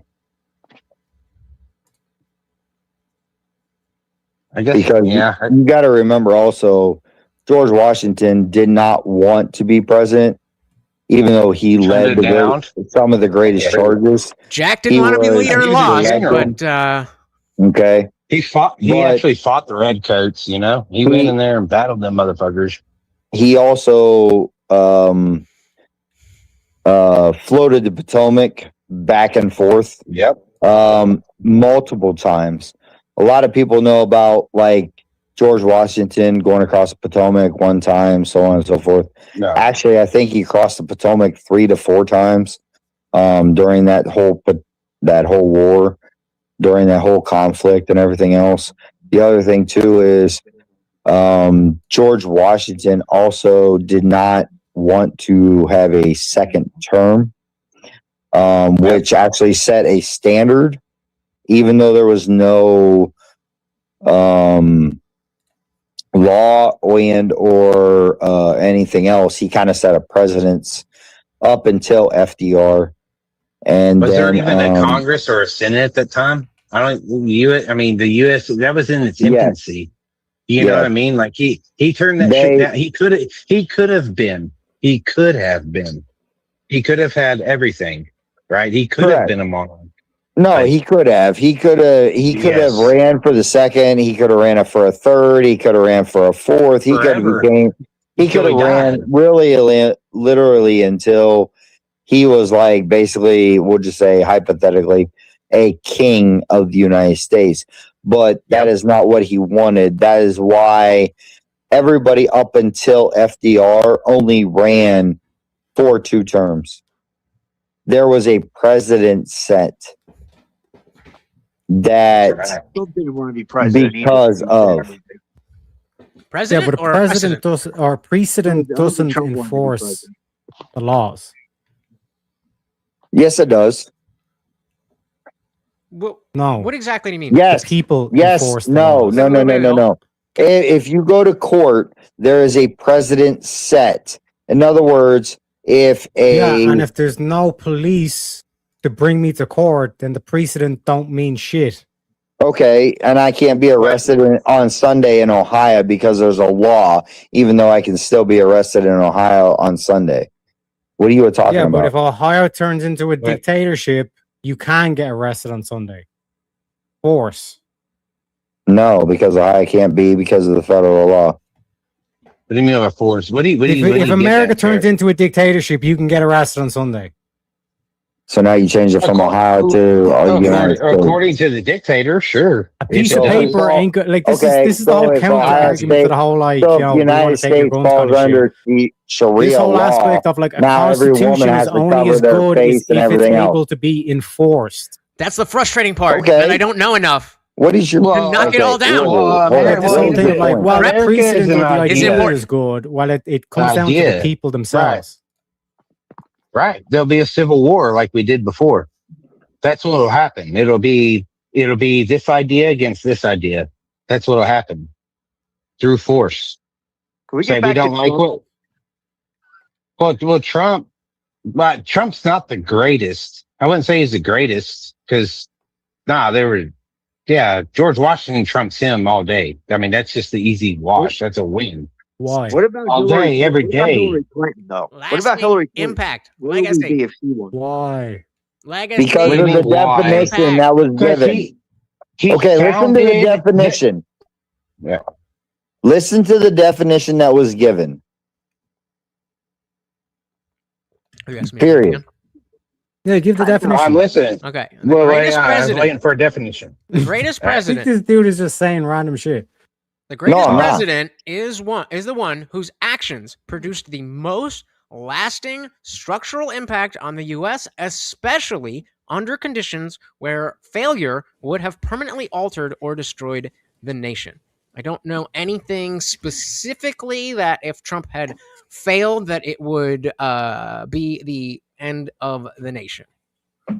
Isn't that kind of an unfair statement, though? Because we don't know the future, right? We don't know what's getting. We don't. That was my whole argument. You can't say he's the greatest before he's done. I get it. Listen, I get where you're coming from. No, give me that. Let me hear that definition again. Come on, Steve. Go ahead. Definition of greatest being. I want to write it down. Oh, hold on. Yeah.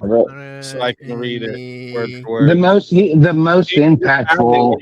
Where did you get it from? I can just grab it from there too. I just thought of it. I just put it in the private chat for you, but it says the greatest president is the one whose actions produce the most lasting structural impact on the U.S., especially under conditions where failure would have permanently altered or destroyed the nation. That lined up George Washington perfectly, bro. That's it. I'm gonna say I may have missed the first half of the debate where you started that off, but that's Trump. Trump's good. I ain't gonna say he's not good, but the Greatest president of my lifetime. But What about Hillary great, Clinton? well, yeah, in your Who was the lifetime. Randy That's Clinton? not in the history of not the greatest president. Exactly.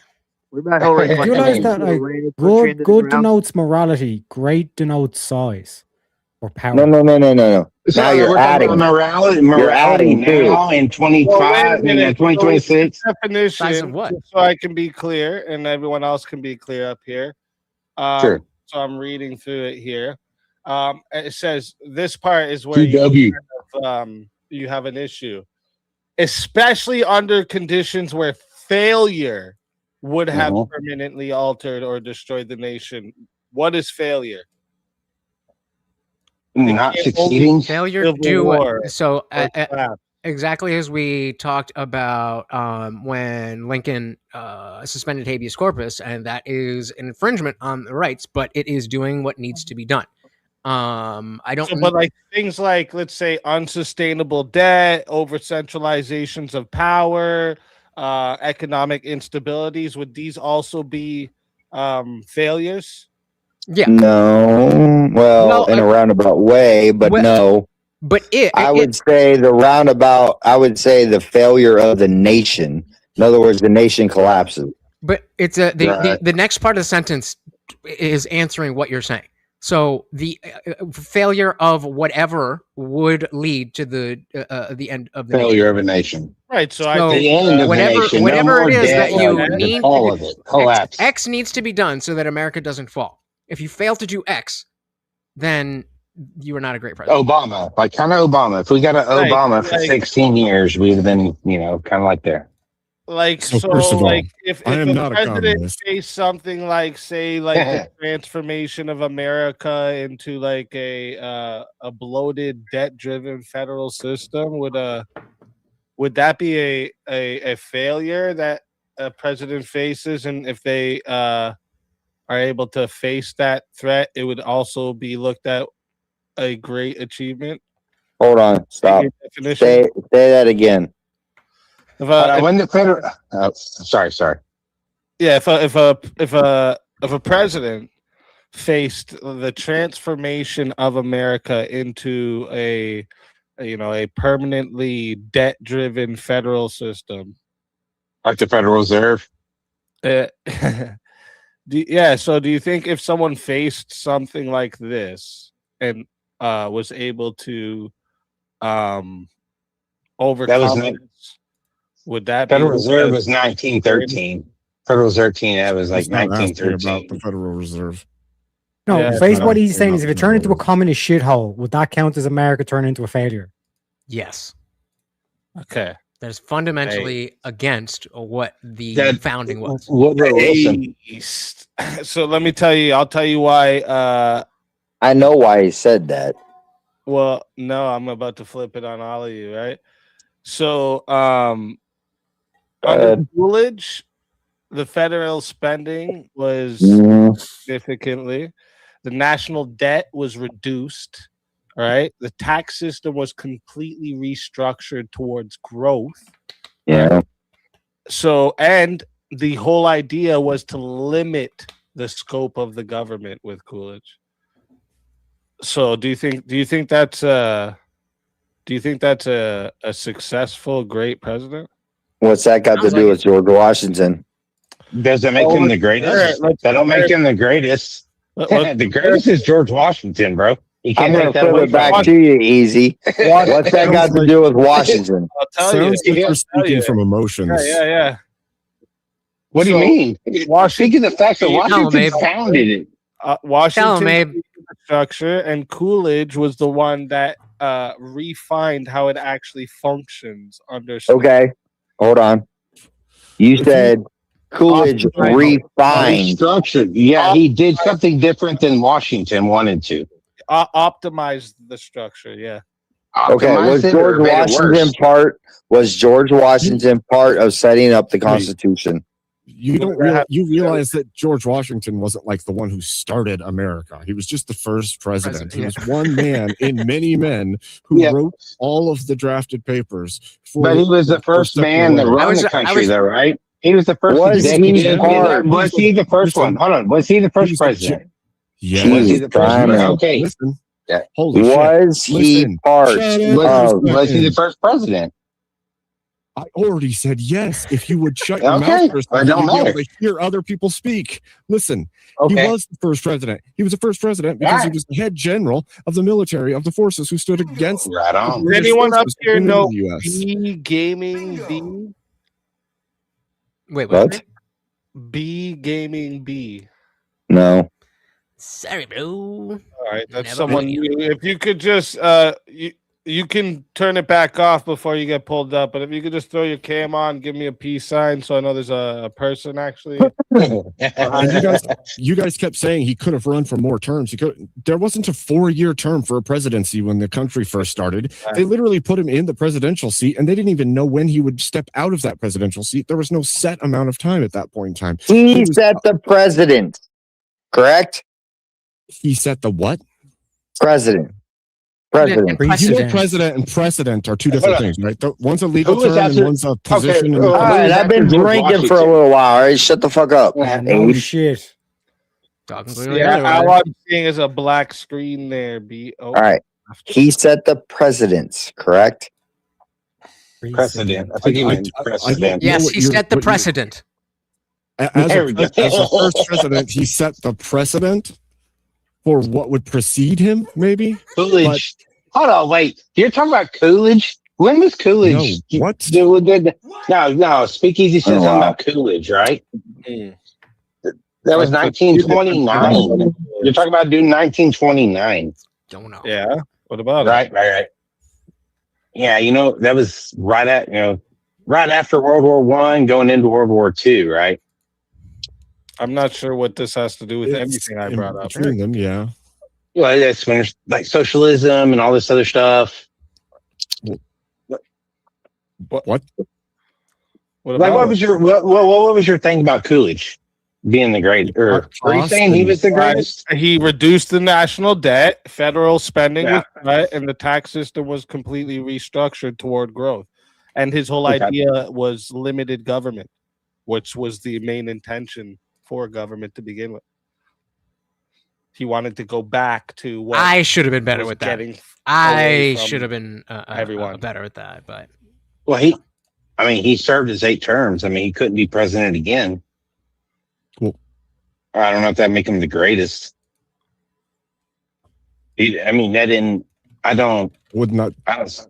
That statement just means anybody could do that. Like, that, So I don't think that changes what he did.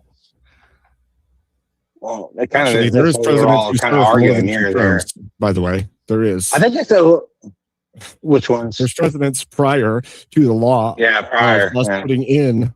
We put that in, by the way. The 8 years, the only 2 terms, that came later. That didn't start at the beginning of America. That was all added way after the fact. And it was because there was already presidents who'd served more than 2 terms. And they're like, wait a minute. But is we don't that want a king. because of Kinda what like he Washington did? said originally. Or And circumstances. what followed that Washington was a huge expanding of the federal government. And when Coolidge came in, he said, this fucking federal system is way too much here. No. We need to bring this back down. I don't know. I kinda how like many federalism. presidents I kind of like served more than federalism. 2 terms? I like there being a federal system too. I don't like them being in every single aspect of life. Right. That's exactly what I was going to say, that the understanding of the way that the Fed works now doesn't necessarily mean that making the federal government bigger in any respect is inherently bad. That's what Probably not going to work out well. But your Coolidge boy was a strong supporter of suffrage. Universal suffrage. Yeah, he was. He was a universal suffrage, women's suffrage. It's not a good. Coolidge led to the Great Depression. One sec. You One realize sec. that What we that was define. happening. Hoover. No, Hoover Yeah. led to the Great Depression. Don't blame that on Coolidge. No, not What we depression. I said defined suffrage. as a Women's failure suffrage. was America turning strong into some supporter. sort of a communist shithole, meaning And massive amount of debt and all this kind of shit. So what Easy's pointing to with Coolidge is like, technically, if that's your idea of failure, then Coolidge actually is the one that kind of went completely the opposite to that in terms of the antithesis of saying reducing government spending, paying off the debt, all this kind of thing. People compared people compare Trump to all these other presidents. I think he's more compared to Coolidge than any fucking president, dude. Also, I'm look really at- go look Yeah, at- okay, I can see that. Wait, Yeah, keep yeah, on, Calvin. I can see that. I'm also really Yeah. curious what these guys, how they could say that they think that Lincoln was a communist president. He's your first I Republican did. president. I said Of that. all I'd presidents, never he's heard your that first before. Republican No. president. No, yeah, he was well, hold on, dude. He started a civil war between the country against the Democrat. Hey, you ever heard of the Great Shift? The big shift in that time my from Democrat gosh. to Republican? Oh, so you're No telling me way! hold on. No way! In 2026 is homeboy about to say the party switched. That's What? wild. That's so wild. It's not even funny. What? Bro, I thought there was a party switch when I voted for Hillary Clinton. God damn! Yeah, it happened with Lincoln. Wait, explain the party switch, please. No. So Oh, God, I okay, love you're this. telling me all the Yankees now are Republicans? Yankee You tell me as what you're saying. compared to You're saying what? that there's Hold a on, party hold on, wait, switch. wait, You're wait, saying right. there's a party switch. Yeah, well, yeah. Please. Yeah, there was You a tell party me. switch Okay, back so with tell us what Lincoln. happened. With Lincoln. Yeah, there was a party. So all the Republicans were up north. They wanted their good shit, and they wanted shit to keep going up north. And it was about taxes. The whole Civil War wasn't about slaves. So No, you're it's about saying taxes. that It's always- in the well, midst it's of a always war, about an fucking entire money. party just decided, actually, guys, we're gonna just be the opposite, and you guys be us. Well, what makes it good or explain- bad? Whatever you call it. I'm not a Republican or The not. irony. The It's just, irony. no. The irony Wait is a that minute. we What do you mean, ostensibly irony? did have a party switch over the last 10 years where the left was Oh, 10 years. So it didn't happen back then either? It didn't happen back then? Oh, yeah, it didn't happen back then. I don't think I interrupted You you. were. I don't You think I did. interrupted you, so I'm going to keep talking. So, Yeah, all right. So I'm going to interrupt you some more and not be Oh, gay cool. about it. So you're saying there's a party switch in 10 years, but there wasn't back in 200 years? Correct. Correct. Oh, okay. If you look 10 All right. years ago. It just happened. So, dude. have you heard of Rage Against the Okay. Machine? Have you heard of Anti-Flag? Have you heard of Green Day? Yeah, they're communist pieces of shit. And were they when they started? I That's don't know. a party switch. But I'm still So waiting they on were- your so explanation. they- I'm still waiting on your explanation of hold the on, wait. original party switch. So you hold on, wait. So your bands went from Republican to communist, and that's Almost your the gotcha culture. on me. The culture that was completely emanating around those cultures all switched. That's what Switched. he's saying. So there There's was a culture switch that though. used So there was a that. switch 10 years ago, not during Not what you're Not during talking Lincoln's about. presidency. Unless I'm No, wrong. Lincoln- So why don't no, you just you're lay not- out what it hold is on. that you were saying? What was the Okay. party switch? How did it Yes. happen? I'm not exactly understanding what you're trying to fucking ask me here. What the So fuck you're are you saying- talking about? You referenced a party switch. What do you mean by a party switch? Who switched parties? When? Why did they do that? What are you talking about?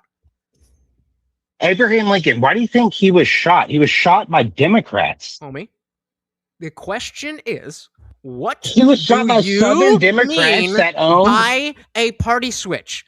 I promise you this panel is not going to let you off of this. I promise you. That Okay. even if I get tired, everybody else is going to hammer you on this. So just get with it. Okay. What was the party Yeah. switch that you are referring Real to? quick, thank you, Tyler, over on the Rumble side for the rage. I appreciate that. Shout out to Tyler yeah. and the wife. Shout out to Rumble. The party switch was the quote unquote Republicans up north wanted they wanted their tax money. They wanted they wanted money Ooh. from the slave owners. What do you mean? Who? Which? All you right, said the I got a Republicans. I'm question saying though. Hold up. So Reagan was a Republican the whole time, correct? who, right? Yeah. yes. No. I mean, No. during his presidency, yes. No, he wasn't. During his governorship in California or whatever it was. Y'all need to look he at your history a little more, dude, into the fucking Right. Lincoln thing, dude. Then That was a hold up. popular culture thing that was talked Lincoln, about by the Democrats for about a decade. They were trying to get Why do you everyone to think believe the Trump Republican fucking Party was all oh, screwed up. Jesus. Okay, so Lincoln Joey, ran under the National okay, so Republicans switched. Union Which Party. Republicans, and what did they switch? And Why? how did they get the Democrats to take on the position of their opposing party? Because he was trying to unify the states. It's called the Union, No, I'm the asking. United States Yeah, of yeah, yeah. America. I That's understand why. this. My point, though, is to go against the person that's arguing against Lincoln right now. Yeah. My point, though, is he ran under the Union Party. Why? Because Democrats refused to vote for a Republican.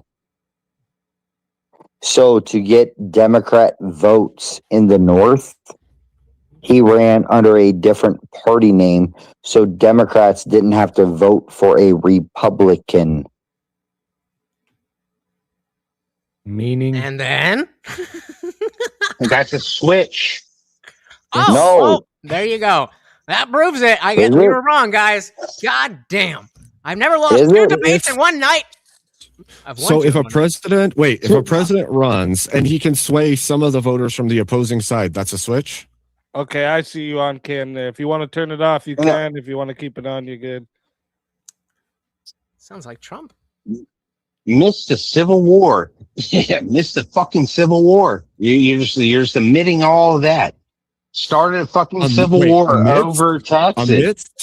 Amidst he was voted in during the Civil War, or was it before? Well, the yeah, Civil that's War? a I'm just curious. You tell me. It sounds like you know. Well, he was 1860. he When was- was the Civil War? You guys gotta know The more Civil about War- your he was voted in history. before the Civil War. the Civil War was funded and propped up by the British Empire, the Imperial Empire. I'm wondering too, when it comes to the idea of the party switch, right? Is it that there was like some type of like literal switch, or are you just saying that there's some presidents that were Democrat that turned Republican and vice versa? I think they're saying that the North had stances that look somewhat like the left looks today, and somehow they're saying that that means something switched, even though there wasn't actually a switch. There was just a through line, and you can see where policies have slowly shifted over time. I could see that the policies shifted for sure, but like have the core stances of each side switched? Well, I think over the last 10 or so years, yes, but Really? not time period. Yeah, DEI, really? Kind of, yeah. Yeah, I mean, the left it's used to just be like- anti-establishment, and now you go and Right. where formerly anti-establishment people. That's why I brought up bands. You could look at counterculture sports, like skateboarding or No, whatever, that's and they're slapping talking about the BLM. They're switch. slapping BLM stickers on the Rams when we used to slap Nah, anarchy stickers. I'd and- argue that Democrat is core. Its core thing Not is federal core. intervention. It's always been with Democrats. But, All right, but who- my main who thing started is when the I say a KKK? switch, Always been. when I say a switch back in that time, They just from wanted to Very get easy. a lot of Very who these was- places. They where- want federal if there was a intervention so switch. they can make your kids there, believe boys okay, are girls. if there That's was why a they want switch, you're federal denying a intervention. switch. Period. Where's more No, Democrat? Is it he's north? Is it saying that north the- or is it the south? ideals that Where's the it left north? has now, Is it they've always Right. had. What are you And I'm saying, talking okay, about? that may be the case in terms of policy, but the cultural aspect of it was the opposite. The Republicans were Okay. the stodgy, I go to church and I don't say mean words or anything like that. And the left was, we're the cool guys, the underground, and we do all that kind of stuff. And now it's completely different. Being Who conservative. Being conservative. whoa, is- no, wait a second. No. We're doing Republican. I think it's because you see people like me that were degenerate realize how fucked up it is to live that lifestyle, and they've come more to the right. That doesn't mean what the left used to do is what the right is doing now. It's just you I think see that's just people- culture. Right. No, I agree. get He's- away from, you see people that look like me now that are conservative. That's all. It doesn't mean that now the Core, the conservative principle, things are the right. things that I used to like when I wasn't conservative, right? Right. So Understand? I'm only using the phrasing of party switch in the context Sure. of if we are going to talk about the parties swapping, then that's what that is the only example of that. There was no period of time where all the Republican You're politicians taking it like and all literally the word for word, like where Okay, they so stepped that's over what we party asked lines. you Like, from the well, very beginning, bro. Explain it to me. No, no. You have no idea. No, I didn't ask Okay. you. Run back the tape. Run it back. We'll do it live. I think the Republican Party has always been about like limited government. So is it more and Republican? Well, then answer capitalism. this, Hold up, Mr. one Smartass. second, Big Ooch. One second, Big Ooch. All right. I think the Republican Party has literally always been about like a limited government and pro capitalism, and Democrat Party has been pro fucking welfare and pro federal intervention from the beginning. That's been the core. There might be certain policies that may be shifted, but the core is that still to this day. Yes.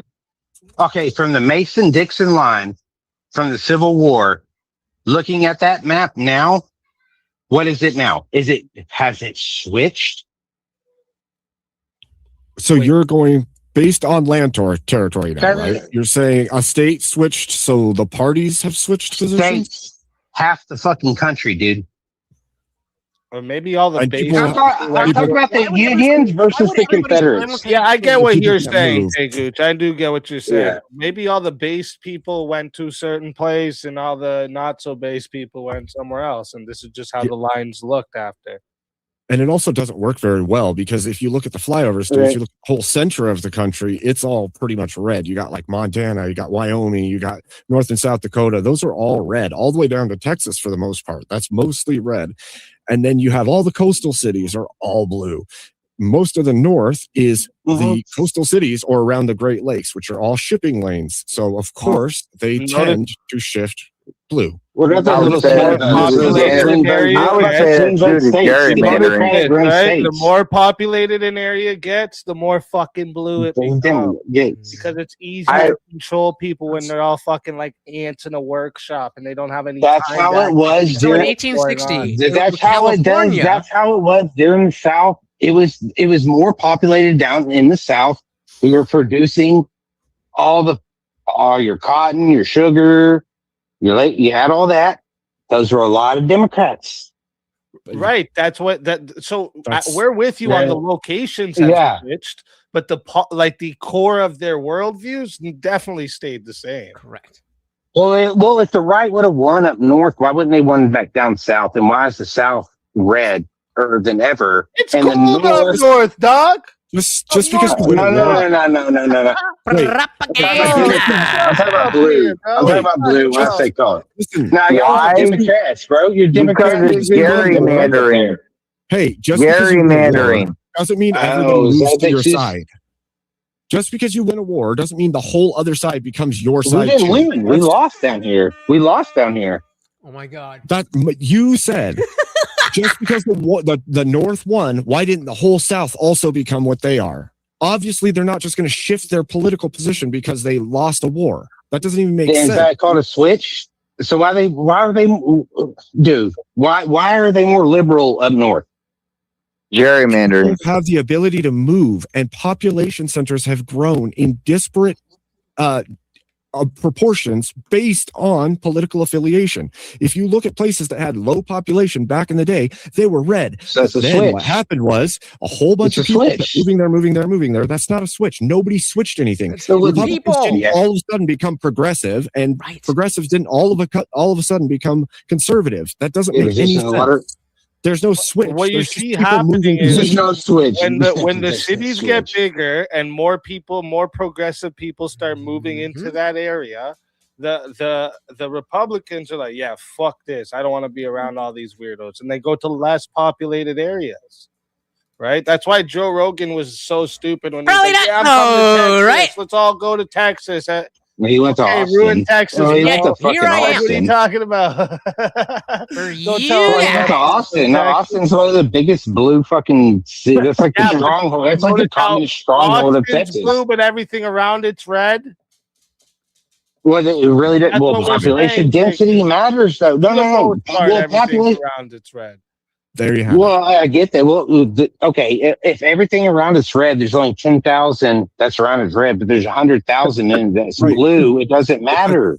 The That's what we're density saying. matters. Right. That's what we're saying. People aren't Exactly. just switching. The parties aren't switching. What's switching is people are moving positions, and it's flipping a state to a different color. It's not flipping people's positions. It's not flipping Right. the actual party stances. It's just a demographic shift into a different territory. So you see a state flip. That's not the flipping of parties. That's literally a population or a demographic switch. That's all it is. People moved there, and it changed the overall politics of the state. All the Do you guys LGBT people just understand decided something? that they're Christians and that it's bad to be trans. That's how it All happened, bro. Hold It is on. bad to be Do you- trans. Don't do that. It's not good for you. Hey, hold up. Do you guys understand? Wait, sorry, That- one more thing, Raw Dog. I want to point out that why do you think, Tegoots, why would you Yes, think sir. that the most of the swing states are Midwest to North? Think Yeah, about that's all the swing states. They're Midwest to North. Why? Because of all the there's still a lot of people in these areas that are red, and then when people get and certain cities get populated, the bigger they get, the bluer they get. This happens all over the place. So after the Civil War, all the Democrats left the South and went up north. A lot of them did. A lot, yes. Yeah, yes. That's the big switch I'm talking about. There's no switch That is- there. That's called moving. But That's that okay, doesn't well, mean it's a they switch. switched their political view. That just means they switched what location. Well, they went to and they went and voted somewhere else. It's like whenever California They voted somewhere else in the same way or a different way. Voted somewhere obviously the same way. It ain't going so good. what switch are you talking about then? The switch where I'm talking about the South, the South was never fucking Democrats. The demographics have shifted. You are correct. Wait, about I get that. it. Got it. I get it. Yeah. He's saying the South and North switch. He's not saying parties shifted or parties switched. He's You're right. saying Party that switch. people from the South went to the North, and so That's the switch I'm talking about. Yeah, but the South and North don't have a division in the same way, and they haven't since. Yeah. Because there's been free movement, and so you can't Oh, actually. sure. A civil fucking Well, war. I'm just like, well, voting. I'm just looking at voting. Hold on, the voting fucking ways. Yeah, they have, dude. I mean, it's like, yeah. Oh, the more, and you just thank you, Speak, for making my fucking point. You just like the more of these Democrats that left after the Civil War, the ones that owned the slaves, the ones that fucking pushed for these fucking bills, the ones that did all this after the Civil War, they left. Where'd they go? But They left the South. They're still Democrats. They stayed Democrat and went somewhere else I to know. try and turn red states blue. That's what. Well, I don't know. It that's could be. literally- Yeah, I don't know. Well, no. Right? Yeah. No. Yeah. We see it all the time. Trust me. It's There's it's literally really plans hard to to call move what to a a region and Republican take is. over. And, yeah, it's the migration of fucking voting in shitty ways sucks. I mean that's what I'm talking about. The switch, not like I guess I did maybe say it wrong. Like Yeah, why party don't you use switch, like the whole party word. Like don't take me literally when I say the whole party switch, but I'm saying like the mass migration of voting blocks vastly shifted over the Madison-Dixon line after the Civil War. Yeah, but I Right, think the South- confusion South is the confusion happened because you're like, oh well, Abraham Lincoln, he was like in the North, means he must have been like a Democrat or whatever. But like no, like he was actually a Republican or whatever. But he was a Republican. He stood against like this British imperial system that the Democrats were so eager to keep. I don't know about all that. He didn't try. Well, hold on. You talk about freedom and all that stuff. He did. I got to give this to them. He did impose a shitload of taxes. It was all about taxes. Yes, it was. Well, yeah, it was. It's about Think taxes about over this. In wartime, what happens?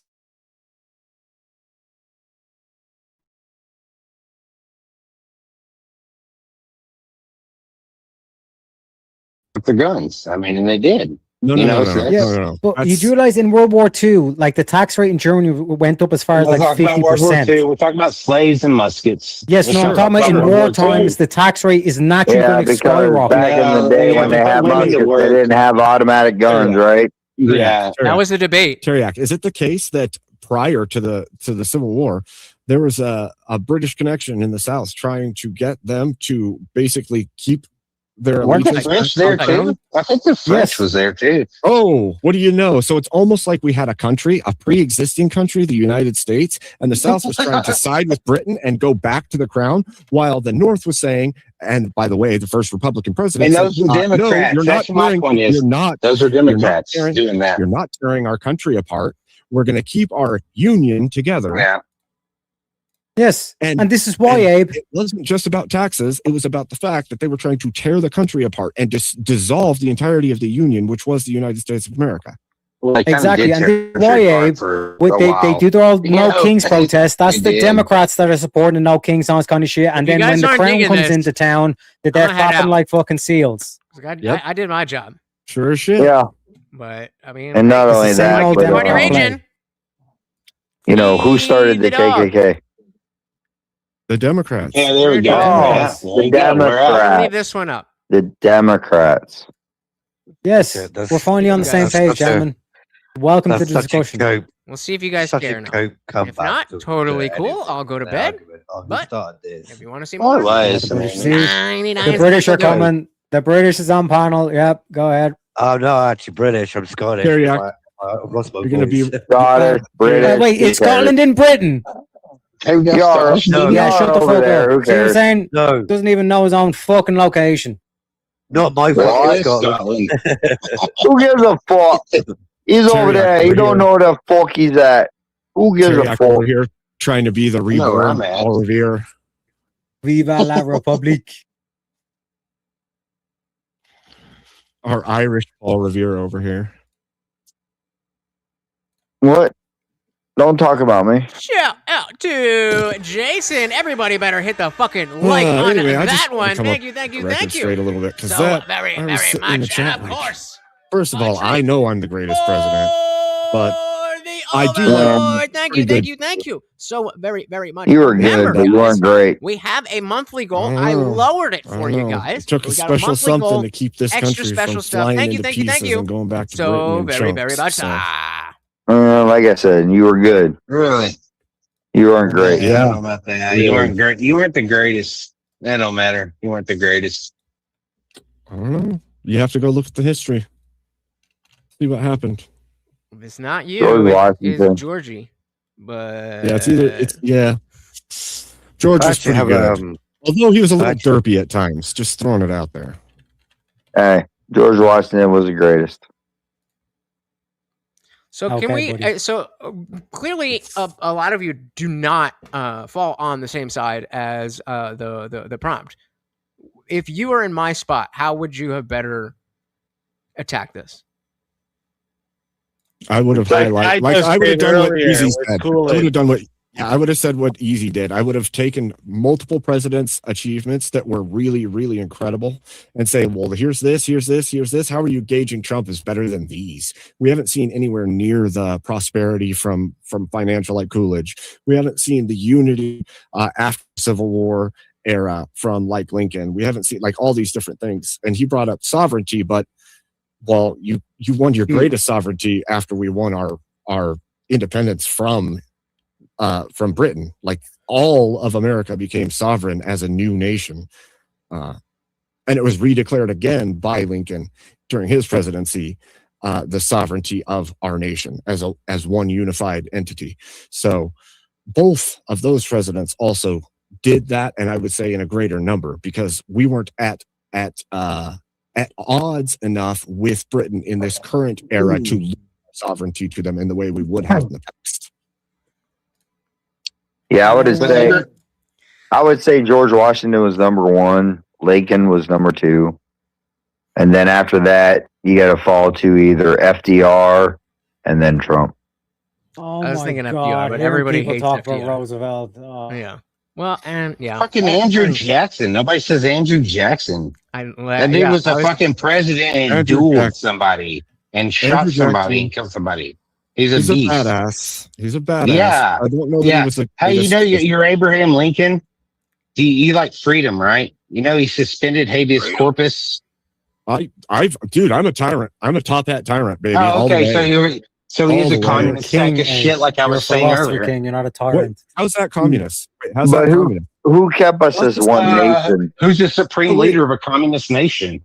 Who kept Wait, us as one What do nation? you call him? A dictator, a tyrant, No. whatever you want Lose to the call it. debate A when sack of I'm shit. fucking He's right. I wanna supreme understand- fucking freedom. This is No, help why me prep understand how matters. suspending habeas corpus is communism. Explain that to me. Suspending habeas corpus and then starting a civil war within a nation.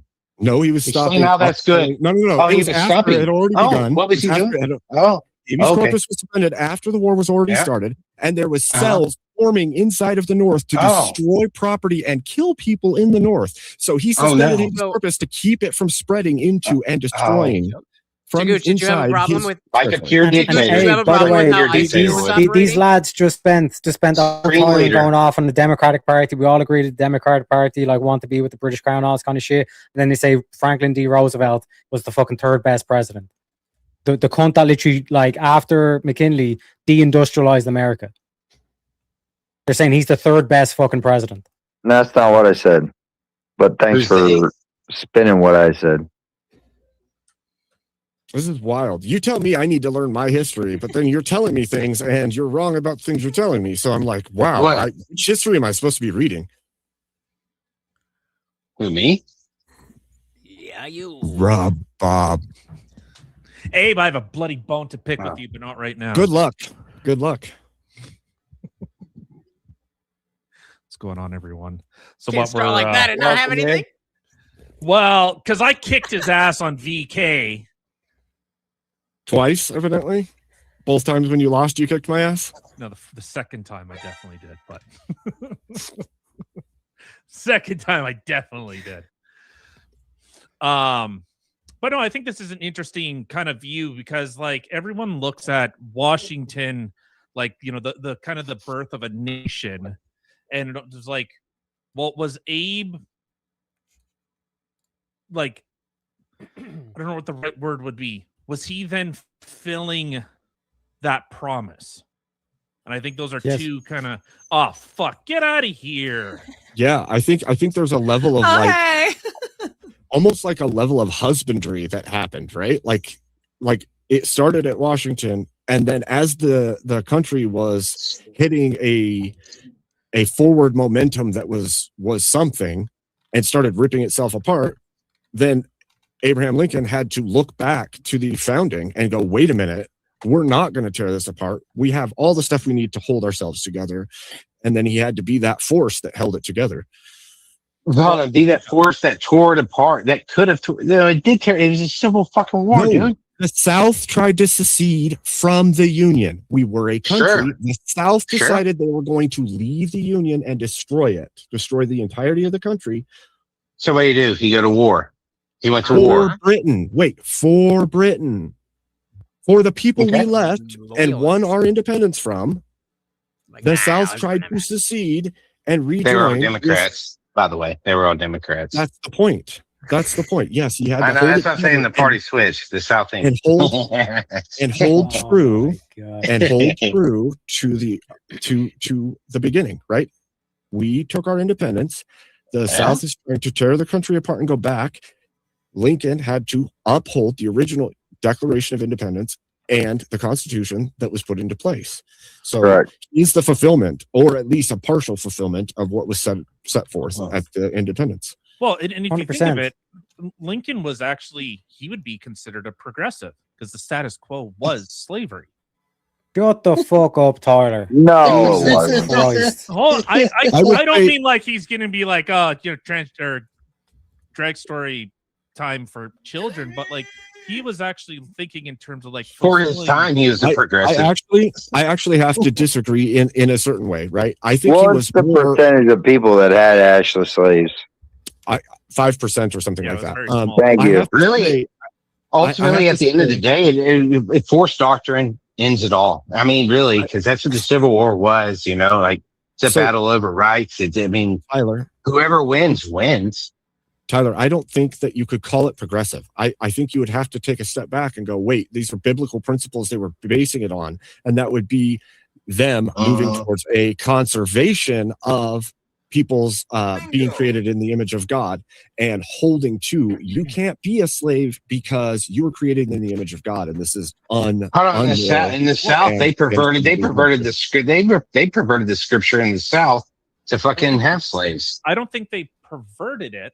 I think that it was Christians fighting Wow. Christians with regards to like It literally the South gives you was instruction. using it. Yeah, the South was using it Well. as though with the fulfillment that hey, God says we can own slaves, and the North was more taking look at like, well, who are we to take God or God's images or the people of God and actually enslave them? Because he gave us 3,000 years ago, dude. He promised us that shit, man. I'd have Come to, on. Thank you. I think you have to step back from that. Actually, I think you have to step back and go. Historically, there is slavery throughout Scripture, and there are mandates put forth for how servants and slaves are treated. It does not prescribe taking slaves or servants. And then when you look at the New Testament, even then, the words it's using are specifically in reference to you need to treat them as an image bearer of God. And then moving forward from there, the church is not teaching from there forward to that it's okay or that slavery should be upheld. And so, dude, the Civil War was Protestants versus Protestant, bro. There was no Orthodox over here at that time. There was no Catholics. Right. You know what I mean? Like that was, well, no, there was a small. Yeah, there was no Orthodox here. There was no. So it's scholars. You know, what do you call it? Like their own interpretation of the Bible, so that you're going to say they're wrong. Well, they think they're right. Well, that was also the upwelling of feminism. Feminism is an upwelling from within Protestant Christian communities. Now, obviously, that was Christian men were with women who then diverted from the church and then made up all their own stuff, like the originators, Planned Parenthood, and all the other things. All of these women in the past that moved away from the church and then started their own churches and convinced men to change the churches and all these things in the West. There were simps back in the fucking day, dude. There were simps way back then. There's always been simps. Not only that, but there was a lot more to it whenever it came to slavery that a lot of people don't realize that America was one of the last places that a slavery ship arrived. And those who weren't sold were actually left in cages sitting on the beaches, which means so what I'm getting at is those were left in cages so the slavery ships then could go back and get a refill back over in Africa, correct? So what I'm saying is those that were left on the beaches in cages, they were taken into basically custody of somebody that was here in the U.S. because that way the slavery ship wasn't taking used goods, we'll just say it that way, back over to Africa to get a refill of goods. Okay. There's so much to this that people don't know too. Correct. Like slave trade is not like a bunch of white dudes going into Africa and getting slaves. It's a bunch of African tribes enslaving each other and then selling them off. Who owned the boats? Right. And so it's the whole equation is not what most American children are even taught it is in the first place. Right. Well, that's the problem. Preach, brother! Hell yeah! Slaves, which is had never happened. Right. So, it only took 6 months to cross the fucking Atlantic, Well, but that's the problem. That's a lot of the problem is when it comes to slavery, it's like, there were slaves. It's like, yeah, but how many? What percentage of them were actually bought by, we'll just say, wealthy people of America? Well, a small percentage of them. Well, what was the percentage of them that were just left to die in a cage on the beaches of the U.S. at that point in time? You know what I'm saying? So they were taken in. Basically, yes, as indentured servants. You know what I'm saying? So that's like if you bring up slavery to a lot of people in the U.S. and they're like, "Well, it's white, male, wealthy, so on and so forth." But you say, "Well, who was the first slave owner of America?" They don't realize it was actually a black person in Massachusetts. That's racist. Well, but isn't it kind of interesting that we're kind of seeing the same echoes? So, like the whole idea of like the United or the American Civil War, that it was about freeing the slaves. No, it was about disproportionate power being given to the very few. That was like the whole thing. That was the whole 3/5 agreement, was that it was power was coalescing to a very select few people. And is that not happening now as well? Wait, you're saying the 3/5 compromise is? So that, yeah, a black person was considered like 3/5 a person, but the slave owner could vote on their behalf. Which are Democrats. Right. So if you're looking even like, let's, pull it to today, well, look at census polling, look at redistricting and seats that, we just saw stuff coming out of like California where they're like, oh my God, because of all the deportations, we actually lost like 2 or 3 seats. Like all this stuff that, well, no, they don't actually get to vote. Well, they kind of do. They kind of do. Illegals should be voting in your fucking country. What are you talking about, Tyler? Wait. Taryak, our voting representatives are based on the populace, and the census doesn't ask about citizenship. So if there's a number of people in your area, in your state, even if they're not citizens, they give you more representatives in government.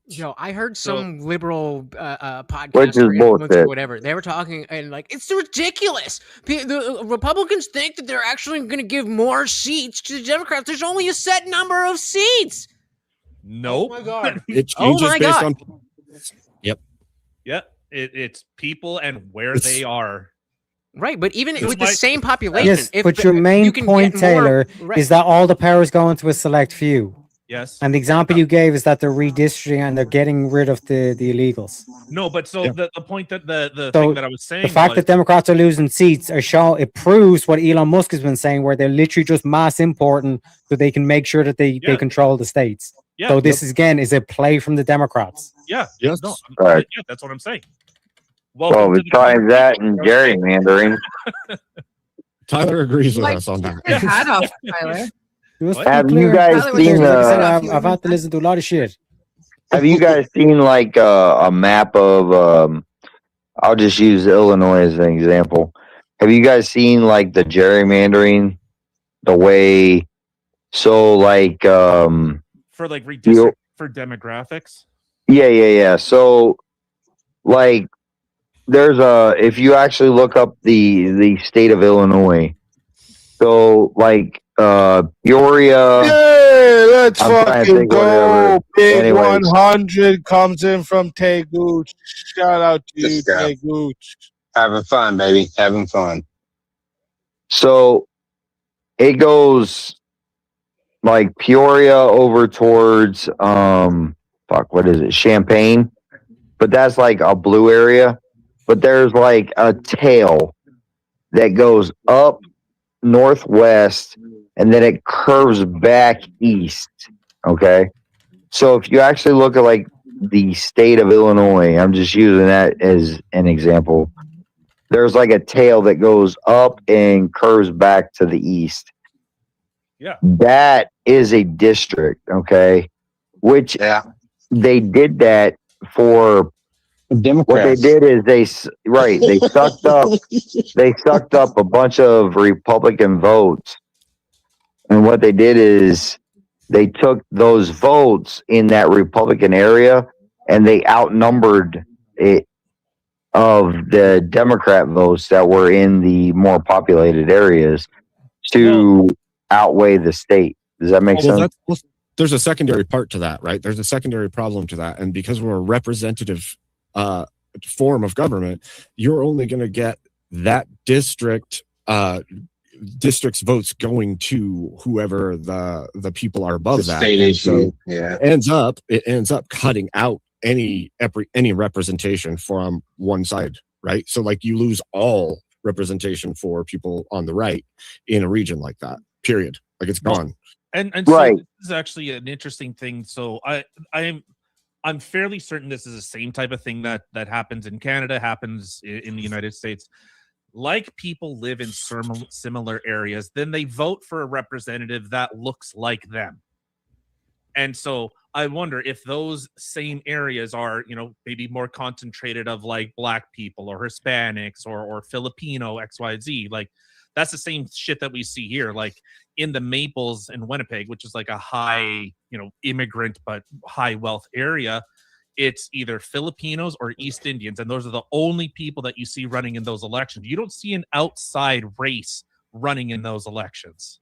Well, you can't quite say that due to the fact that it's rural or urban. I You know can't what I mean? remember It's like his name. rural or urban. He ran for I think that's he ran for governor. He ran for governor against Newsom. He was a Republican, but he was black. Larry Arnold? Elder. Yeah, Elder. Yeah. He ran for Elder. Larry Elder. He ran for governor out in California. Yeah, it was a recall election. Correct. Mm-hmm. And actually the population area that he ran in, he said that because I listened to him multiple times, he said that the population was highly black to Hispanic. Guys, the watch time is going down as we are losing people. As much as I love you, I have to keep those analytics up. So if we don't have either, like I'm cool if you guys are all just hanging out, but if people are starting to leave, that's starting to cut down on my time, and I'm going to have to go to bed. I wish the algorithm was a little bit different, and I do very, very, very much appreciate you guys being here. But at the end of the day, we gotta do what we gotta do. You know what I mean? The fuck happened here? Color.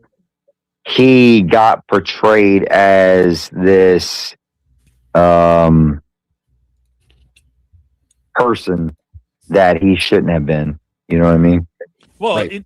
I actually really like Larry Elder. Like his story is really, really interesting, and you know, he was very much like, you know, you should be responsible for yourself, and you know, It was that's like Ben Carson with Trump in his first term. Ben Carson.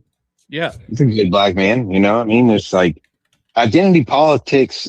Whether you like to admit it or not, it is a thing. Whether you want to, you know, it doesn't mean you're racist, you know, to go hang out with your own group, you know, your self-interest. That doesn't mean you hate the other person, you know. No. A true racist, usually I entail racism like with hate. Like you see another person and you just hate them, you know. I don't have that, but I'm not saying no one does, but I really think the Democratic Party plays on that shit. And it's a plague. Obviously. Well, just imagine this. They want to keep us divided as a nation in a two-party state because just imagine what we could do for the world if we were actually all united. Well, if I'm being really fair, any form of government seeks to keep its people divided, so that they can consume more and more power. To be fair, yeah. I mean it. Like this whole idea that like the right is like, oh, you know, they're engaging in identity politics. That's literally No, that's politics. That's everything. Yeah, that's definitionally politics. Man is a how political so? animal. Because when we're typically when we're talking about identity politics, you're using immutable characteristics as your basis for this is why I want that. So how is that how everything works? It's just it's groups of well, are you gonna go? Well, yeah, it's just when you go campaign, are you gonna go run a bunch of English ads in a Spanish run neighborhood? No. That's identity politics. And both sides do it. There's a secondary component. And it's like this, right?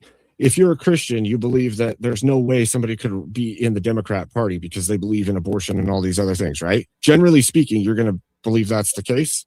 Well, then you're going to appeal to that group. The same is true for the left, is going to appeal to the Black community, to Hispanic community. And so there is definitely a little bit of it on either side. The difference is one is ideology based and the other is immutable characteristic. So if the right is calling out to people based on ideology and the left is calling out to people based on immutable characteristics, one of these things is not the same.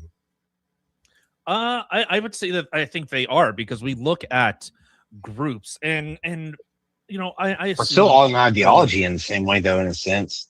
Well, but people live with like people, whether it is people that look alike or they think alike, like whatever it is, whatever that breakdown is, you know, I think that's just how people tend to live. Sure, but that's outside different of white people. That's different white than people, what we're, at least I'll speak for myself. That's different than what I'm appealing to when I say identity politics. I'm not saying that who you are and what you do and all those things are irrelevant to your politics, but putting that as the primary aspect, that you are, but if you don't vote for me, you ain't Black.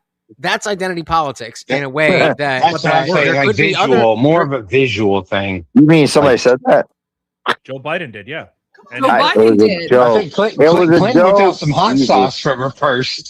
If you don't vote for me, you ain't Black. Yeah. It was a joke. It was a joke. It was a joke.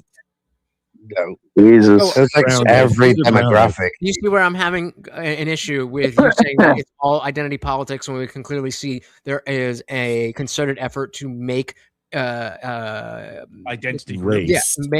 Use that as the it is all identity.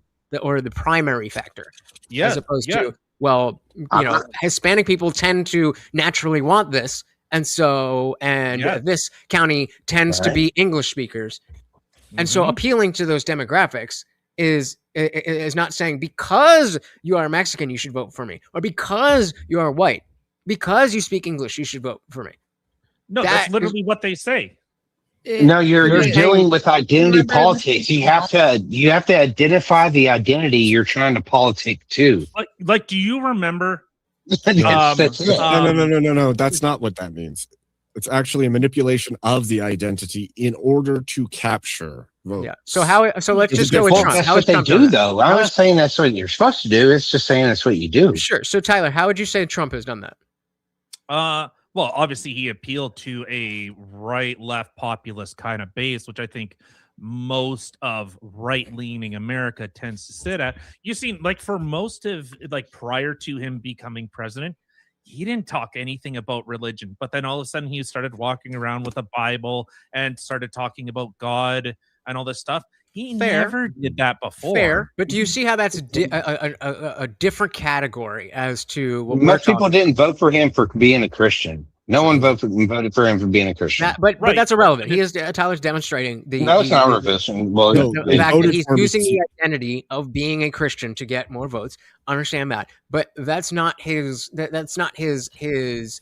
That might be one aspect of what he's saying. And as you said, who we are, what we think, our ideology, that's obviously directly tied to our politics. But the fact of the matter is that there's people who will, push that to so cute. They'll push it to such a level where it's the only thing that seemingly the only thing that matters. Well, see, we're kind of in a weird position because we obviously pay attention to the kind of the things that are going on. So we kind of have I wouldn't say a unique insight, but maybe that's the exact right words to use, is that we look at these kind of things in general terms, and especially when we can bash each other in the head with your wrong ideas and beat me in the head with my wrong ideas. So, but I think in terms of generalities, people look at, whether it's so-called oppressed groups. Well, we've only seen that get bigger and bigger. The alphabet, Nick Freitas kind of makes a joke of like, by noon, the whole alphabet will be gone. Like, because we just keep adding letters. It's not wrong. There is no it's alphabet. Not wrong. Actually, yeah. anymore. It's not wrong, especially there in Canada where they give it in a speech and I don't even know what got said. I thought she was speaking Swahili. I 100%. The MMIW G2 spirit. Oh my God. Oh, you almost had it. Missing and murdered MMIWG Indigenous women and children and girls. Girls, That's yeah. all I remember. MMIWG 2S LGBTQQIAA plus or plus. Let's go! That's really sad. Eventually, it's going to be who's not in that group. Who's not in that group? Yes, but that's actually what I'm saying is, so they start saying, hey, you're an oppressed class, you're oppressed, and Canada is still a majority white nation, and so you kind of end up creating those disparate or those identitarian groups, the oppressed class, and then you we got a bunch of South Americans we can flood up there. We got plenty of to give to you. They're literally lumping in missing and murdered. Shut up, Tim. The men are talking. Timothy 2:11. Tyler, it's almost like there's an evil there. Yeah. Yes. You know, I don't want to be the black pill here. I think both parties suck, and I've always thought that they are all. It's just a uni party. It's a uni party, but it's like kind of on the Andrew Wilson side. Like, I cannot vote for Democrats because I know what they stand for. I know Republicans can't get together and they, can argue between this and that and this and that. But Democrats, I gotta give them respect. They fucking stand solid on their, as atrocious as that shit is. With that. They stand together on it. No, they do not. No, they're kind of eating each other left and right. Well, good. Well, but theirs is like a purity spiral. The right within the United States, this has actually been the big reason why, like, actually, the Green and this is something. Is because you're not doing. You guys aren't doing anything. Like that's the right. Donald Trump is doing everything, and all the Republicans are going, well, we'll just let Trump do it. Then it's like, well, he just did it through executive order. Like that's pretty much how. It's Congress and Senate. It's the Senate. It's the senators and the Congress. It's all their fault. It's not Trump. It falls on Trump's hands. That's actually something I wanted to bring up. Is a lot of what I've seen, especially in the online spaces, is division being sown on purpose, specifically to drive anybody who's on the right side apart from each other, so that we will collapse our own party and keep giving the left the ability to squeak back in. And I'm seeing this all over the place, whether it's people paid off to look like they're right and then reject the right publicly. Yeah. You're seeing it all over the place. And I think that right now, like, we're in the midterm season and we see huge detractors. Well, hold on. It shouldn't be happening because there's not like these people are hedging their bets, dude. Hold on, wait a second. Let me give you this argument. We haven't. Yeah. Go ahead. Well, sorry. Well, look. Historically, whatever president comes in, the midterms comes in, right? The other party wins. That's historically been the fact. Well, most so of them, percentage wise. What other times that I'm not saying that it would not happen. I'm just saying in the vast majority of cases, it has happened. Yeah, it's the trend. So now it's just everything's going to be on Trump's fault, even after Trump loses the midterms. That's what I'm saying. These Republicans that are in there are really pieces of shit. Because they're going to be like, oh, well, we couldn't do nothing about it. Right. Hold on. We couldn't do nothing. This would be my claim. This would be my claim to everyone who's listening.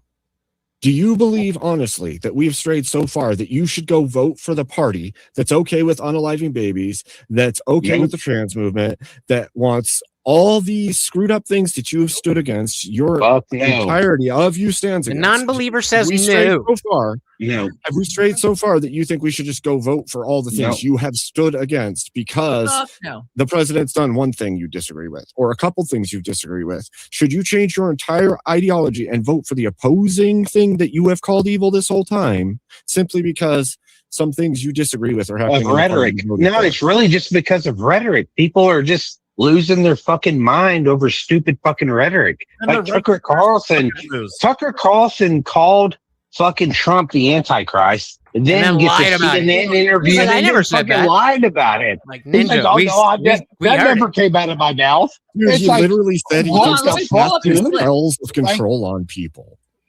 But then the right deserves to lose.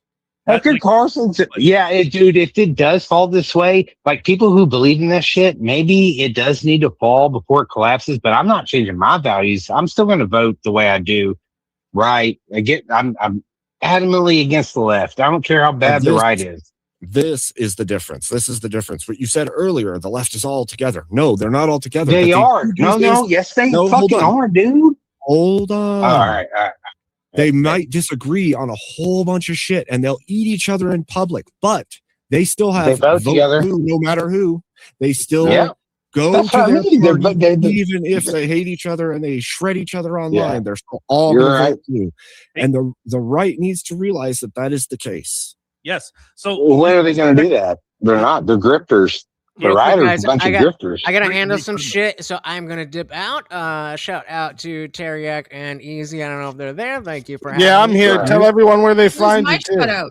Yes, I am. If you didn't see from the name, I'm Lutch, aka the Indian Jesus, here to resurrect the second coming of Common Sense. I am live every Monday, Wednesday, Friday, 8 p.m. Eastern, and sometimes whenever I feel like it. So definitely come through and subscribe. And you know that YouTube sucks with those notifications, so you may as well ring the bell so you never miss an Indian Jesus live party ever again. Guys, thank you so very Later, much. dude. Until next time. Good Much job love, tonight. brother.